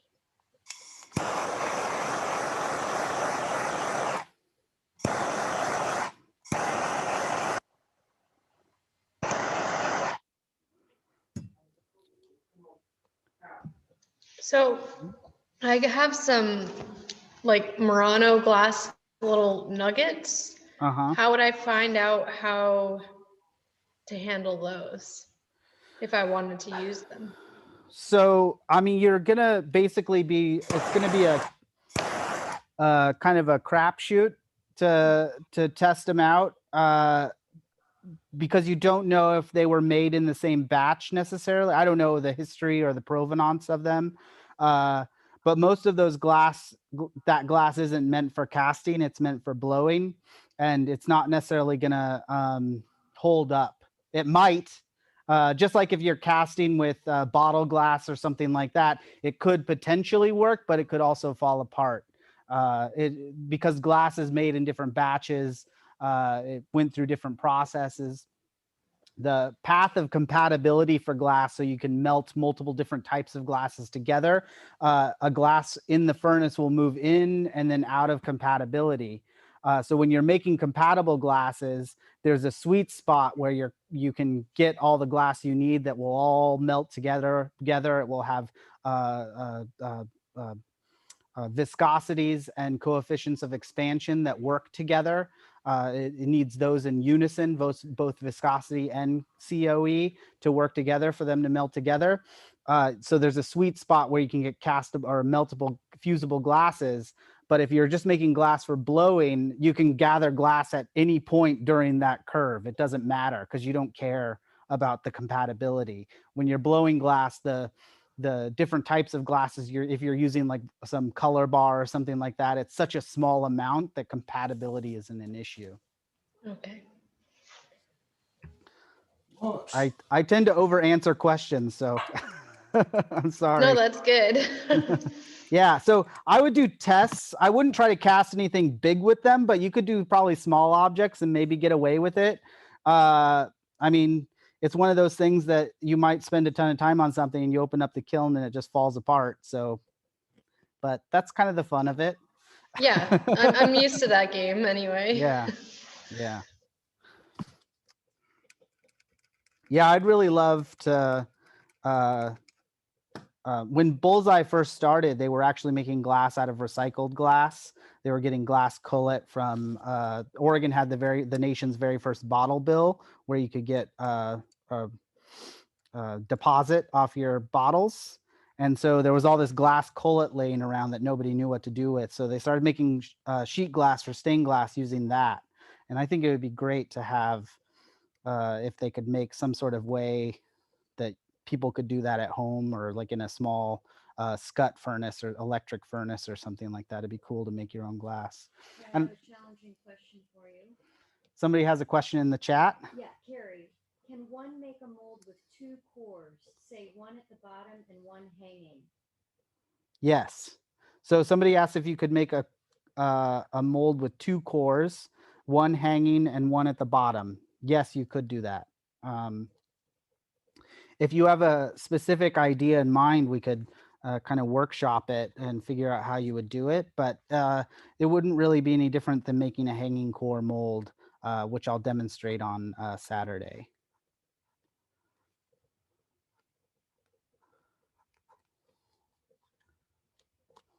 She's going to draw you something.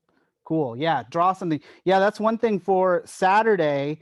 If you want to talk about a specific project, if you have drawings or anything like that, you can either email them to me or we'll figure out how to share the screens. I'm not exactly sure how to do that with Zoom, but I know it's possible. So we can share the screens and we could look at your drawings if you want, and make sure that, and then we could talk through any projects that you might have, and I'll try and solve all your technical questions in one day.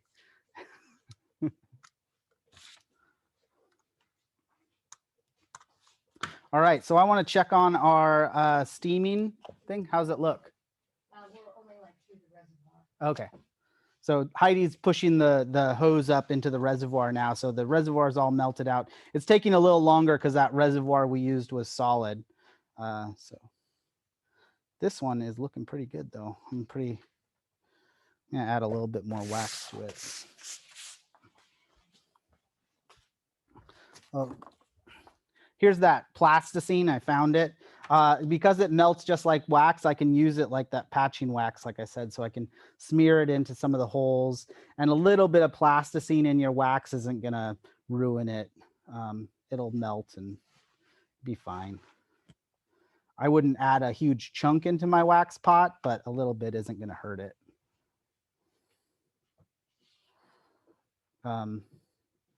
I didn't mention this before, but if you're using plasticine to build up your form before making your silicone mold, you want to make sure your plasticine is sulfur free. Sulfur will prohibit or stop the silicone from curing. And the packages of plasticine or oil-based clay will say whether or not it has sulfur in it.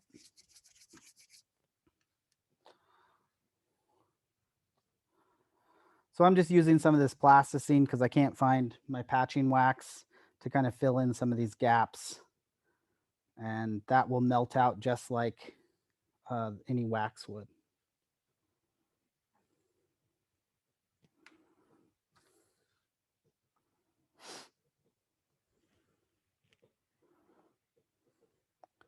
I don't know if I just explained everything so perfectly or if I've confused you by throwing so many techniques at you. I think you're really thorough. I try to be thorough. Plus, I feel like once we start making them, we'll have all the questions. Yeah. And you guys You can know? definitely email me. Just try not to email me like while your hands are covered in plaster and you need assistance right away, but I'll do my best to answer any questions you might have. And definitely, I love to see pictures and I wish there was another avenue other than Facebook to like put together a group of people that we could chat on and like share things. I'm not a huge fan of Facebook, so I wish there was something else. I guess there's like, I don't know. Michael, you can just set up individual groups. I have them for my classes. Oh, can you? Yeah, So, you have to set it up as a group, not as a page. And Oh, then okay. you can make it private so that if anybody's searching for it, they won't find it. You have to invite people to it. Oh, okay. Yeah, Would you guys be interested in that sort of thing? So we could like share, we could ask questions amongst one another and share pictures and things like that? that would be to me, that's a great way to share what we're each doing, and then you Yeah. don't have to answer it probably multiple times. Okay. Yeah. Yeah, I'll- just set it up as a group. If you need any help, just let me know, because I have several groups. Okay, great. Yeah, I'll look into that. I'm not a huge. I've recently gotten back onto Facebook, but I kind of stepped away from it for a while. I know, Evelyn, you're teaching at Warm Glass, you said yesterday, in a couple of weeks' time. Warm Glass do groups after their courses, and they work really well because the teachers don't have to answer all of the questions. Right. And everybody helps each other along. It's a less daunting task for you than having 30 emails where, you know, perhaps we can share and answer questions between us and learn from each other's questions as well. Oh, that sounds great. And the thing about the Warm Glass one is they limit it to, I don't know, a couple of weeks or a month or something. So then Mhm. you're not out there answering questions for the rest of our lives, for the rest of your life. The rest of my life, yeah. Yeah. I get emails from students from 10 years ago all the time. But there's a few, there's some questions that are always the same, so I have some canned answers for them. Great. It's also nice to see what everybody else has done as well. So it's not just your work or other work that's professional. It's other people that are of a similar level, shall I say. Mm-hmm.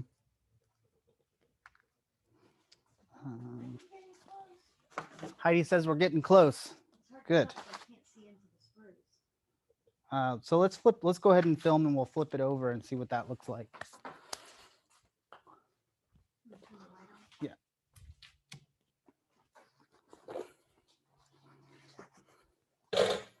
Oh, you already got it on. All right, so we're going to go ahead and take a look at this. If you're doing the steam out, getting some of these silicone gloves are very handy. They're going to help. The wax doesn't stick to them. when we're pouring the boiling water. You aren't going to scald yourself, and they're just really handy. So we're taking this all off. I'm going to flip it over and see what it looks like on the inside. So it's looking pretty good. It's hard to tell because of the sprues if all the wax has come out. I'm trying to look down in there. I'm going to flip it back over and go turn on the kettle, and then we'll be able to check if there's any left in there. So I think it's already hot.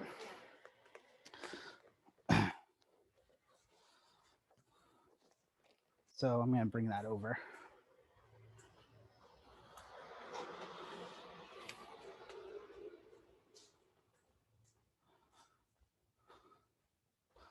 So I've got my kettle here.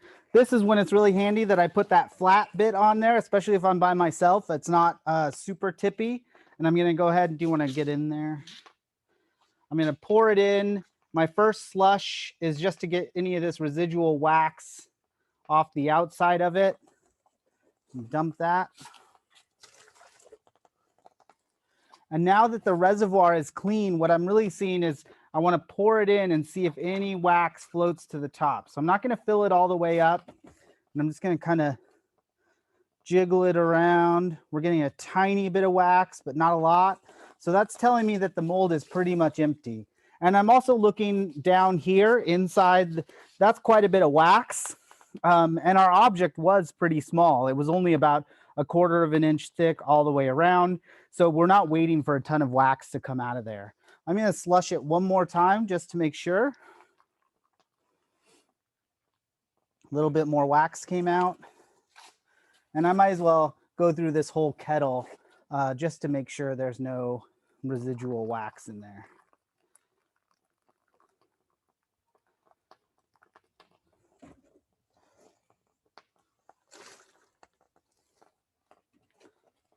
Oh, do you see?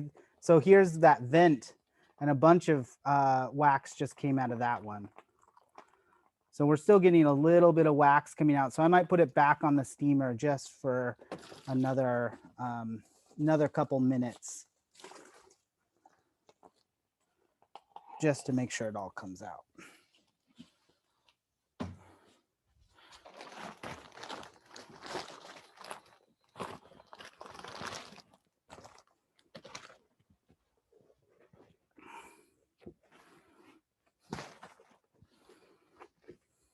It's like doing something with lobster hands. So I'm just going to let that steam for just a little bit longer because some of those vents especially are still leaking wax.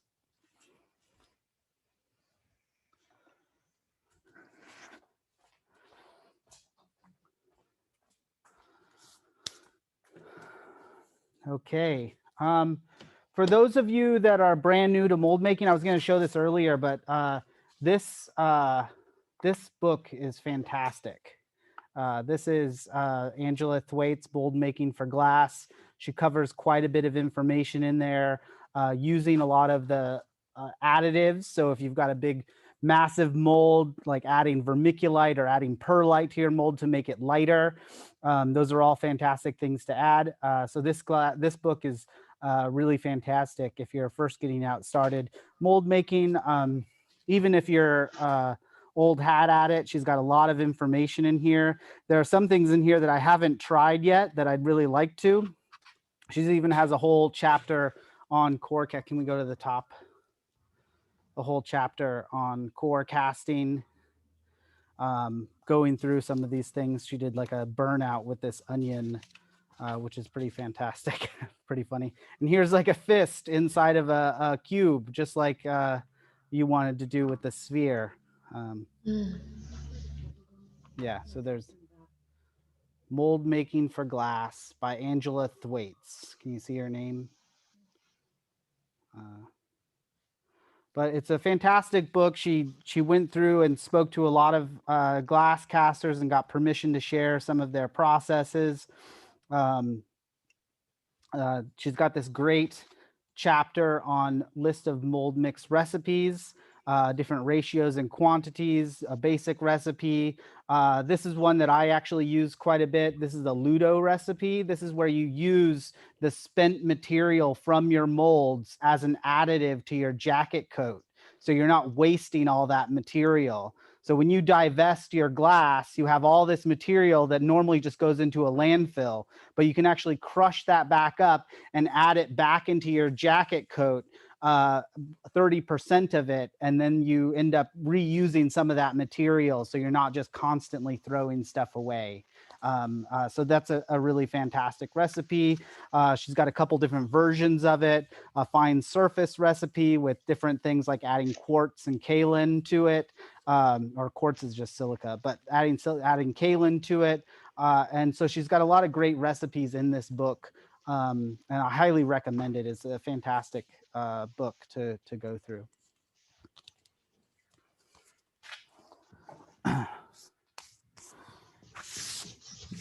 And then somebody, I think yesterday, mentioned Amy Whittingham's book too. That's a great book as well. I don't have a copy of it, unfortunately.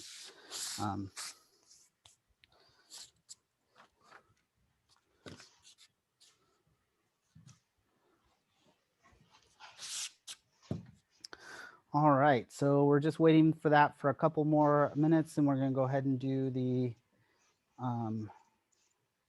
volume calculation.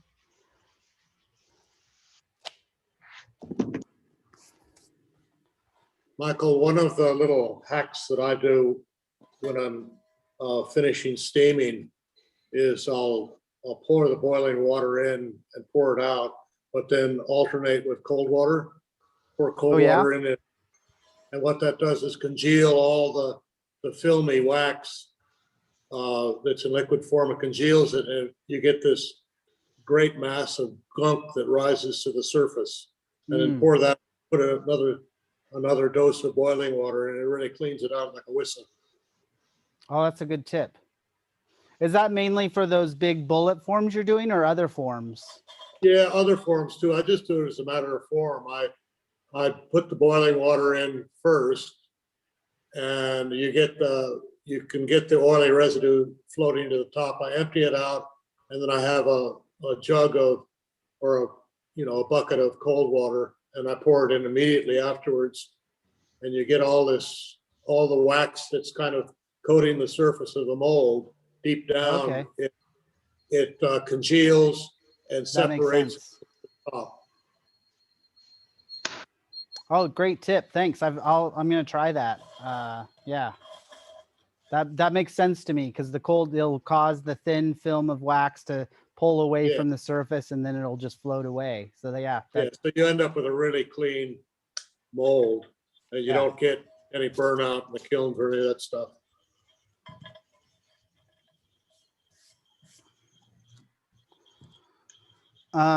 So the other thing that I like to do is before I add my glass to my molds, I like to dry my molds outside of the kiln. I'm here in the desert here, so it doesn't take very long. Or if I always have a kiln firing, I'll set the mold on top of the kiln and let it dry out mostly there. The more the wet molds that you put inside your kiln, it reduces the life of your coils so inside your kiln. So if you can wait and at least partially dry your molds outside of the kiln, it's going to really help with the longevity of your kiln.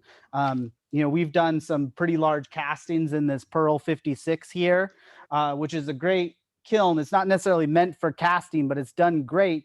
But the only problem is that the control box for the wires is on the surface, is right here. And so moisture actually comes up through where the coils exit to connect to the wires, and then it condenses on the top surface of this wire box. Was dripping down. It actually created a short that fried out our controller. So we really try to dry all of our molds outside of the kiln as much as possible, just to extend the life of your kiln. That's one thing I really like to do, especially if you're using frit or anything other than billet. You need to dry your molds before you put your glass in. If you try to cast with O3 or O2 frit, with a wet mold and dry your mold with the glass inside of it, what'll tend to happen is that the little bits of plaster will float up in between the bits of frit, and you'll end up with a spider web white texture all around the glass that you can't remove because it's actually inside the glass itself. So drying your mold is really important. I'm gonna need some sand. How long do you dry them for? Like if you were going to make them, would you leave like a couple days in between when you go to fire them, or If what's you kind of an can, average? if I don't have a kiln firing, normally I have a kiln firing somewhere and I have a rack I just put on top of the kiln and I set them there, and then overnight is fine usually, depending on the scale, of course. But if you can wait a couple days, that's even better. You know, let the mold dry out. You still have to add a drying cycle slightly to your kiln schedule to push out chemical water that might be lingering inside of your plaster.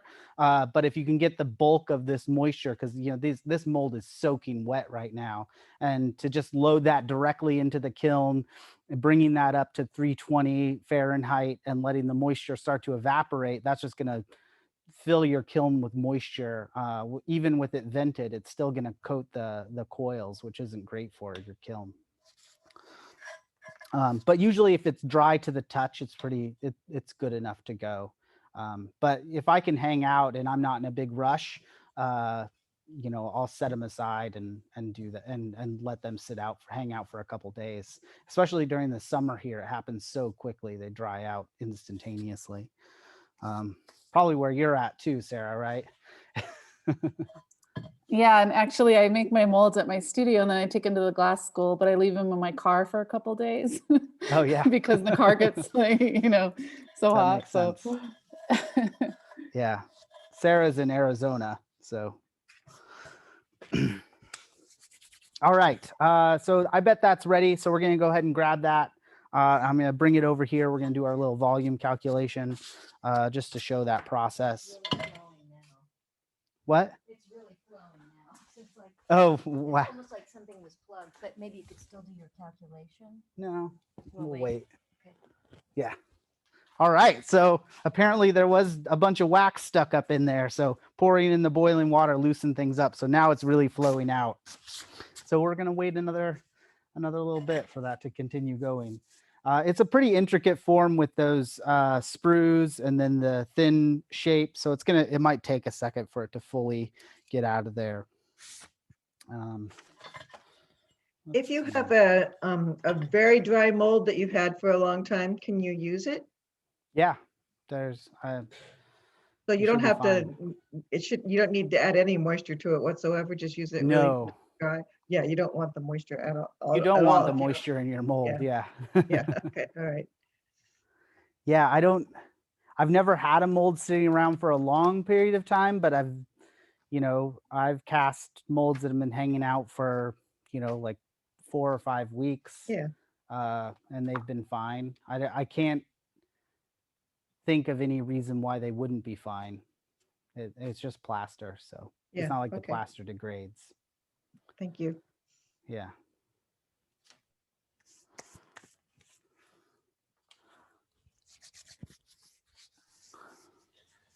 So While if we're in a there's, quiet- go ahead. Sorry, I was just going to say, while we're in a quiet period, I missed something yesterday, and I think I might have got it around the wrong way. In your plaster mix, your 50-50 plaster mix, if you add more silica, does the plaster get stronger or softer? Softer. Softer. So it's easier Yes. to divest more silica than plaster mix. Yes. Yeah. But if you have that thin, column holding up your core, you don't necessarily want to do that because you need that strength for it to hold together.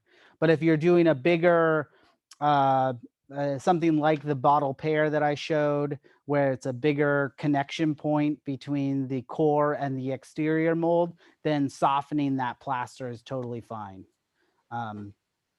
If you've got a massive core and you don't soften it a tiny bit, as the glass expands and contracts, it could actually cause some stress in your mold itself, in your glass.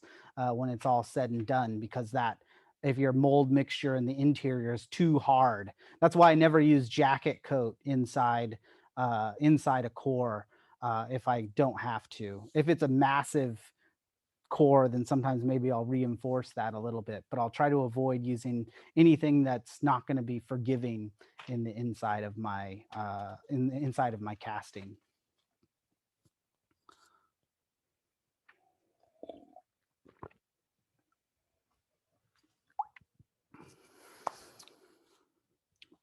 All right. So yeah, we're just sort of waiting. If people want to take a break for step away from the computer for 5 minutes or so, I think that's probably about all the time we'll need, and then we'll go ahead and finish up this process. So let's go ahead and take 5, and then we'll come right back and wrap this up, and then answer any further questions and make sure we're all set for next week. We're going to talk about firing too, so we still have time for that. So let's come back in 5 minutes and we'll finish up this part of it. Then we'll talk about firing. Okay.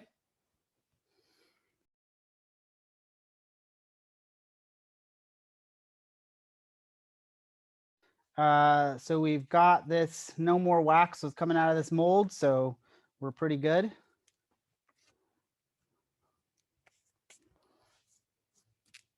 Clean it up a little bit.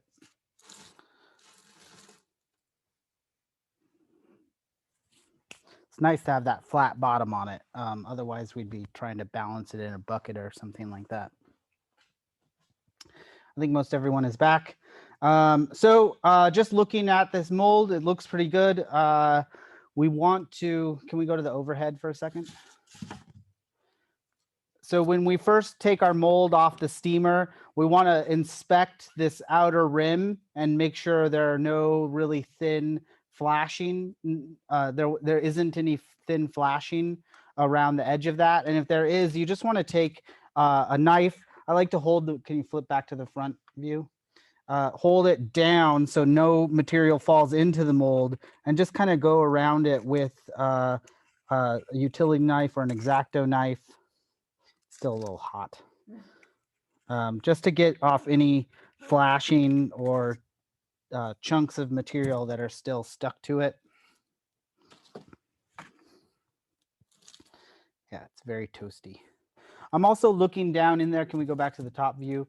Looking down in there to make sure that the connection points between the reservoir and the object, or in this case, the sprue, that there's no little flashing like that. Right now, it looks pretty good.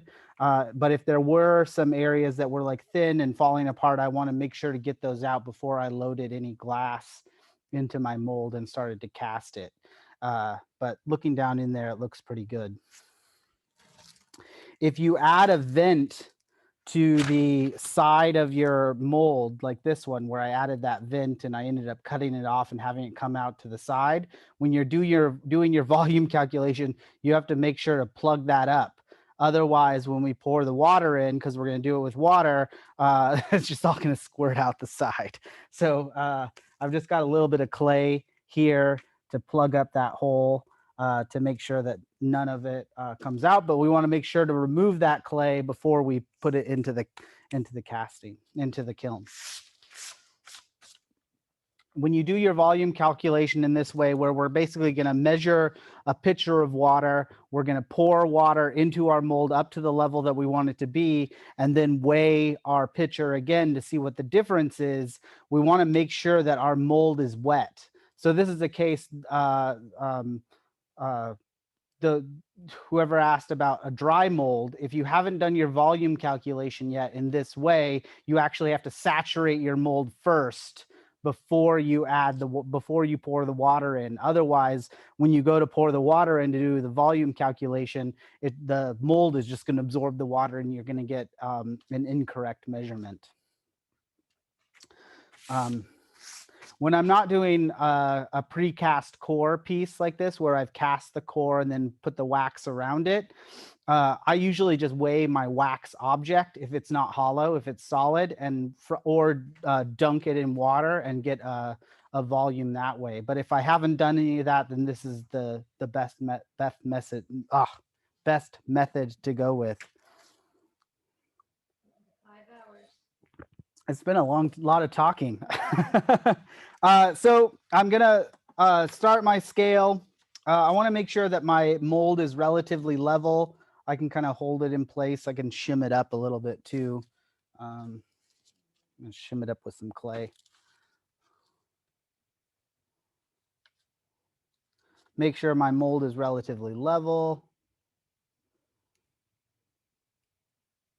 It's good enough. If you don't have a flat bottom, then just wrapping a towel around and setting the mold in that, you can kind of balance it to get it right.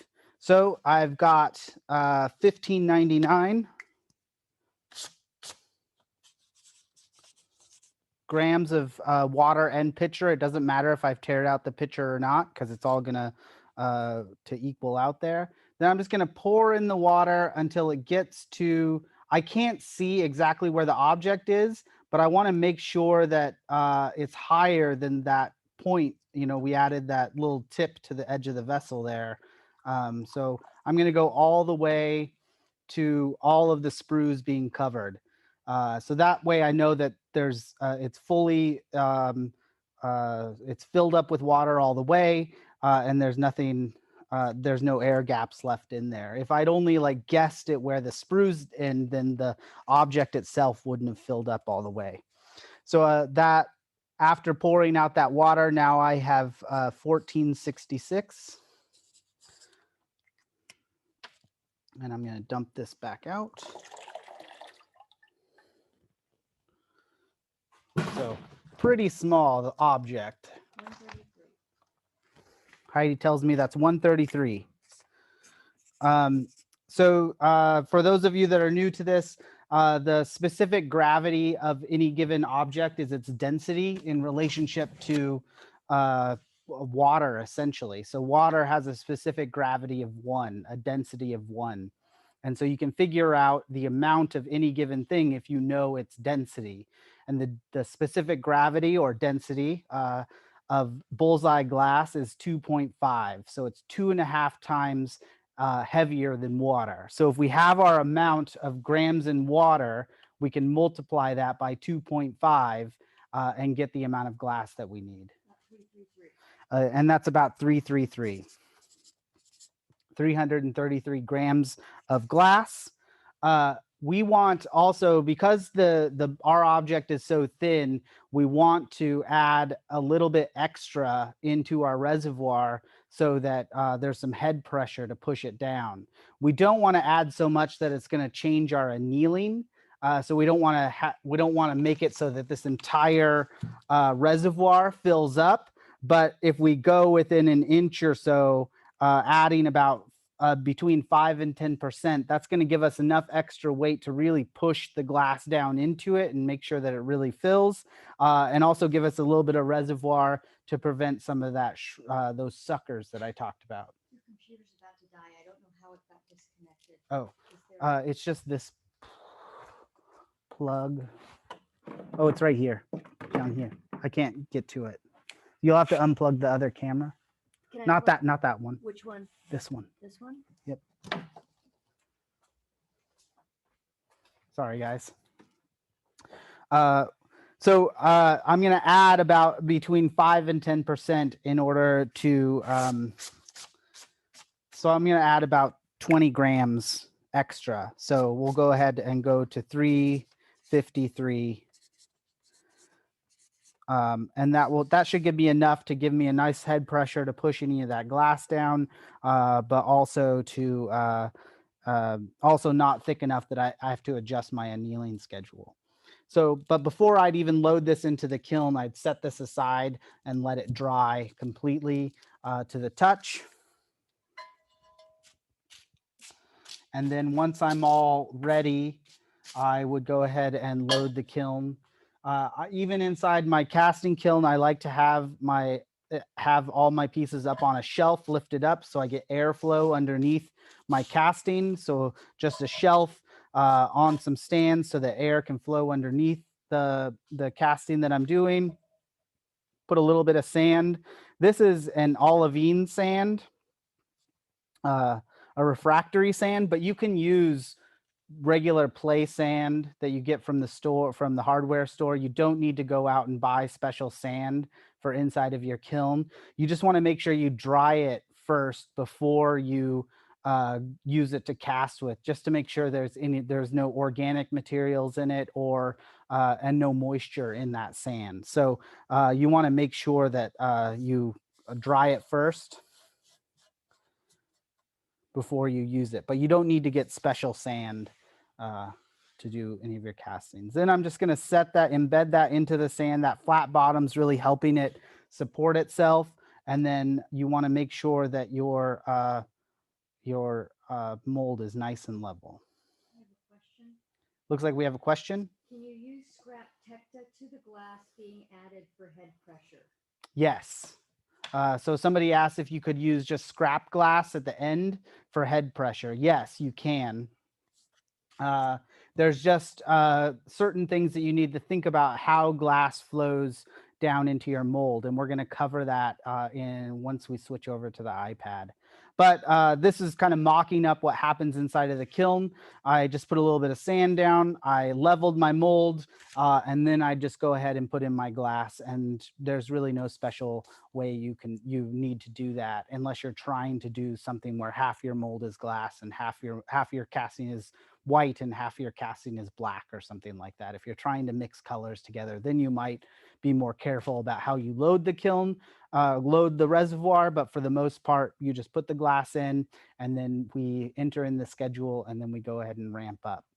So the sand is for leveling? The sand is for leveling. That's about it, and support.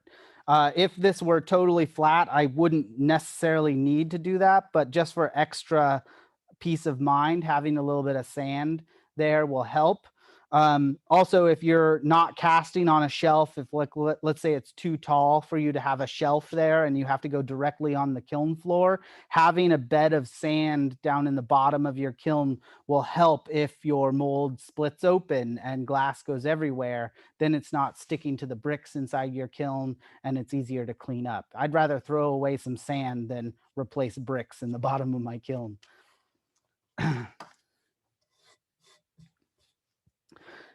So yeah, there's basically we did that volume calculation that way, pouring in the water and pouring out. That's the most common way.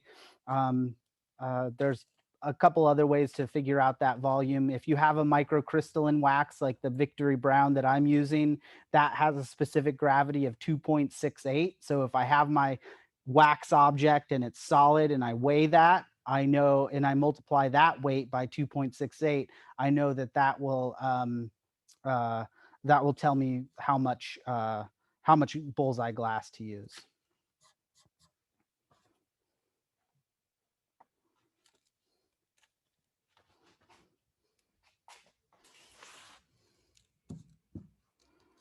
So I'm going to go ahead and set this aside, and we're going to move over, unless there are any questions about that particular part of it. It's pretty self-explanatory, but I'm going to talk about the firing schedules.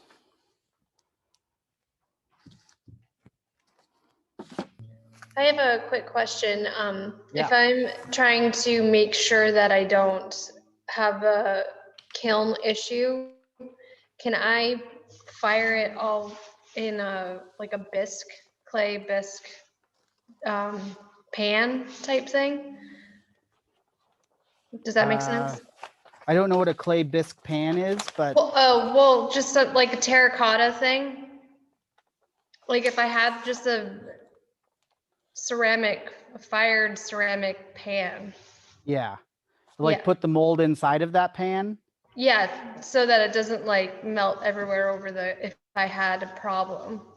And I don't see any problem with that. I try to avoid adding any additional thermal mass into my kiln that's unnecessary. So even if I need to brick up my mold and to support it or something like that, I'm going to use these ultralight soft bricks rather than the really dense heavy bricks, because the dense heavy bricks become a massive thermal it's a thermal mass that's going to hold on to the heat. So anytime I can avoid that, I do. that would be my only thought against it. I don't know. I haven't tried what you're suggesting. I don't see any reason why it wouldn't work. I would just, anytime I can avoid putting something that's going to hold onto heat or insulate my mold, I avoid it. Okay, that makes sense. Michael, Yeah. Michael, when I first started casting, I was real nervous about that. So what I did is I got some stainless steel warming pans and just put them in the kiln with about an inch of sand Yeah. so that if my mold broke, then it would be contained to the stainless steel pan and the sand rather than spreading throughout my kiln. And I didn't feel that that added really any extra mass like what brick or ceramics or something like that would do. Yeah, It that gave makes me a sense. level of confidence that helped me get through that. Yeah, that makes sense to me. Like adding that sort of pan to the bottom of it, or a layer of sand. I know some people like to do kiln wash on the bottom bricks. If you don't have elements in the floor of your kiln, you can do that kiln wash on the bottom. But I find that the sand, just a thin layer of sand around my object tends to be fine. Hopefully you're around when the glass is at top temperature and you're checking it to make sure it hasn't failed. I usually do that as well. I'm trying to time it so I can be there to like peek in even through the little peep, or just lightly crack the lid to make sure that the mold hasn't failed. I haven't had a lot of failure, knock on wood, but when it has failed, the sand has usually contained it. I think there was only one time I was doing a really tall mold in a converted ceramics kiln, and somebody had suggested I use this fiberglass, this really thin fiberglass sheeting, and it just fell apart. The whole mold like fell apart, and I had to replace all the bricks in the bottom of my kiln. That was the only time that it was bad. Every other time I've caught it right as I see the mold starting to crack, and I just shut off the kiln. So not that it's happened that often. Yeah, you can. Yeah. So somebody asked what to do if the mold is cracking. It kind of depends at what stage in the process it's at. So I've definitely like caught it in time. I shut it down. You, of course, don't want to depending on how thick it is, you don't necessarily want to spend the time and energy to anneal it. But if you catch it and you can cool it enough that you can pull it out, you could wrap chicken wire around it, put another layer of jacket coat, and then you could rescue it. So I've actually done that before for a student casting that failed just because the mold was too thin. I caught it before I left for the day and then pulled it out and reinforced it. So you could do that. So yes, you can do that if you catch it in time. And it's not so thick that you'd have to re-anneal it or something like that. All right, so we are going to talk about firing schedules.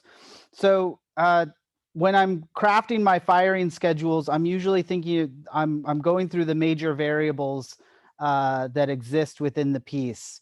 And that's usually what is the overall shape? Let's delete that. The shape, is it complex? Is it simple? Is it straightforward? You know, with these hollow core castings, I'm usually asking the glass to mold over something. So I want to make sure that I hold it at certain temperatures long enough in order for it to for the glass to flow all the way. I also want to think about how dry the mold is. So the condition of the mold. Condition of mold. 3, I want to think about what the overall variables within the kiln are. So how much kiln furniture is in there. And then lastly, I really want to think about, or not lastly, but second to last, I want to think about, are there thick to thin areas? Are there areas that are going to go from really thick to really thin within the casting? And keeping track of these sorts of things are going to be really important. And lastly, and probably most importantly, what is the thickest point? What do I need to anneal for? What thickness do I need to anneal for?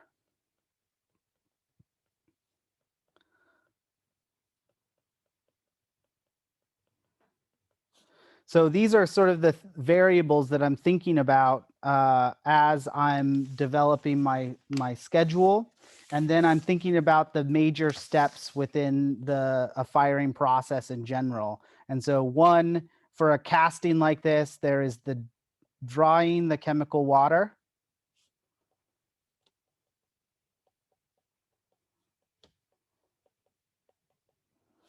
Two is the initial heat. I know how to spell, I promise.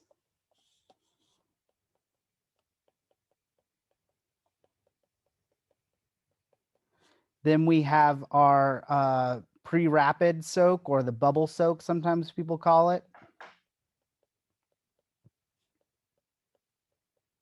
And a soak or a hold are interchangeable as far as terms go. Soak, hold.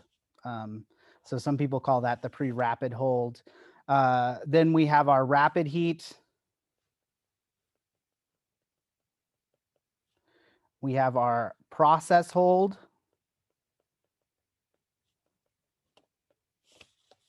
Oops. I'm going to need a power cord, unfortunately. I'm going to take the one from your laptop. Technology is fun.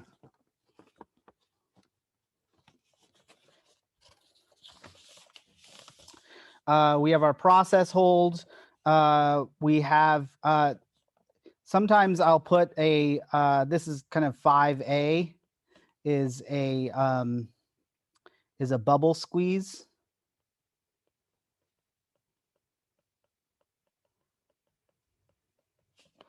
Six, I have my rapid cool that isn't always so rapid, relatively rapid.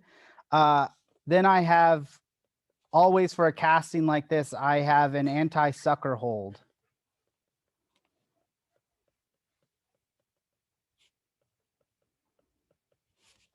Eight, we have our second rapid cool, I guess. Cool number 2. Then we have our anneal hold. I know there's lots of steps, but we're not fusing plates here.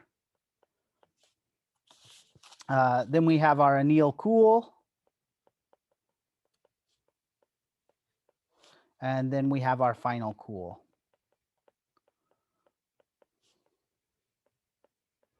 Yeah, so if you've taken a bullseye class before, they have 8 steps. I go for 11 to 12, just because there's a lot of things that we're trying to do to compensate for these variables right here. So again, our main steps are, we have our drying the chemical water. That's where we're going to heat up the mold slowly and hold it at 320 Fahrenheit. Sorry for those of you on Celsius. 320 Fahrenheit for a few hours in order to force the chemical water that's inside the mold out of the mold. So even if your mold is bone dry, there's going to be residual chemical water inside your mold. And so by holding it at 320, we can push that water out of there. Then we are going to go through the initial heat, which is going to slowly raise the temperature of both the mold and the glass up above the transition temperature from a solid to a liquid for glass. So it's going to move from solid and to the point that it is liquid. I see Evelyn has a question. Does elevation make a difference for step 1? I would imagine it would. So whatever the difference is between boiling water of your elevation to closer to Portland's elevation or lower elevation, I would probably adjust the temperature in that way. Okay, um, so I'm at 8,000 feet. mhm. Water boils at 212, right? Yeah. At sea level, yeah. At sea level. So I think our boiling point of water here is 198. Yeah. So then do I just take that difference and subtract it from 320? Or do I stay at? I would just go to 320. It's not going to hurt it to go up a little Okay. higher. So I would just stick Okay. with 320. It's not going to like cause the mold to explode or anything like that. So Okay, all right, thanks. the ramp up is fairly gentle, the one I recommend. So you're not going to, it's not going to explode or anything like that. Okay, thank you. Yeah, of course.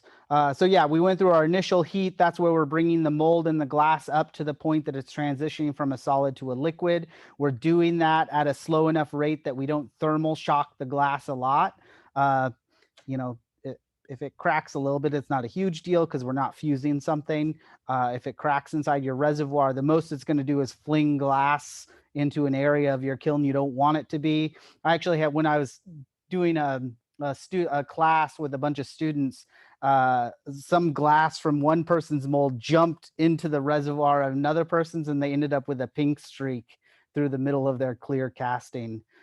So that can happen, but still we don't want to go too fast here, even though we're casting, because we don't want to put that much stress on our mold as well.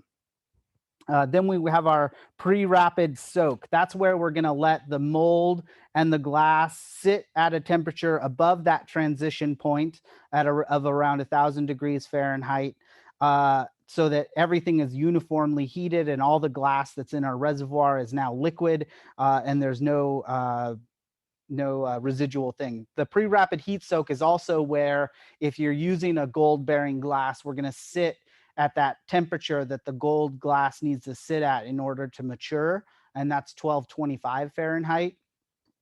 It needs to sit there for at least 3 hours if you're using a gold bearing glass for that like ruby red striker for it to cast correctly. So we're doing our pre-rapid soak, then we're doing our rapid heat. Now that all the glass is liquid, we don't have to worry about thermal shock. We can go a lot faster, and we're going up to our process temperature, which for me, I tend to go to 1525 Fahrenheit as my main casting temperature. I know some people like to cast hotter. I'd rather extend my hold time at 1525 rather than play around with changing that temperature up and down. I just find that ramping up really hot doesn't necessarily cause the glass to flow any better. And it puts a lot of stress on both the kiln and the mold. So I like to stick at 1525, and I'll hold there for a little bit. I will, if I see that it's necessary, add this 5A step, which is just a slight ramp up to like 1535, 1545 at the most, to like push any big bubbles inside my casting up to the surface. That's especially true if I'm doing a big open face casting. I recently cast a tabletop for Bullseye, and it had this big bas relief section in it, but the surface needed to be fire polished, so that the top surface was above, and I kept peaking in the kiln, and I ended up having to ramp it up to 1550 to get all those bubbles to the surface and to all pop. So sometimes I'll add that little bubble squeeze, ramp it up, and that's really quickly up to that temperature and just holding there for 15 or 20 minutes. Then I'm going to cool rather quickly back down to that 1225 temperature, which is the temperature I go to for my anti-sucker hold. This is just making sure that all the thick and thin parts of the glass cool uniformly. So there isn't that area that's really hot while another area is really cold that I described that would cause some shrinkage away from the mold itself. Then we have our rapid cool number 2. We could call this the not so rapid cool. because we don't want to just necessarily go as fast as possible from our anti-sucker hold down to our anneal temperature, because then we're undoing a lot of the work that we just did. Although the glass isn't necessarily liquid anymore, it still moves a tiny bit. So we still want to take that rather gently. And then we're going to go through from basically the anneal hold down to room temperature. I still follow the bullseye anneal chart.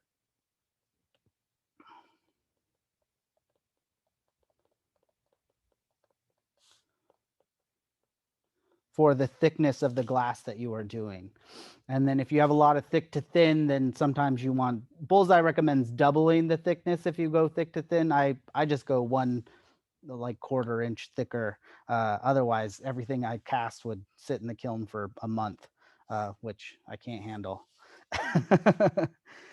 So I'm just gonna kind of walk through all of this again in another form, just to cement it all down.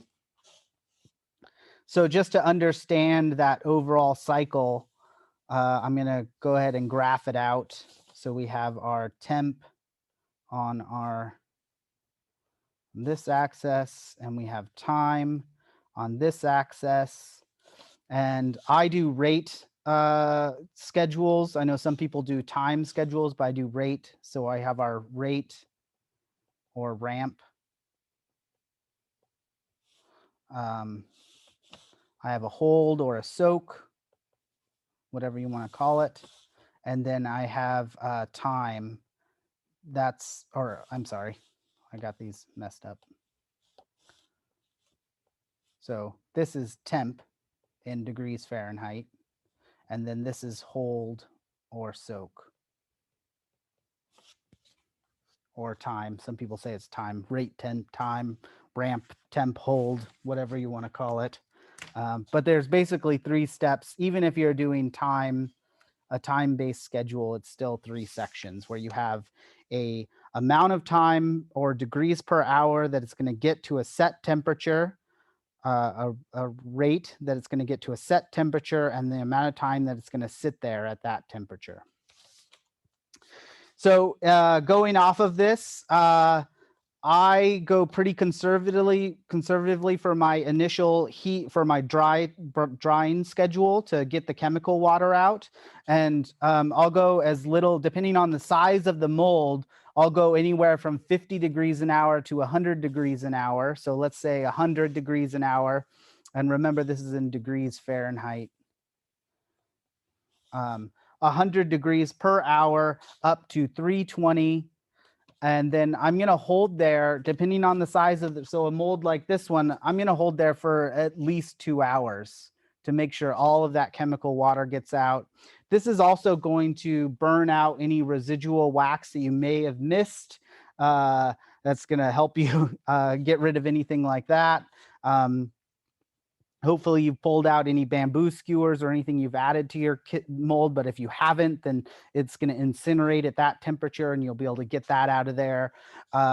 So basically going really gently from 50 degrees to 100 degrees an hour up to 320 and then holding there for around 2 hours. If I've got a kiln full of things, I might hold there for up to 4 or 5 hours just to make sure all that chemical water gets out of there.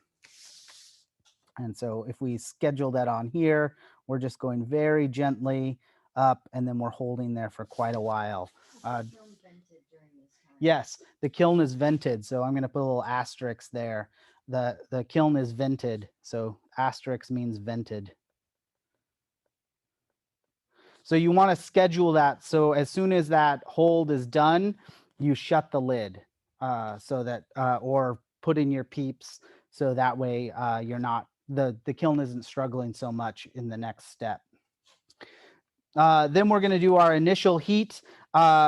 I like to still go fairly gently. I might be conservative for some people, but I go around 150 to 200 degrees an hour, depending on the size of the mold. If the mold is really big, I go a little slower. Basically, I just don't want to stress that mold out because I want it to hold up and not crack apart. But 200 degrees an hour up to the 1225 And then I'm going to hold there for, depending on how much, I'm not necessarily like worried about a fused piece or something like that. So I don't need it to be like fully, I'm not that worried about thermal shock. I just don't want the glass to fling everywhere. So I'm just going to hold there for about an hour or so, just to make sure that everything's uniformly heated. And so again, it's a very slightly higher ramp up to my 1225. I'm going to hold there for about an hour. And then for my rapid heat, usually you're moving pretty quickly through this to avoid devitrification, but you don't really need to worry about that in a casting because glass rarely devitrifies inside of a mold. It's going to devitrify where it's hitting the air. So I'm going to go 300 degrees an hour up to my casting temperature. So that's my rapid heat, the quote unquote rapid heat, up to my process temperature. And then I'm going to hold there. The hold there is really dependent upon that variable of how detailed and how thin your object is. And I'm going to put a double asterisk here for a kiln check.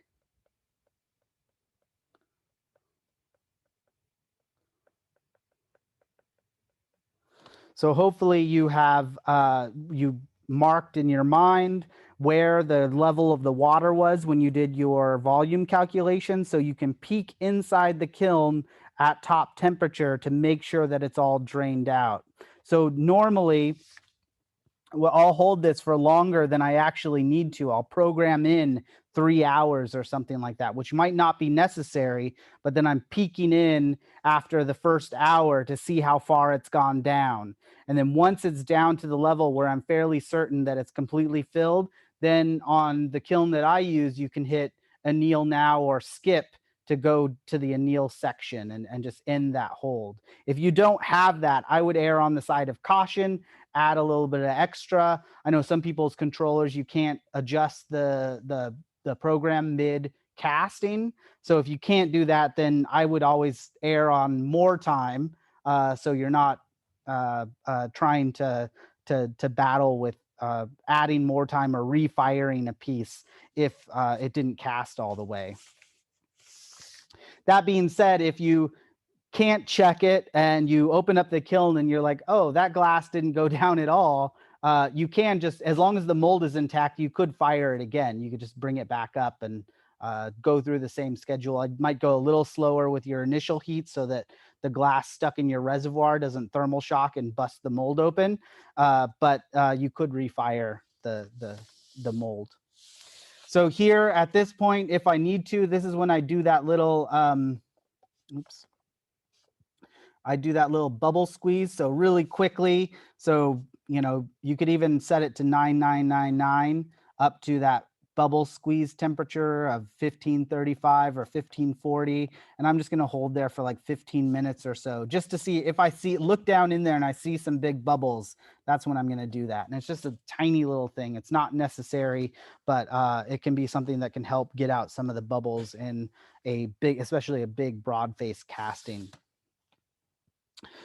So from there, we're going to do our first rapid heat, and rapid is relative. A lot of people go as fast as possible down to the next stage, but I tend to not. I like to control it. So if it's an object that's really going thick to thin, or even like something like a human head where there's these curves and this massive glass in there, then I'm going to go pretty slow, anywhere from 100 degrees to 200 degrees an hour down to the 1225. It doesn't seem particularly slow, but compared to as fast as possible, or 9999, that's relatively slow for this stage in the casting process. So I'm going to go down slowly to 1225, and then this is where I'm going to do that anti-sucker hold. And so I'm actually going to hold there for 2 hours to make sure that all the thick areas and all the thin areas are all uniformly around the 1225 temperature. I don't want any area to get so cold that it starts to pull heat away from other areas. 1225 is still a good temperature for that to happen. So normally in a schedule, this ramp down from here would be almost dramatic down to 1225, but we're going a little slower to prevent some of that shrinkage. So we're going this to 12, back down to 1225, and we're going to hold there for 2 hours. From that point on is our second rapid heat, is what I called it, but it's not that rapid. I'm only going to go 150 degrees an hour to 900. And that's for the same reason that I mentioned above. We don't want to undo all the work we did with this step here. So going slowly from there down to 900 will prevent some of that shrinkage to happen, some of those suckers to occur. Some of this is overboard if your mold is fairly straightforward. So can we go to camera 1? So if we're doing this guy with the quartz crystal in the center, there's not a lot of thick to thin. It's fairly uniform all the way around. So the schedule that we're using here is really for that amphora shape with those sprues and the vents, and it's fairly thin. And then it's going to have the kind of like bulky reservoir at the bottom that I'll cut off later. So this schedule is really built for that. For this, we could reduce some of these holds and speed up some of the sections here and there. This is a fairly conservative schedule. But what for a case like this, we'd adjust, this temperature here, this variable. We might go a little bit faster there. We might not need to hold as long there. These are the sorts of things that we'd slightly adjust here and there. I tend to, when I'm developing a schedule for a certain type of casting, I'll try to change only 1 or 2 things at a time. So that way I can narrow in on what exactly the most economical and best practice schedule is. And it's a constantly evolving process. I know with some things like fusing and slumping, it's like, oh, hit program 1 and go. But with casting, I'm always trying to refine it and adjust to the situations within the kiln. Because if I'm casting this by itself in my kiln just on its own, the schedule that I make is fine. But if I put 10 of these in my kiln, which I could probably fit 10 of them in there, that schedule has to change. So I'm going to adjust some of the ramps up and the holds to make sure that all that thermal mass, all those molds in that kiln can all uniformly heat and cool. So those are the sorts of variables that you have to think about as you're developing your schedule. It's not always going to be the same. If you are casting 20 of the same object over and over again, then you could definitely use the same schedule every time. But if there's any changes into how you're loading the kiln or the amount of material you're putting into it, if there's more sand, more bricks, all those can change the conditions and the variables or the conditions within the kiln, and your schedule should reflect those changes. So from here, I've gone down to the 900 degrees Fahrenheit, which is the anneal temperature for bullseye glass. And it's from that point that I'm basically just going to follow the annealing for thick slabs schedule. So in this case, my piece is only about 1/4 inch thick, but that reservoir is a little bit thicker, and there is some thick to thin areas. So I'd probably, instead of annealing for 1/4 inch, which would be barely anything, I'm going to anneal for about 3/4 inch to make sure that that reservoir, which, we're adding that little extra for the head pressure, that we're going to anneal for that thickness. So that's a 9-hour anneal cycle. This is a slightly older version of this chart. There's a new one on Bullseye's website, which I'll put on the Google Drive, or you can just Google it's on their website for free. But just following that, I've had a lot of success following this schedule. I know a lot of old school casters use, you take the thickness of the object, and then for the first inch is 1 hour, and every 1/4 inch beyond that is another hour. And it's a calculation that you kind of come up with, that they've come up with over the years. I know artists that use that just fine, but using Bullseye's anneal schedule has worked for me really well, casting anything from a 7-inch thick piece that went from a 7-inch base up into these like stacks of donuts on top of it that were like an inch thick. So it did that whole process. Or I recently just cast a human head with a hand attached to it, and it was only connected by the 3 fingers on the face.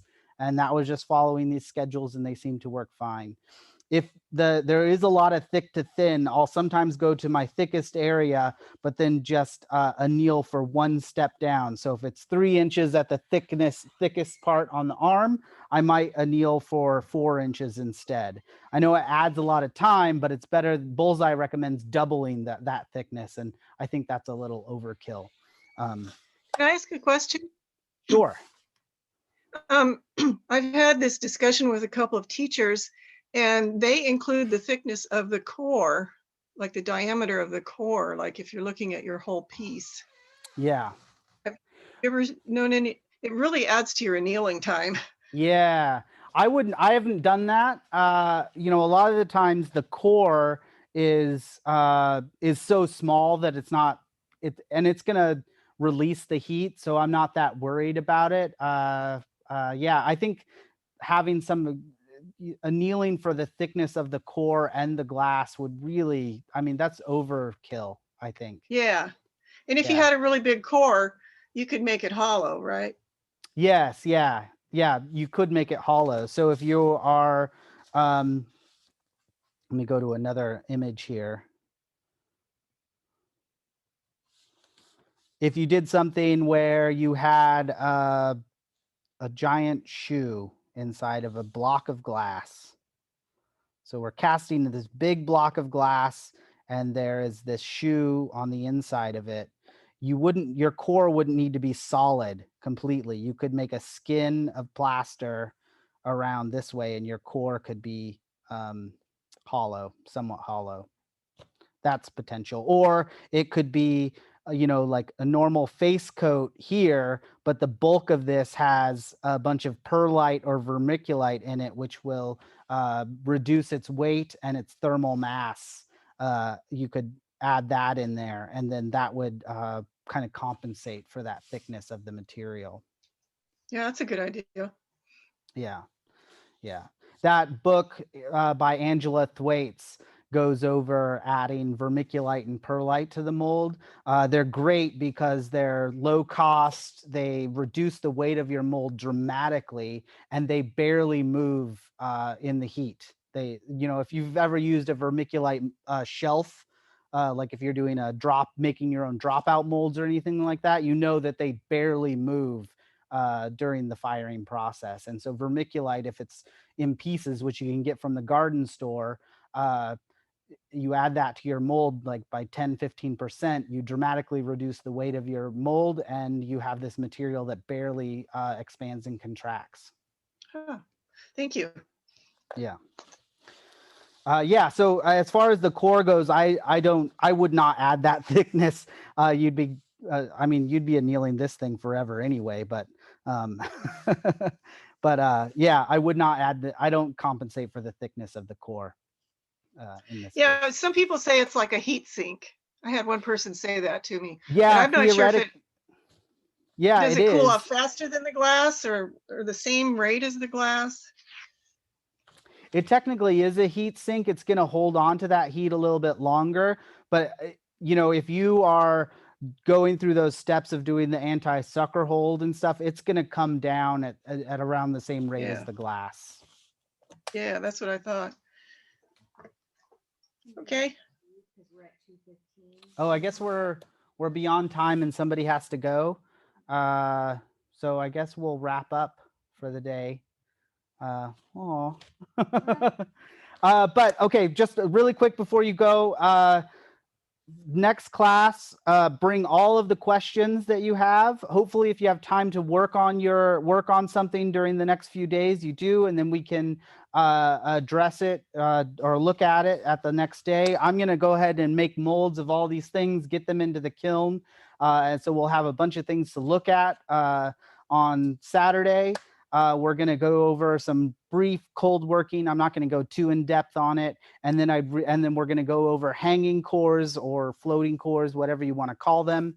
And then I'd really like to spend some time workshopping any projects that you might want to do. Like, what is your dream project and how would we do that? Because I think we could all learn from, you know, exploring the technical side of whatever vision you might have. You know, who knows what you might even present me with a problem that I have to really think about. And I'd love that. That would be fun. So I think that would be great if we could workshop anything that your dream project and figure out how we would do it, and we'll do that. Yeah. So thank you guys so much. I know it's been a long day. Hopefully 5 hours of Zoom isn't killed you. And I'll see you next Saturday. All right, Bye. thank you. Bye.